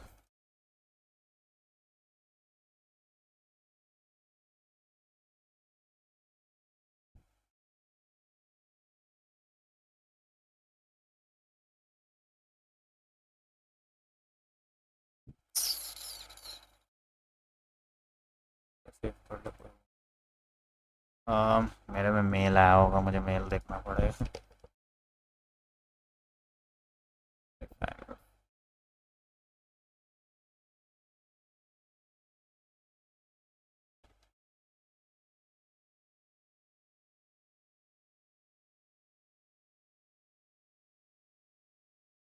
भाई क्या बोल रहा था? कुछ नहीं, बस तुम्हें टिप्स पे हैशटैग लेना।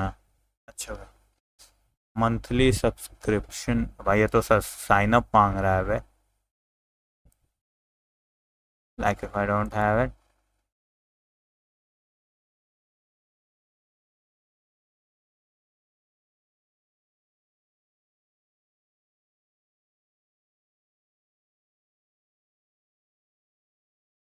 थोड़ा टाइम ले रहा है लोडिंग।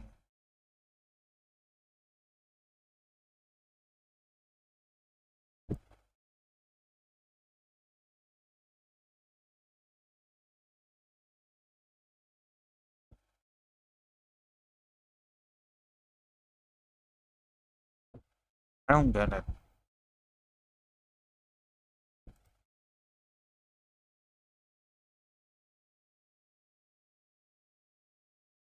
क्या नाम था वेबसाइट का? भाई वेबसाइट का नाम एक बार लिख करके भेजो तो, नेम।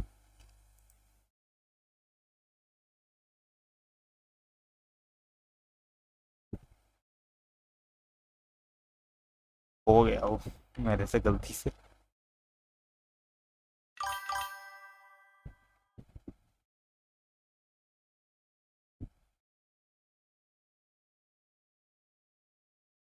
क्यों ब्रांड मिल गया।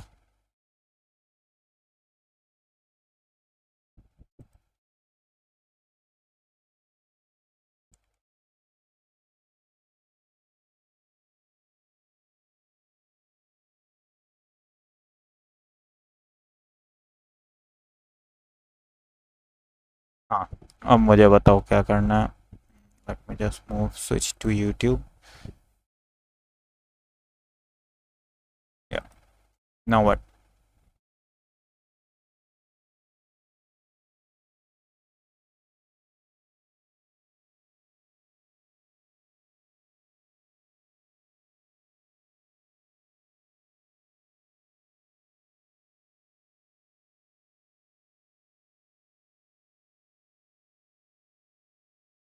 वो बसने जा रहा है भाई, अभी तक इंस्टॉल नहीं हुआ है। बेंच वेरिफिकेशन पे अटका हुआ है 99%, 98% पे।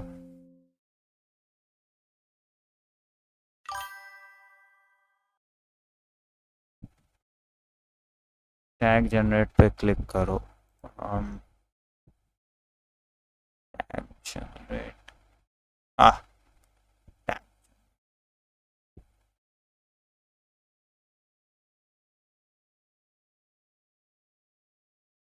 अभी इसको खुलने में थोड़ा टाइम लगेगा। बैकग्राउंड में वो एल्डन रिंग इंस्टॉल हो रहा है ना।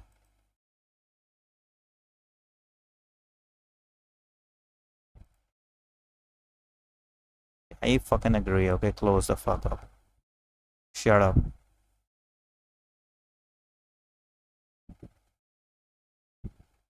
Alright. एक सेकंड रुकना भाई. Okay, the game has already started. Capture.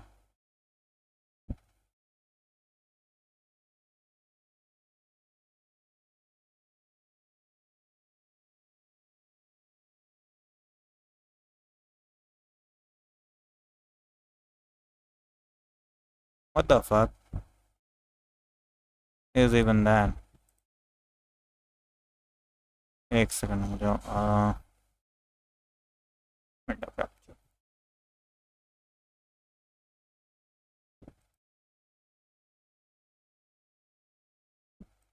हाँ,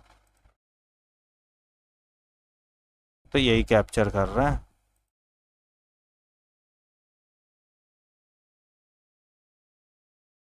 गेम कैप्चर में देखूं.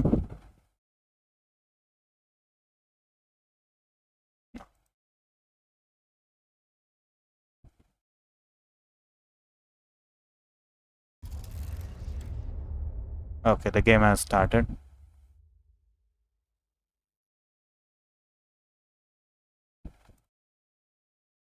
Game capture doesn't work. Game capture doesn't work. भाई इतनी सारी चीज़ें चल रही हैं ना, मुझे समझ में नहीं आ रहा मुझे किस पे क्लिक करना है.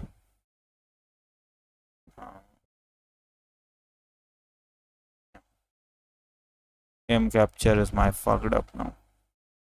किस पे कैप्चर ही करो बहनचो तुम. गेम तो तुमसे हो नहीं रहा.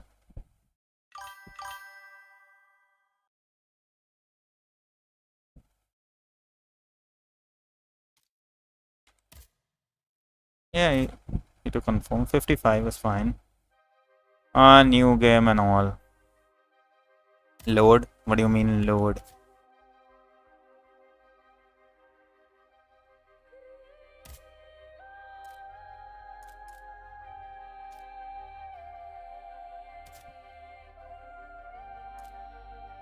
Enhance assist mode. नहीं,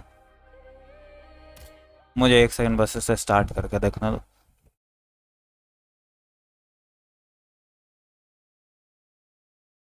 कल स्टार्ट करना है गेम. नहीं, स्टार्ट करके देख लेने दो भाई, नहीं तो फिर ये पेंशन नौटंकी करते हैं. समझ रहे हो तुम. बहुत औसम गेम है. हम जो ठीक है, ये नौटंकी फिर मुझसे बाद में करते हैं कि भाई हम तो नहीं चल रहे थे भाई, तुम्हें कल देख लेना चाहिए था. मादरचोद गेम है भाई, जानता हूँ इन गेम्स को, तो टाइम लगेगा बहुत.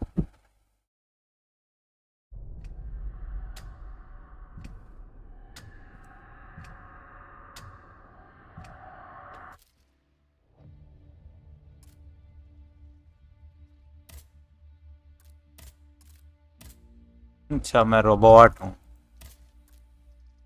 Then why not golden?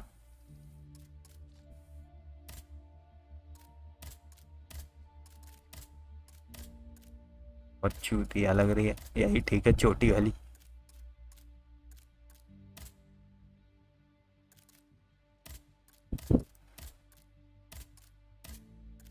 यही ठीक है.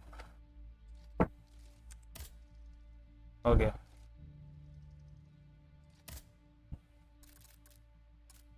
बॉडीगार्ड या डांस. डांस ही लेना था ना भाई.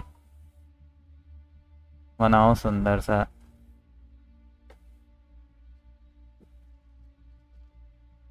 हमारी कोई जिम्मेदारी नहीं है, सीधी बात होती है उनकी। डांसर लूँ ना मैं? डांसर क्या था? मुझे नहीं देखना है ये, मैं कल देखूंगा आराम से। Alright.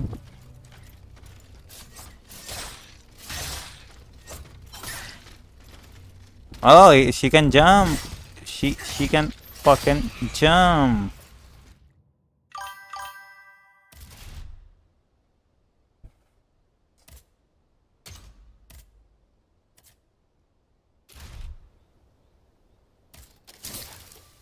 Okay, I got that much. Options दिखाना. Game control. Fuck. Light heavy attack. Light attack, heavy attack control से है। तुम्हारी माँ की छूत, यहाँ राइट क्लिक आएगा, ठीक है। एंड डॉज हम स्पेस से करेंगे। और जंप किससे करूँ मैं फिर? लेफ्ट स्प्रिंट से तो स्प्रिंट हो रहा है, अल्ट से वॉक और रन। यहाँ अल्ट लगा दे, वॉक और रन। नहीं, ये लेफ्ट स्प्रिंट हो गया। वॉक और रन पे तुम 4 ले लो, ठीक है। माउस का ये हटाओ, यहाँ 4 डालो, वहाँ नहीं, ठीक है। यहाँ पे क्या डालूँ? माँ की का क्यू से क्या है? स्पेशल मूव, ठीक है। ABCD सब सही है। हैवी इससे डिफ्लेक्ट नहीं कर सकता हूँ ना, इस पे पेरी नहीं है ना भाई। थोड़ा कॉम्प्लेक्स है gaming item, but you will learn. अरे कोई ना, मुझे बस ये बता दो, इस पे पेरी नहीं है ना?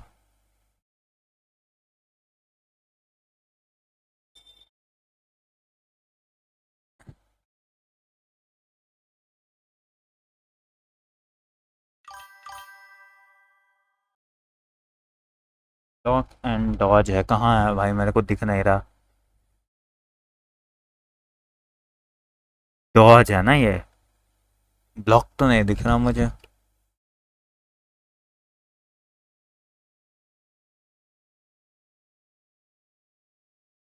चेंज वेपन,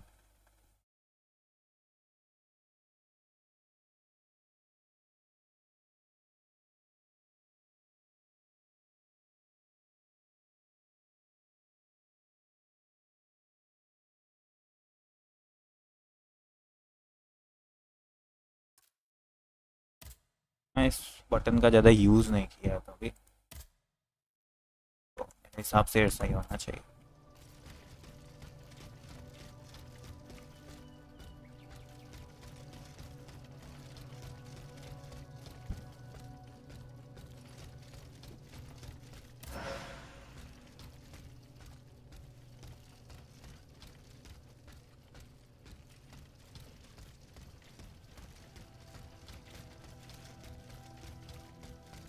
बटन की इसे ज़रूरत थी नहीं।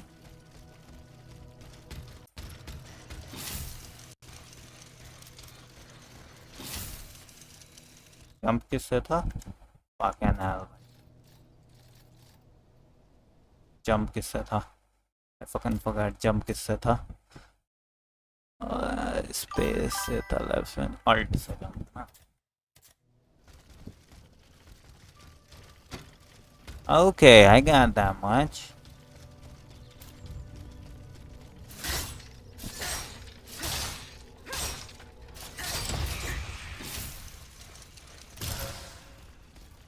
अच्छा, इस पे स्टैमिना है। ओके, तो दौड़ते वक्त मुझे ये ध्यान रखना होगा कि इस पे स्टैमिना है।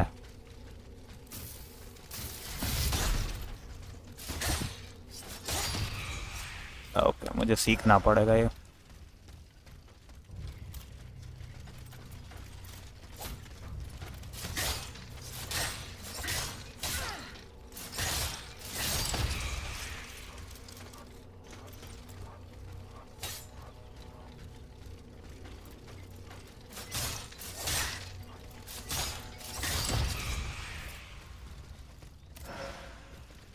Okay, I got that much.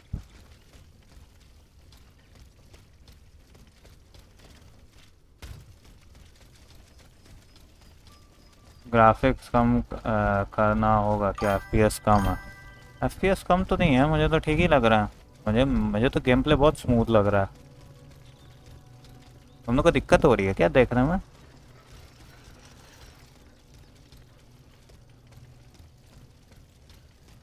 मुझे बहुत बहुत स्मूथ गेम प्ले दिख रहा है। रुको देखता हूँ मैं तुम लोग को कैसे फिक्स कराऊँ।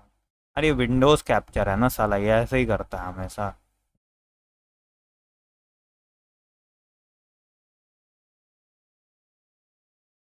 वो ले ही नहीं रहा। देखो अगर मैं इसको इतना बड़ा कर दूँ, ठीक है, अगर मैं इसको अगर साइड करूँ तो क्या गेम लेगा ये?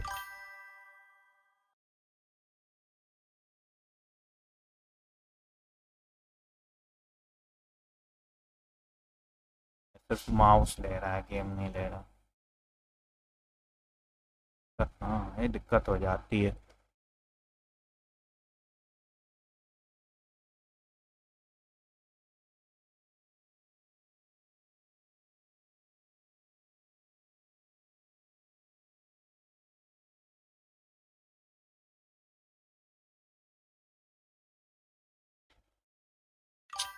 गेम कैप्चर ले ही नहीं रहा है, पता नहीं क्यों।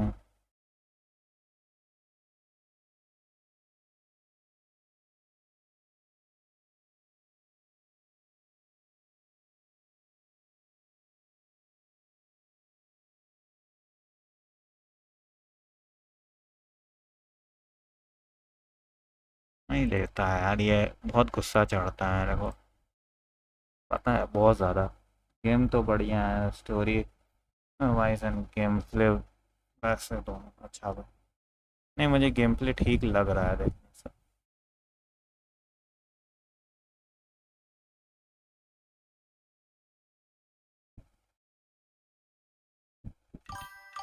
नहीं ले रहा है भाई ये गेम कैप्चर। अब मुझे गेम कैप्चर के लिए करना क्या होगा पता है? फिर से ओबीएस इंस्टॉल करना पड़ेगा मुझे, अगर मुझे गेम कैप्चर चाहिए तो। ये अब कोई गेम कैप्चर नहीं लेगा, बड़ी दिक्कत की चीज़। चलो इसको कल ही देखते हैं, ठीक है। क्या पता ओबीएस में कुछ सेटिंग करना हो। अरे मैंने बहुत सेटिंग देखी है, मैंने बहुत वीडियोस देखे हैं, बहुत सारी सेटिंग देखी है, नहीं होता भाई। वो कुछ दिन बहुत अच्छा काम कर रहा है उसका गेम कैप्चर, फिर उसका गेम कैप्चर चुट जाता है। वो वाला स्ट्रीमिंग ऐप करना, अरे वो वाला स्ट्रीमिंग ऐप करने के लिए फिर मुझे बहुत ज़्यादा स्विच करना पड़ जाएगा, वही दिक्कत हो जाएगी मेरे लिए। स्विच करना इतना आसान नहीं है ना मेरे लिए। अब जिस जिस चीज़ पे तुम्हें आदत लग जाती है ना, फिर उसके बाद उससे हटने में दिक्कत होती है। वो सजेस्ट करता, वो अभी भी है भाई मेरे सिस्टम पे, वो हटाया नहीं है मैंने।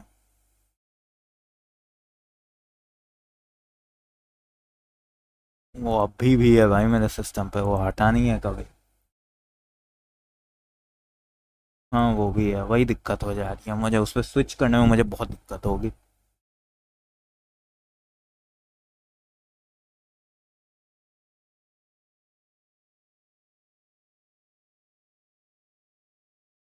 नहीं तो मतलब कब का स्विच कर दिया होता उस पर। चलो भाई आज के लिए इतना ही रखता हूँ फिर। मैं थक गया हूँ, आई एम टू टायर्ड। आज सिर्फ बकचोदी हुई है आज गेम प्ले मुझे लगा 2-3 घंटा जाएगा कि भाई बॉस फाइट है भाई, 2-3 घंटा लेगा। पैण कल थोड़ा सारा 4-5 ट्राई में मैंने उसकी मार दी। डांसर क्लास में डॉज ही मिला ब्लॉक बॉडीगार्ड एंड सोल्जर में। ठीक है मुझे डॉज ही ठीक लगा, ब्लॉक नहीं चाहिए मुझे, पेरी चाहिए था। अगर पेरी है तो फिर मैं वो ले सकता हूँ।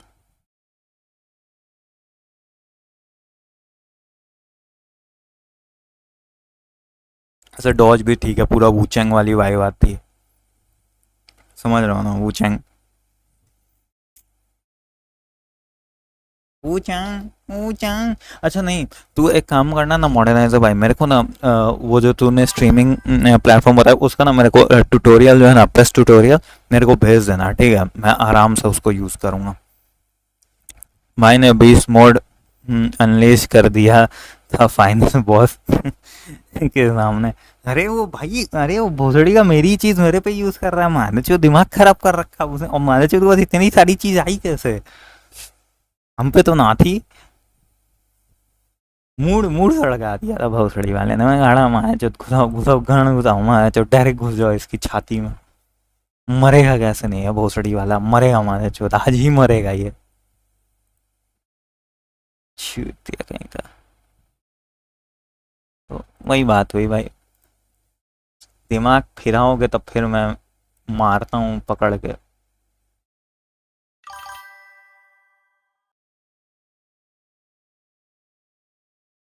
और डेस्कटॉप ऑडियो मैंने बंद कर दी।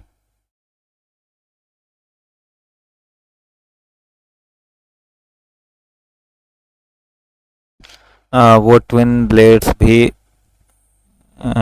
मिलेंगे, एक फायर एंड आइस दोनों एक साथ यूज कर सकते हो अंदर से। क्या बात, क्या बात, क्या बात।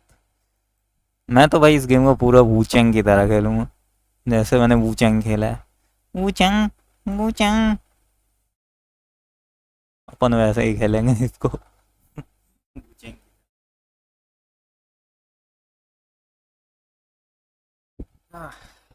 भाई साहब,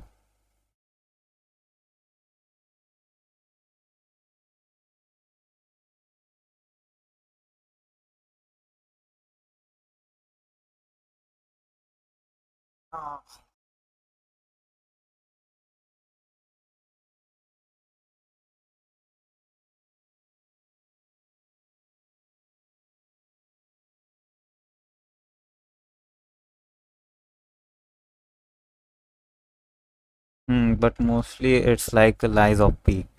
मोस्टली लाइक मतलब मुझे पेरी करनी पड़ेगी। I got that much. तो अगर मुझसे पेरी नहीं हुई तो देन व्हाट।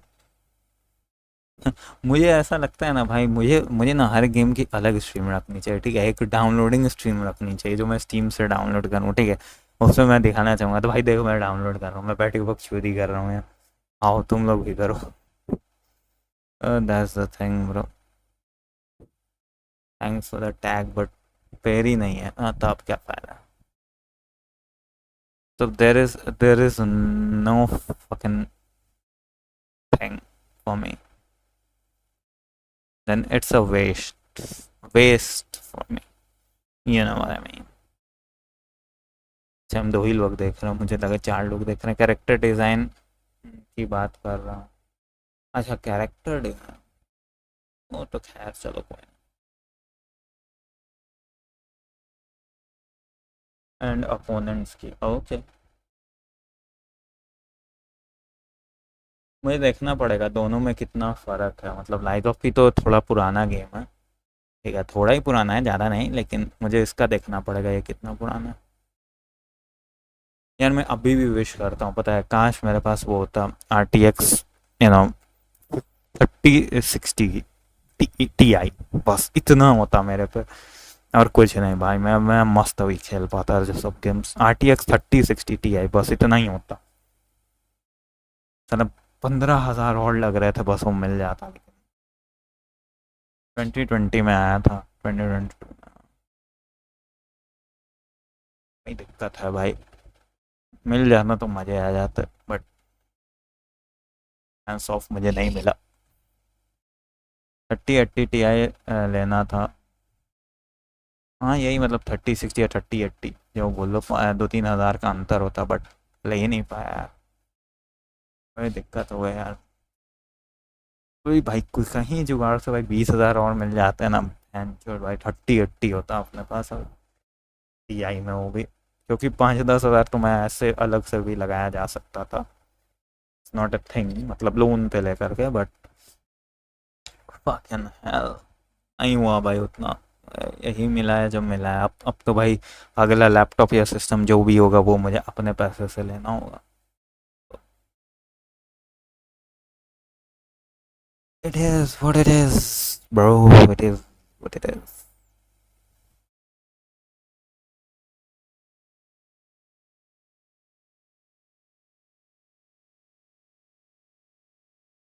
आज भी बैटलफील्ड 630 Ti बढ़िया रन कर लेता है, मेरे पे तो चला ही नहीं। बैटलफील्ड 6 मैंने डाउनलोड किया, मैंने खेला 24 से 30 FPS, मैंने कहा भाई तुम छोड़ दो।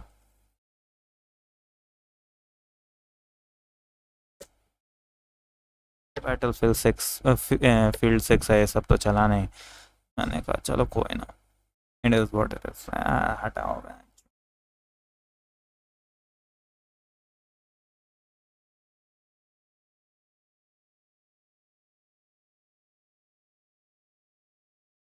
तो मैं थक गया, कल रात में इतना लेट से सोया ना, मैं बहुत लेट हो गया था, 1 बज गया था सोते सोते। फिर सुबह 6 बजे उठना था मुझे, तो उसी में ज़्यादा मैं थक गया हूँ अभी। ऊपर से बहन चो दिन में लाइट नहीं रही। मैंने सोचा भाई दिन में अगर ये हो जाएगा तो भाई मैं ये सब गेम डाउनलोड पे लगा करके भाई अपना मस्त सो जाता। लाइट ही नहीं थी बहन चो, गर्मी इतनी, वो दिक्कत हो गई। मैंने कहा चलो भाई हटाओ बहन चो, जो हो रहा है हो रहा है, क्या कर सकते हो। भाई गरीबी bro, what I can do, यही है जो है।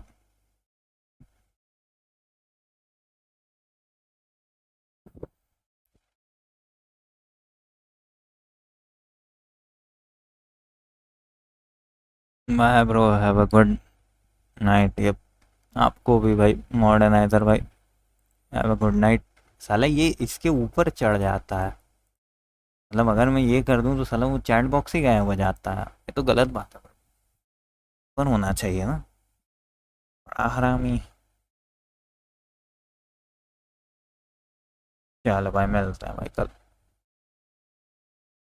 वो दोनों वेबसाइट यूज़ करना भाई बिल्कुल, अब आपने बता दिया है तो, पहले नहीं पता था तो मैं यूज़ नहीं कर पाता था, जब पता है तो फिर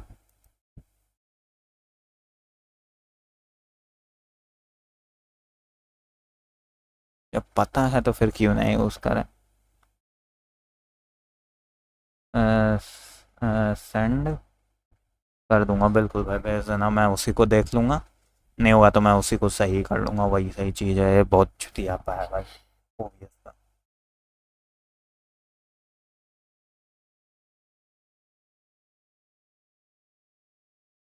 चलो भाई मिलते हैं भाई, ठीक है मॉडर्नाइजर भाई, गुड नाइट।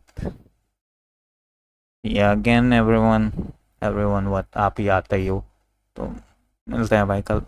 चलो भाई, अगर मैं कल आ पाया तो बाय ब्रो।